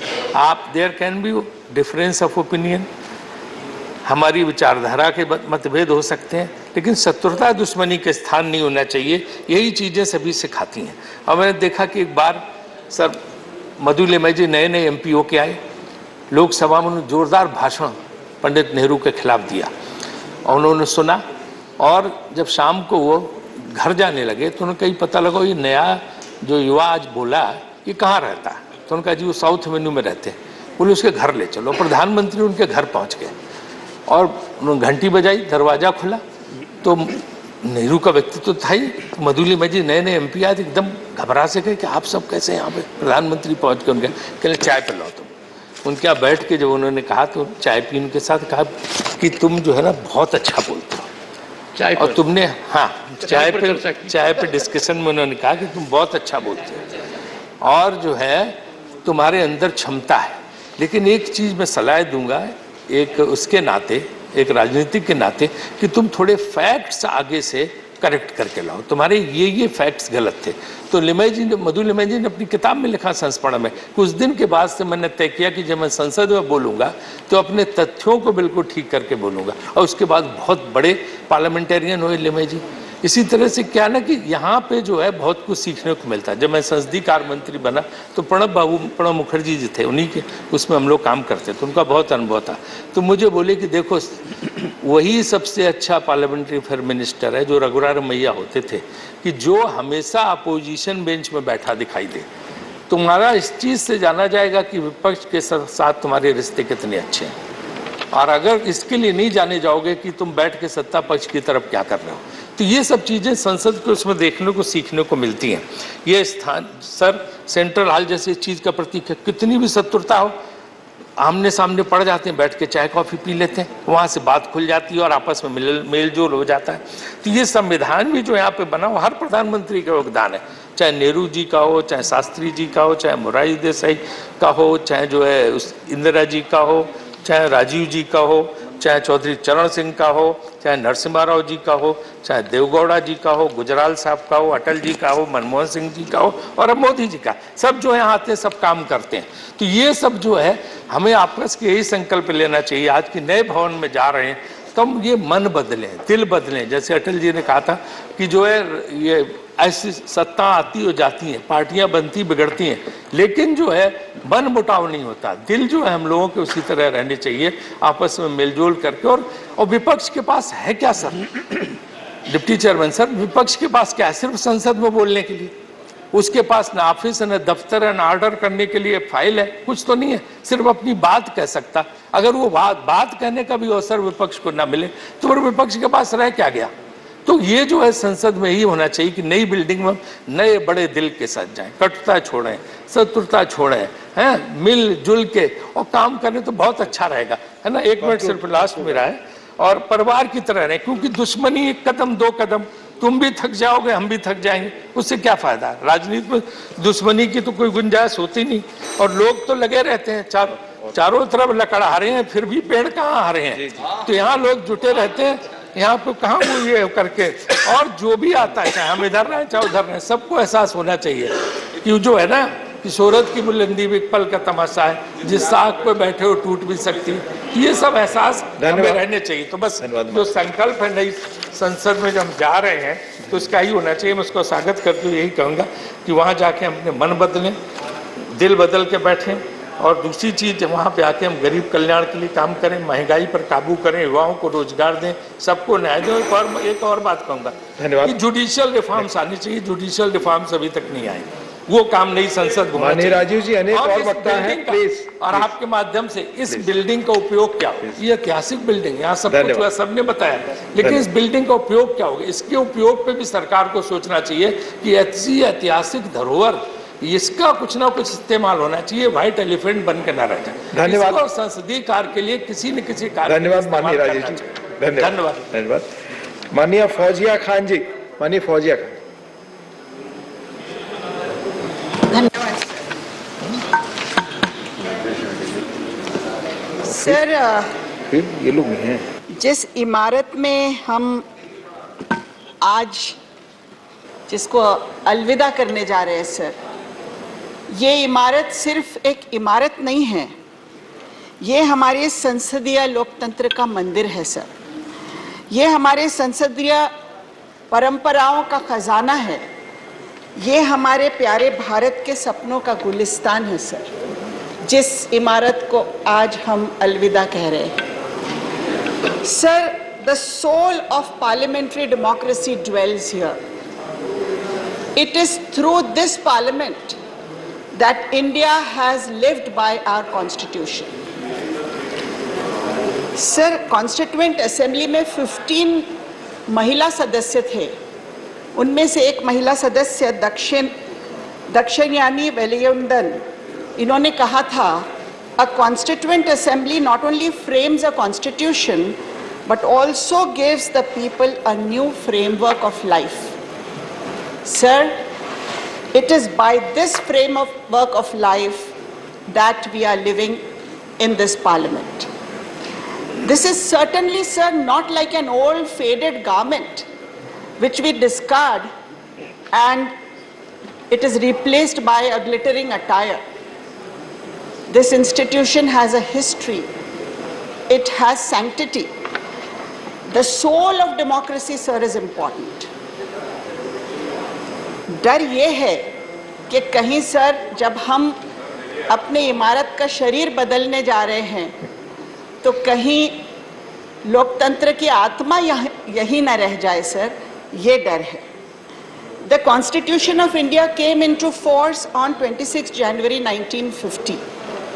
The first general elections under the new constitution were held during the year 1951 and 52, and the first elected parliament came into existence in April 1952, sir. Since then, this parliament has been the custodian of democracy. Sir, this has been the custodian of the dreams and aspirations of the people of India. This has been the custodian of the rights of men and women and children, sir.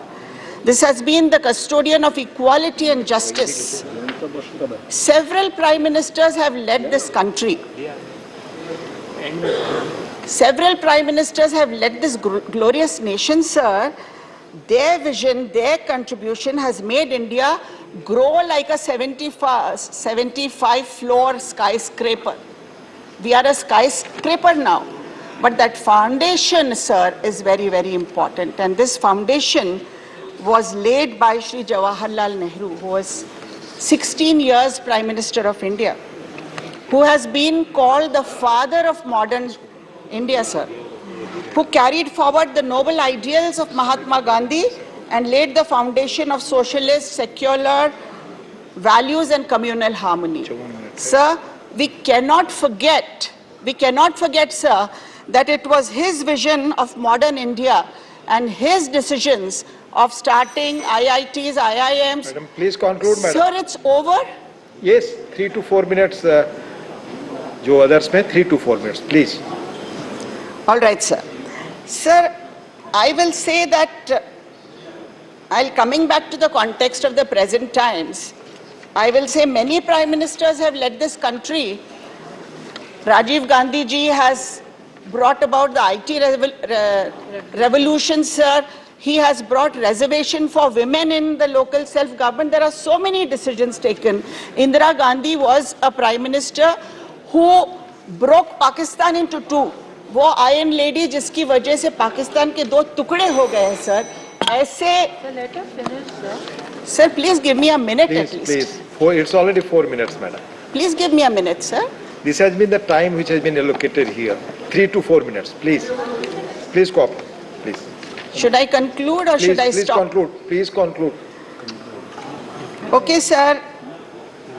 Last में इतना ही कहूंगी कि आज हम मन की बात कर रहे हैं, आज सरकार मन की बात करती है, लोग सरकार के मन की बात करते हैं सर, लेकिन हमारे जो तिरंगे के रंग है आज वो सरकार को नजर नहीं आ रहे हैं सर। जो 3 रंग है वो नहीं दिख रहे हैं, शायद कलर ब्लाइंडनेस की बीमारी हो गई है, क्योंकि सर ये कलर ब्लाइंडनेस की बीमारी आज जो भी हमारे एडमिनिस्ट्रेटिव एजेंसीज हैं, जो सीबीआई है, ईडी है, हमारे जो अलग अलग ऑटोनोमस एजेंसीज है, आज उनको एक ही रंग नजर आ रहा है sir. Madam, it's already 5 minutes, 3 minute के बजाय 5 मिनट आप बोली। प्रोफेसर रामगोपाल यादव जी, को हिट करने को लगे तो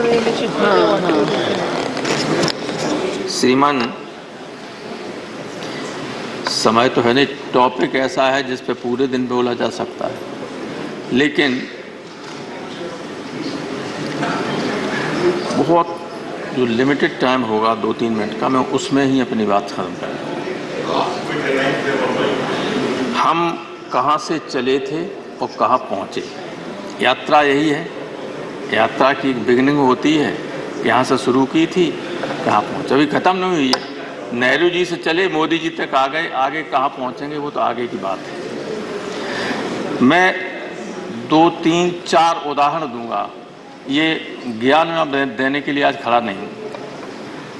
एक बार पंडित जवाहरलाल नेहरू प्रधानमंत्री थे, इलाहाबाद गए, समाजवादी युवजन सभा के लोग जनेश्वर मिश्र, मोहन सिंह, ब्रजभूषण तिवारी के नेतृत्व में उन्होंने काले झंडे दिखाए थे। नेहरू जी ने अपनी गाड़ी रुकवाई, उतर के आए, बोले इन लड़कों को बुलाओ, और पूछा कि भाई क्यों काले झंडे दिखा रहे हैं।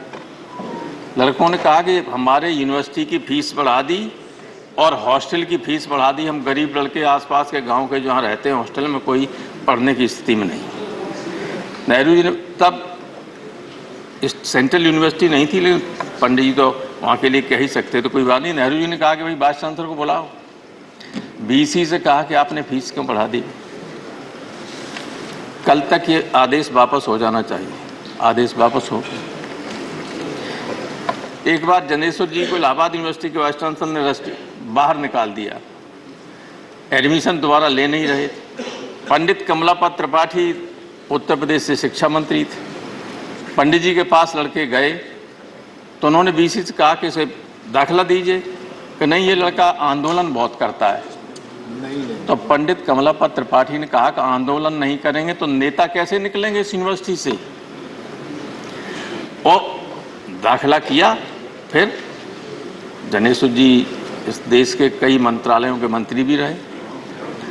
मैं कहना ये चाहता हूं कि उस अब 300 दिन से ज़्यादा से लड़के इलाहाबाद यूनिवर्सिटी में अनशन किए हुए हैं कि स्टूडेंट यूनियन का गठन होना चाहिए, चुनाव होना चाहिए।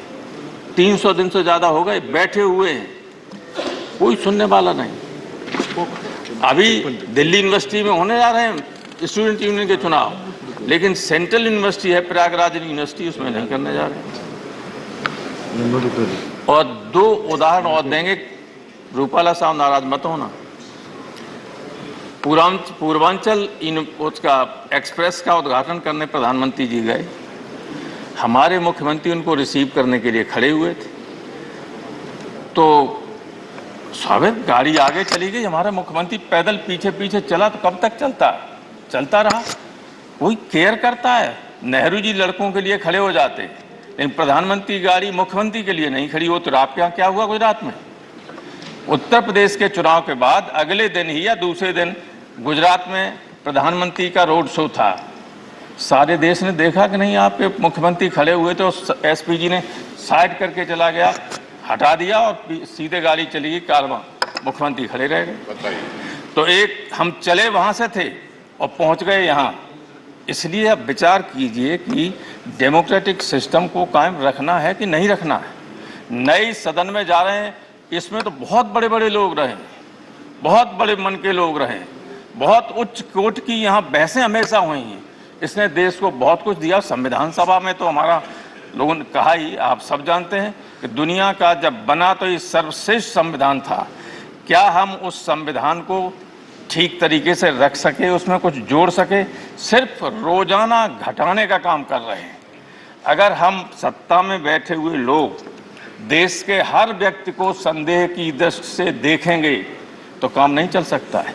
कानून बनता है कुछ चीज़ों को रोकने के लिए।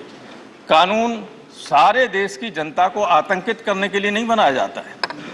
ऐसे ऐसे कानून बने, अपराधियों पर लगना चाहिए, आर्थिक अपराधियों पर लगना चाहिए, लेकिन कहीं व्याख्या नहीं है जिस पर चाहें, जिसको चाहें उस पर पुलिस जाके पकड़ लेगी, ईडी पहुंच जाएगी, ईडी पहुंच जाएगी। क्या ये संविधान की मंशा संविधान निर्माताओं की इस तरह के कानून बनाने की रही थी? कभी नहीं रही होगी। बहुत डेमोक्रेट थे और सारे लोग थे, और इस संसद में बैठकर भी इस तरह के कानून नहीं बने। कोटा बना, टाडा बना, सब बने, लेकिन वापस हुए कि नहीं हुए? अटल बिहारी वाजपेयी बड़े आदमी थे, अडवाणी जी थे, यहाँ उस सदन में इंद्रजीत गुप्ता, सोमनाथ चटर्जी से लेके बहुत बड़े बड़े लोग थे विपक्ष में। डॉक्टर लोहिया रहे और पहले रहे। संविधान सभा में तो थे ही सारी इंटेलेक्चुअल क्रीम देश की, लेकिन उसके बाद भी बहुत बड़े लोग रहे, अच्छे कानून बने। कल यहाँ से आपके कम्युनिस्ट पार्टी के हिरेन मुखर्जी, यहाँ भूपेश गुप्ता, तो जाने कौन कौन रहे, हर क्षेत्र के लोग रहे, बहुत बड़े लोग रहे। कभी इस तरह के कानून फ्रेम नहीं हुए, बस मैं खत्म कर रहा हूँ, कभी इस तरह के कानून फ्रेम नहीं हुए कि हम जिन कानूनों से आम लोग डरने लगे। आम लोग जब कानून से डरने लगे तो ये देश के लिए बहुत खतरनाक चीज होती है। इस सदन में, इस संसद में मैं 30 साल से ज्यादा रहा, लगाव तो है ही। अब कल दूसरे में चले जाएंगे। हम ईश्वर से यही प्रार्थना करें कि नए संसद भवन में जो भी आगे चल के नए लोग आए, उनमें से कुछ बड़े लोग पैदा हों और देश के संविधान को, देश की व्यवस्था को ठीक रास्ते पर ले चलें। Thank you sir. धन्यवाद। आपका वही लगाव वहां भी रहेगा, मुझे उम्मीद है। डॉक्टर सस्मित पात्रा जी। माननीय अध्यक्ष महोदय, आज एक विशेष दिन है, और वो दिन जब ये सदन आखिरी बार बैठ रहा है इस बिल्डिंग में, और 24 घंटे बाद इस बिल्डिंग की लाइट्स बंद हो जाएंगी, और 75 साल का जो काम हुआ है वो आगे चलता रहेगा नए बिल्डिंग में। मैं अपना वक्तव्य, क्योंकि बहुत कम समय है, 3 मिनट है, अपना वक्तव्य जो है हमारे देश के जितने फ्रीडम फाइटर्स हैं, संविधान सभा के सारे मेंबर्स जो थे जिन्होंने कॉन्स्टिट्यूशन को खड़ा किया, उन सबको मैं नमन करते हुए अपना वक्तव्य शुरू करता हूं। मान्यवर, 75 साल और 3 मिनट वो करना बहुत मुश्किल है, बट मेरे सामने मेरे 2 वक्ता ऑलरेडी मेरी पार्टी के बोल चुके हैं। 75 साल में बहुत कुछ हुआ है, और बोलना शुरू किया जाए तो खत्म होने का नाम न लेगा। मगर 75 साल में जो चीज कर सके थे, एक चीज छूट गया मान्यवर। इस सदन में एक वो चीज छूट गई है जो अगर शायद हम कर जाते तो शायद पूरा लगता कि आज हम कुछ पूरा करके वापस जा रहे हैं नए सदन में, ये एहसास होता। वो क्या छूट गया मान्यवर? क्या रह गया? 1996 में वुमेन्स रिजर्वेशन बिल जब आया था, उसको पारित नहीं हो पाया। 1996 में आया, 1998 में आया, 1999 में आया, 3 बार इसी पार्लियामेंट में, बट पारित नहीं हो पाया। फिर मान्यवर, ये वो वुमेन्स रिजर्वेशन बिल है जो मैं लेके आया हूं आपके पास, जो कि 9 मार्च 2010 को इस सदन ने पारित किया और लोकसभा में भेजा कि हमारी महिलाओं को इस देश के 33% संरक्षण मिलना चाहिए लोकसभा और विधानसभाओं में। अगर ये उस दिन पारित हो जाता तो शायद 75 साल में जितना काम किया है, उन 75 सालों के साथ अगर ये जुड़ जाता तो मुकम्मल लगता।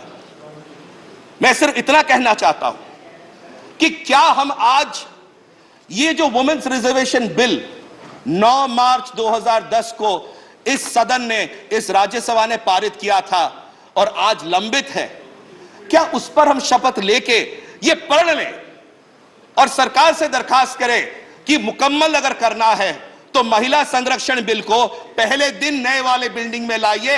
हम सब मिलके जो है उस दिन को स्वीकार करेंगे, स्वीकृत करेंगे, साकार करेंगे, तब जाके कहीं ना कहीं महिला संरक्षण बिल को पारित करते हुए ये प्रण ले सकते हैं। अगर ये प्रण हम ले सकते हैं, ये विचार ले सकते हैं, हमारे 66 करोड़ मां और बहनें जो वहां पर देख रही हैं हमें, उनकी एक सोच है, उनकी एक मंशा है कि पिछले 27 सालों से जो लंबित है, अगर उसको मुकम्मल करना है तो एक सोच, एक नए विश्वास, एक नए ऊर्जा के साथ हम चलें। क्योंकि एक छोटा सा विषय कह के अपना बात रखता हूं, समय समाप्त हो चुका है। हम तो चले थे जानिबे मंजिल, लोग आते रहे, कारवां बनता रहा, कारवां बनता रहा। मान्यवर, ये सदन 75 साल का जो एक जर्नी रहा है, ये सब एक साथ मुकम्मल होके चले हैं। मगर एक विश्वास है कि हम हमारी माओं के लिए, हमारी बहनों के लिए, 66 करोड़ उस लोगों के लिए आज तक भी हमने कई प्रॉमिसेस किए हैं, उसको साकार नहीं किया है। ये वो वुमेन्स रिजर्वेशन बिल है जो सदन ने पास किया था, इसको नए सदन में लाइए, पारित करिए, और जो विश्वास एक नई भारत का हम देना चाहते हैं, उस ऊर्जा के साथ, उस विश्वास के साथ हम आगे बढ़ें और देश नहीं पूरी दुनिया में जब हम नंबर 1 बनने का काम रखते हैं, इस विश्वास को कायम करें। अगर ये करते हैं तो आने वाली पीढ़ियां सच में सोचेंगी कुछ ऐतिहासिक हुआ था। सिर्फ बिल्डिंग नहीं थी, सोच ने आता, विश्वास ने आता, एक नया आयाम था कि हम महिला संरक्षण बिल को पारित करते हुए नई ऊर्जा, नए विश्वास, नए भविष्य की तरफ जाएंगे। बहुत बहुत शुक्रिया। Honorable members, this is indeed a momentous occasion, and the House has the benefit of having two of its members who had the occasion to be Prime Minister of this country. And it is gratifying for all of us that both of them were present. I will now give floor to Sri S.D. Dev Gowda. Kind permission. Sir, while sitting. Only few minutes. Yesterday, the leaders of all political parties were summoned by the Parliamentary Affairs Minister. In that meeting, it was chaired by our Defence Minister, Sri Rajya Sabha. Sir, in that meeting, some of our friends from the neighboring state on the Kaveri issue they raised. I didn't raise any objection while they were speaking. It is my misfortune for having served in this parliament for 40 years. Yesterday, all electronic media in Karnataka, it was highlighted, they was not interested to protect the interest of the Kaveri waters, which the people are suffering today. I don't want to go to the merits and demerits of what is going on, what all the people from Tamil Nadu, which was fought from last 60 years, the battle, I don't want to go back to all those things. Sir, I would like to just only one point, whatever the unity that they have been exposed. When Khargeji was speaking, I was watching. Your good self said, I will give opportunity for all the members, few minutes. So lastly, I have come here with your kind permission. I only say, I would like to stand by the problem that has been created by the unity of our friends. Yes, they have the majority, 40 members. We are only 26 or 28 members. There is no unity among ourselves in Karnataka. The people are suffering, but I would like, as a single member whom I have fought the battle from last 60 years. Sir, I don't want to go back to all those old histories. My friends knows this. When Manmohan Singh ji was the Prime Minister, what has happened? I do not want to take much time. Just only one word I would like to say. This quarrel will not be solved legally. If at all, if our friends wants to have some sort of smooth understanding, let all of us sit together and sort out the problem. Otherwise, things will continue and the struggle from both sides will go on, and this will not going to solve the problem. This type of fight on both sides.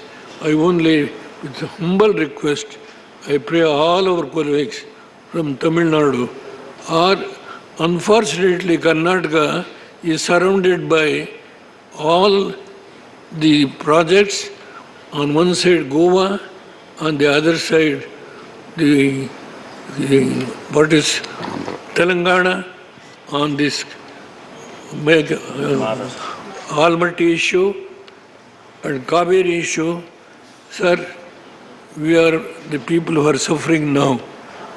I only pray this problem will not be solved unless we sit together, try to sort out the problem ourselves. Legal battle certainly will not going to solve this problem. We have 200 years back the issue started on Kaveri. I don't want to take much of the time. I can go on, give all the details. You have permitted me. I only say what I would like to say. I also stand by the people of Karnataka who are suffering, and I will pray all our colleagues, if they are going to sit together and solve the problem among ourselves, it will be one of the most brilliant issues, sir. I only pray all of our friends. All the rivers are surrounded. Karnataka is the worst sufferer. That's the position, sir. Sir. Only I request. I don't want to make any. It's already settled the issue. The issue has been already settled based on the Supreme Court direction.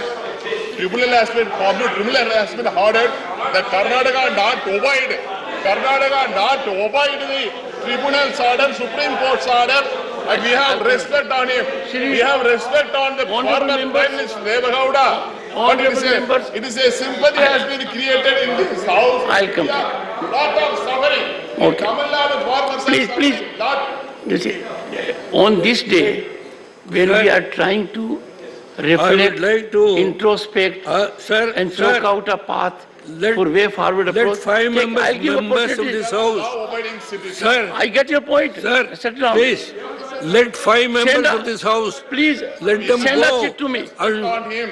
Sir, The former Prime Minister, but our farmers.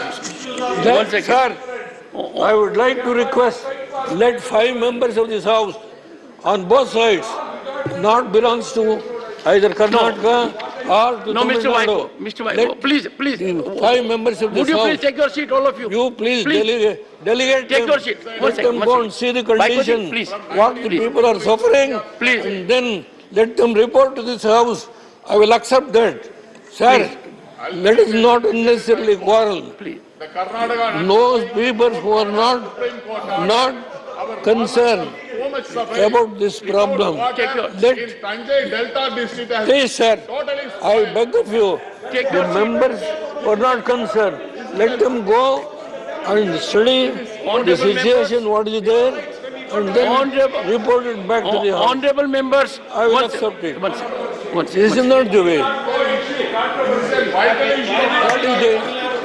Because of your strength, you have got 40 members, you are united, and we are divided. No. Would you please be good enough in taking your seat? Taking your seat. Take your seat. Not going to solve the problem. Take your seat. Let me say. Take your seat. This is not going to solve the problem. If they want to go on like this, honorable members, this is not going to solve the honorable problem. members, and I will say, I do not wish to. I am 91. I don't know how many years I am going to survive. I only made an appeal. 5 members of those people who are not belongs to Karnataka or Tamil Nadu, let them go and study the situation. Report to your good self. Sir, first you finally decide. First, we all the request I make. Thank you very much. We all wish. One second. We all wish Devgowda ji a very long, healthy life. And honorable members, I was carefully listening to every word which the former Prime Minister spoke. The underlying concept was that these issues need to be determined consensually. That being the situation, we must leave it at that. Shri Pramod Tiwari.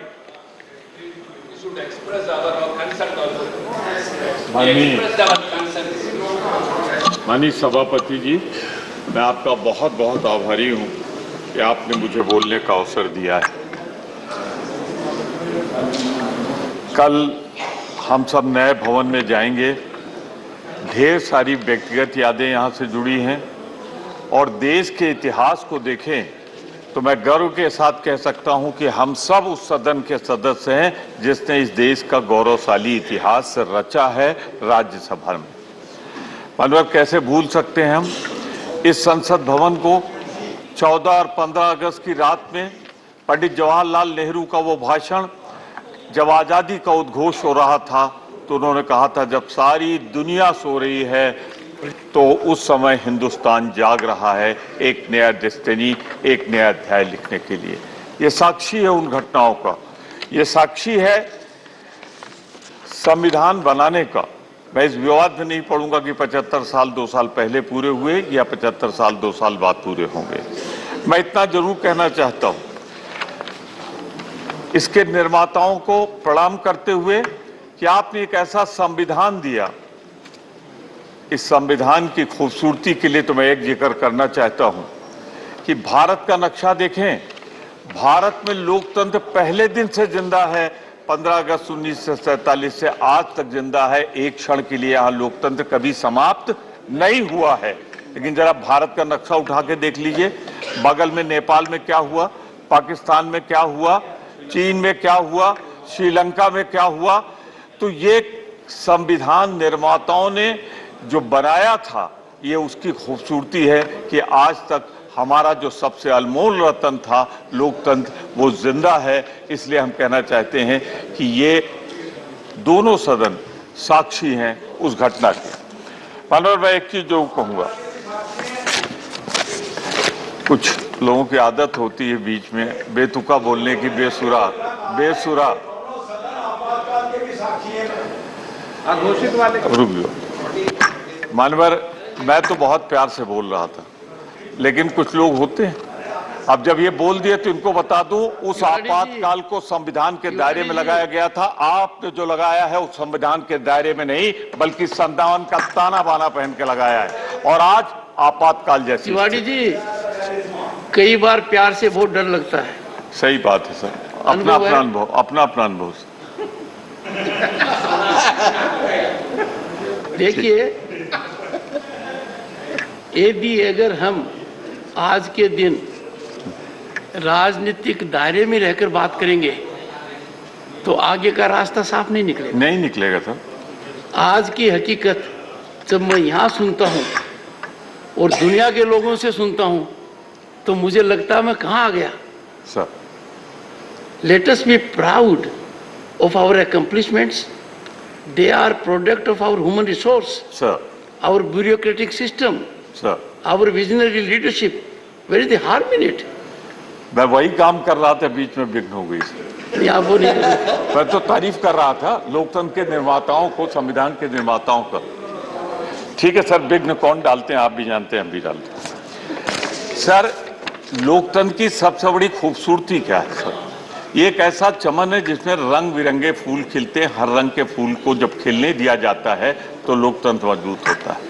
मैं फिर किसी की तरफ इशारा नहीं कर रहा हूं, पर सिर्फ ये कहना चाहता हूं कि इस लोकतंत्र की सबसे बड़ी बूटी यही थी कि यहाँ हर धर्म को, हर भाषा को, हर जात को फूलने फलने का अधिकार मिला था। और जब धर्म के नाम पर हुकूमतें बांटेंगी लोगों को तो लोकतंत्र पर सवालिया निशान लगेगा और जिन्होंने ये संविधान बनाया है उसके प्रति अनादर का भाव जाहिर होता है। मैं जरूर कहना चाहता हूं इस बात को कि जहां हमारे लोकतंत्र की ताकत है कि आज भी हम लोकतंत्र में जिंदा हैं, आगे भी रहेंगे, चाहे जितने दौर आए, आके चले जाएंगे, लेकिन हिंदुस्तान का लोकतंत्र कभी नहीं मिटेगा, ये मैं विश्वास पूर्वक और दावे पूर्वक कहता हूं। अनवर, जब इतिहास पढ़े तो एक लाइन में ये कह के बर्खास्त न कर दें कि 70 सालों में क्या हुआ था। अरे 1947 में जब पंडित जवाहरलाल नेहरू ने सत्ता संभाली थी तो हिंदुस्तान के पास क्या था? कितने गांव में बिजली थी, कितनी हम बिजली पैदा करते थे, कै गांव में हमारा टेलीफोन सेवाएं थी, कै गांव में मानवर विकास के लिए सड़कें थी। आज अगर है तो सारे लोगों ने मिलकर काम किया है, इसलिए आज ये दौर आया हुआ है। तो मैं एक बात जरूर कहना चाहता हूं, जब गौरवशाली इतिहास पढ़ा जाए तो प्रधानमंत्री नेहरू के किए कार्यों की सराहना के बने हिंदुस्तान का इतिहास अधूरा रहेगा, उन्होंने जो योगदान दिया। शास्त्री जी का संक्षिप्त कार्यकाल था। आपको बधाई, शुभकामनाएं, इस उम्मीद के साथ कि आप याद रखेंगे कि अभी मेरा 10 मिनट बाकी। धन्यवाद। मानवर, भूल गए हो तो मैं बता दूं, माननीय शास्त्री जी का, माननीय जी शास्त्री जी का कार्यकाल बहुत संक्षिप्त था। 18 महीने में उस शख्सियत को हमेशा हिंदुस्तान याद रखे जिसने जय जवान जय किसान का नारा दिया था। तब वो हिंदुस्तान था, तब वो हिंदुस्तान था जब युद्ध रोकने के लिए 65 का हम पर PL 480 की धमकी दी गई थी, उससे भी हम निकले। मानवर, इंदिरा जी के बगैर इंडिया का इतिहास अधूरा रहेगा। अरे ये वो इंदिरा गांधी है जिसने महिला सशक्तिकरण किया, बांग्लादेश का निर्माण किया। अरे लोग तो इतिहास में कुछ पन्ने लिखते हैं, उन्होंने तो ज्योग्राफिया बदलकर दुनिया के नक्शे में जब तक बांग्लादेश रहेगा इंदिरा गांधी का नाम रहेगा। और इंदिरा गांधी की कोई ताकत तो थी, इंसानियत थी, शराफत थी, संसदीय मर्यादाएं थी कि अटल बिहारी वाजपेयी ने उनकी तुलना दुर्गा मां से की थी। ये है देश का लोकतंत्र। मानवर, आज बड़ी बात होती है डिजिटल इंडिया, इसका जन्मदाता कौन था? राजीव गांधी। क्या हम उनके योगदान को भुला सकते हैं? पिछड़े वर्गों को, दलित वर्ग को, महिलाओं को अगर पंचायत राज में, नगर निकाय में आज वो मेयर के पद पे बैठी हैं, बड़े बड़े पदों पे जिला पंचायत अध्यक्ष बैठी हैं, तो कांग्रेस के प्रधानमंत्री राजीव गांधी का योगदान है उसमें। मैं इतना जरूर कहना चाहता हूं आपसे, आज युवा आभारी है। 18 साल के नौजवान को अगर मिला है तो इन्हीं 70 वर्षों में मिला है मताधिकार। मानो मैं आगे बात बढ़ाऊं अगर तो इतना जरूर कहना चाहता हूं, PV नरसिंह राव जी ने आर्थिक उदारीकरण शुरू किया, उन्होंने, मनमोहन सिंह जी ने उसको परवान चढ़ाया। आज भारत की जो ताकत है ना दुनिया में, वो सपनों से नहीं आई है, इन दोनों के उदारीकरण के कारण आई है। हम इनके योगदान को नहीं भूल सकते। पर एक बात जरूर कहना चाहूंगा आपसे, उदारीकरण का जो आज स्वरूप है वो उधारीकरण और बेचीकरण में तब्दील हो रहा है, उसे रोका जाना चाहिए। हमारा उदारीकरण और बेचीकरण के बीच में बहुत बड़ा फासला है। मानवर, मैं ये जरूर कहूंगा कि इस संविधान की तीसरी सबसे बड़ी मर्यादा है कि फेडरल स्ट्रक्चर, हाँ वही आप शुरू कर दीजिए 10 मिनट। फेडरल स्ट्रक्चर, राज्यों के मिलकर ही ये संघ बना है और इसीलिए हम यहाँ बैठे हुए हैं। मैं सिर्फ इतना कहना चाहता हूँ आपसे, इतना विनम्रता पूर्वक कहना चाहता हूँ आपसे कि फेडरल स्ट्रक्चर को राज्यों के अधिकार के साथ खिलवाड़ न किया जाए। जो हो रहा है, चुनी हुई सरकारों को गिराते हैं आप गोवा में, चुनी हुई सरकारों को मध्य प्रदेश में गिराते हैं आप, जिस तरीके से भिन्न राज्यों में गिराई जा रही है, यह खतरनाक लक्षण है जिसका जिक्र मेरे भाई कर रहे थे। वही आपातकाल की तानाशाही जो बिना लगाए आई जा रही है। मैं सिर्फ इतना कम करना चाहता हूं, 2 बात कह के मैं समाप्त कर दूंगा, सिर्फ 2 मिनट, कि एक खतरनाक बात की ओर मैं इशारा कर रहा हूं, दिल में सबको अच्छी लगेगी, मेरी 2 ही मिनट की बात थी, सबको अच्छी लगेगी लेकिन बोलेंगे नहीं पार्टी प्रतिबद्धताओं से। पहले सांसद के अधिकार होते थे, विधायक के अधिकार होते थे, मंत्री के अधिकार होते थे, इससे लोकतंत्र की ताकत बढ़ती थी। आज इन तीनों ताकतों को, विधायिका को कमजोर किया जा रहा है, ये एक खतरनाक लक्षण है, ये उचित नहीं। हमारी सोनिया जी ने, कृपया खत्म करें, आपका हम जो बात कह रही है आपको अच्छी लगेगी। सोनिया जी ने एक पत्र लिखा है 9 पॉइंट, बहुत अच्छा है, आप भी पढ़ लीजिएगा और इनको भी पढ़ा दीजिए, कह दीजिए उसको मान जाए तो 75 साल का सब कुछ पूरा जाए। बहुत बहुत धन्यवाद, एक बार फिर आपको बधाई। ये कहते हुए जो लोग लोकतंत्र को कैद करना चाहते हैं वो इंडिया आ रही है और आप जा रहे हैं, ये उद्घोष करते हुए मैं कहना चाहता हूं कि आपकी ताकत दिन ब दिन कमजोर हो रही है, आप समाप्त होंगे, देश अब आपको नहीं चाहता। इंडिया आएगा, इंडिया जीतेगा। माननीय सांसद करोड़ीलाल मीणा जी, माननीय सांसद करोड़ीलाल मीणा जी, माननीय सांसद करोड़ीलाल मीणा जी, दूसरा नाम दीजिए।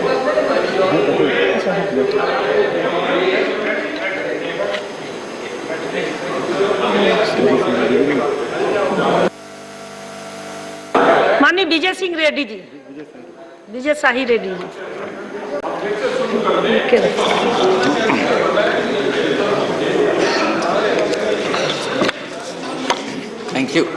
Thank you, Deputy Vice Chairperson, sir. Madam, in many ways, the parliamentary journey represents so many struggles and so many achievements and also aspirations of people of India. And I have no hesitation to refer to the struggles that I have undergone during the 75 years, more particularly the struggles relating to the 1976 represents the darkest year of our parliamentary democracy, and the Congress party was responsible for it. Sir, the 42nd Constitution Amendment was passed by the then ruling Congress party in a most controversial circumstances. This has to be taken note of, madam. If the subsequent governments had not undone the horrors that have of the 42nd Amendment, the Congress party would have passed an unsavory laws to institutionalize the emergency in the country forever. So it is because of the anomalies that they have introduced have been undone. That is the reason why we are still here and our democracy is saved. Madam, the UPA regime was marred by capitalism, corruption, policy paralysis, and decline in economic growth. This is what their achievement is. The struggles I have already explained, and their achievements I have already explained, and more particularly in relation to Andhra Pradesh, what Congress party has done during the bifurcation has to be explained. Madam, despite protests, Andhra Pradesh reorganization bill was passed in a most unruly manner, and which is a black mark for the democracy, and Andhra Pradesh hence was the biggest victim of the misuse of power by the Congress party. Madam, the live telecast of the parliamentary proceedings were cut off. A demand for the division of voting has been denied. All Andhra member of parliaments were unfairly suspended, and doors of Lok Sabha were closed. The passage of Andhra Pradesh reorganization bill was based on unscientific, irrational considerations, which has been authored by my friend Jairam Ramesh ji. Madam, the next point, you can go ahead with your comments, but I will continue my observations. Madam, the governments may come and governments may go, but for sitting government, that is BJP government, is under an obligation to fulfill the statutory promises made by the previous government, that is Congress government, madam. Madam, the Congress party, one important point, madam, the Congress party has held the power for 50 years. 50 years out of the 75 years, and if any other party had been in place other than Congress party, I have no hesitation to say that India would have been a developed country by now, not a developing country, madam. It would have been a developed country. That is the achievement of the Congress party, insofar as democracy is concerned. This, you can go ahead. The evidence of this is in front of our eyes now, madam. The non-Congress government in the past 10 years, you have been seeing, we have been watching, and what the performance is. Madam, parliamentary productivity. Average number of sitting days per year has decreased from 120 in 1950s to roughly 70 days at present, which is really alarming, madam. Madam, I'll have to give the comparative figures. In 2022, the Indian Parliament sat for 56 days, and US Congress sat for 158 days, and British Parliament sat for 137 days, and the Canadian Parliament sat for 96 days. I request the BJP government to increase the number of sittings of the Parliament so as to make the justice to the people of this country, madam. Madam, there is youth particularly. The youth at present, the significance of youth and importance of youth is coming down slowly, and the participation in youth is also coming down.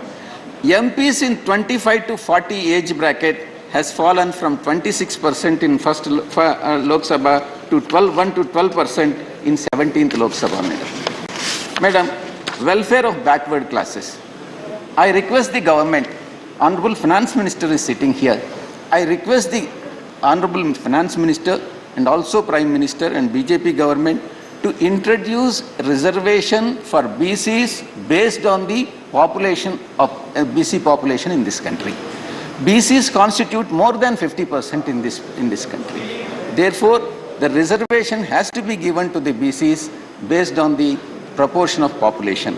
And no caste census has been conducted, and the last caste census has been done in 1931. Socio-economic population data on BCs has been released, madam. Madam, women reservation bill. The women constitute 50% in the population. YSR Congress Party, under the leadership of Jagan Mohan Reddy Garu, right from day one, since inception of the party, has been demanding reservation for women,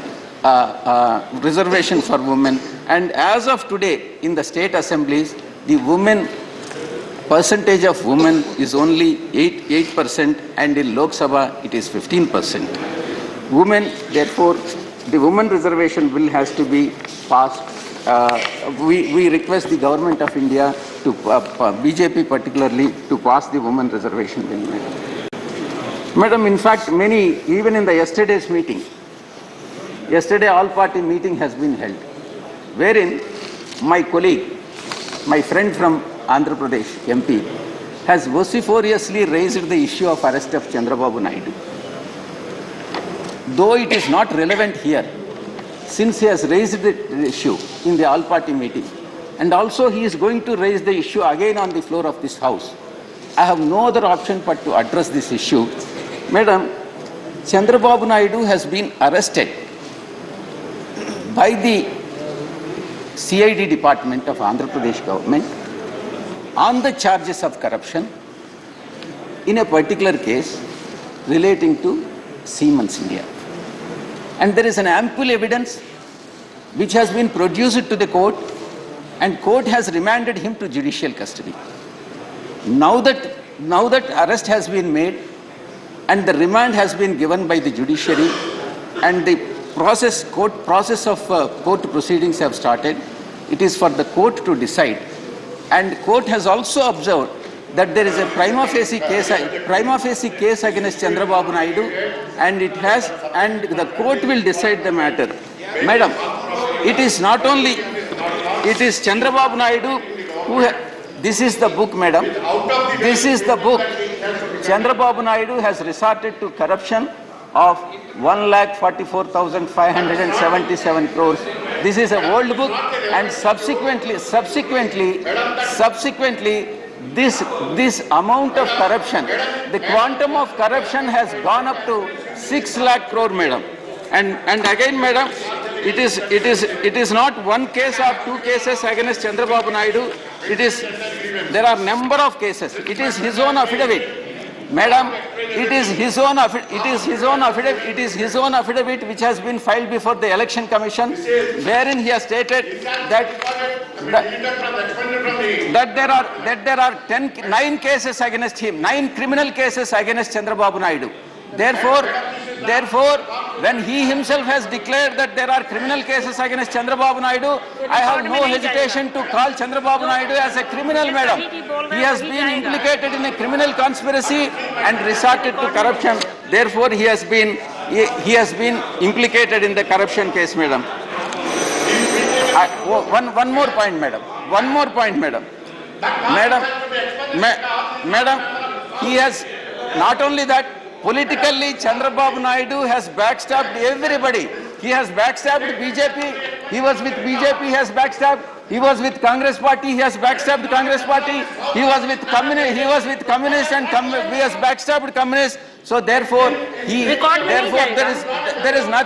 is nothing wrong in calling him as backstabber, madam. And he is the king of all scams. I have no hesitation to say that he is king of all the scams. This is the fate of the democracy, and therefore this type of politicians, particularly who has ruled the state of Andhra Pradesh for a period of 14 years as a chief minister, has spoiled the state of Andhra Pradesh, and the Andhra Pradesh is looking backward only because of Chandrababu Naidu, madam.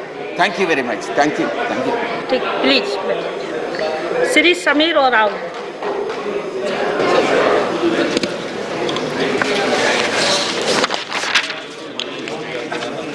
आदरणीय उपसभापति महोदया, आपका बहुत बहुत आभार कि आपने मुझे इस ऐतिहासिक विषय पर बोलने का अवसर आपने प्रदान किया है। महोदया, सांसद भवन भारत के वर्तमान और भविष्य की परिस्थितियों तथा देश की समस्याओं पर चिंतन मनन के साथ ही शासन चलाने के लिए विधान निर्माण का एक केंद्र रहा है। महोदया 1927 में बनकर तैयार हुआ संसद भवन 1947 तक ये अंग्रेजों के गुलाम में रहा था। 1947 से लेकर के आज तक यह संसद भवन आम जन के लिए होने वाली नीति का एक प्रमुख केंद्र बनकर ये काम निरंतर कर रहा है। महोदया, यह संसद भवन देश के लिए महत्वपूर्ण इसलिए भी है क्योंकि इस संसद भवन में 2 वर्ष 11 महीने और 18 दिन की संविधान सभा की बैठकें हुई। तत्पश्चात 1950 में भारत के संविधान को इसी भवन में लागू किया गया। महोदया, संविधान लागू होने के पश्चात महामहिम राष्ट्रपति, लोकसभा एवं राज्यसभा को मिलाकर भारतीय संसद का निर्माण किया गया। यह तीनों ही भारतीय संसदीय प्रणाली के अभिन्न अंग बनाए गए। मुझे गर्व है कि मैं इस राज्यसभा के सदस्य के रूप में इस सदन का हिस्सा बना, क्योंकि पिछले 75 वर्षों में राज्यसभा ने संसद के अस्थायी सदन के रूप में कभी भंग हुए बिना निरंतर देश की चिंताएं ये करता रहा है। परंतु महोदया, मैं बताना चाहता हूं कि सभी माननीय सदस्यों ने पूर्व में इस सदन का बहुत सारे उपलब्धियां और बहुत सारे जो अनुभव है इन बातों को बताने का काम किया है, लेकिन मुझे लगता है मैं जो अनुभव करता हूं उसमें यह भी है कि बहुत सारे ऐसे उपलब्धियां तो हुए, यहाँ बहुत ऐसे विद्वान माननीय सदस्यों ने अपनी बातों को यहाँ पर विचार किया, लेकिन कुछ ऐसे भी चीजें हुए जो कि इस सदन के अंदर में यह सदन जो गवाह बना हुआ है, जो कि बहुत से सारे ऐसे गरिमाएं भी खंडित हुई है। महोदया, मैं बताना चाहता हूं कि इसी प्रकार से यह जो है अगर हम कहें तो इस सदन भवन के अंदर में जो है आपातकालीन जैसी जो बातें हैं वह भी मतलब यह सदन ने देखा है। इसी प्रकार से हम देखते हैं कि ये जो 370 जैसे जो एक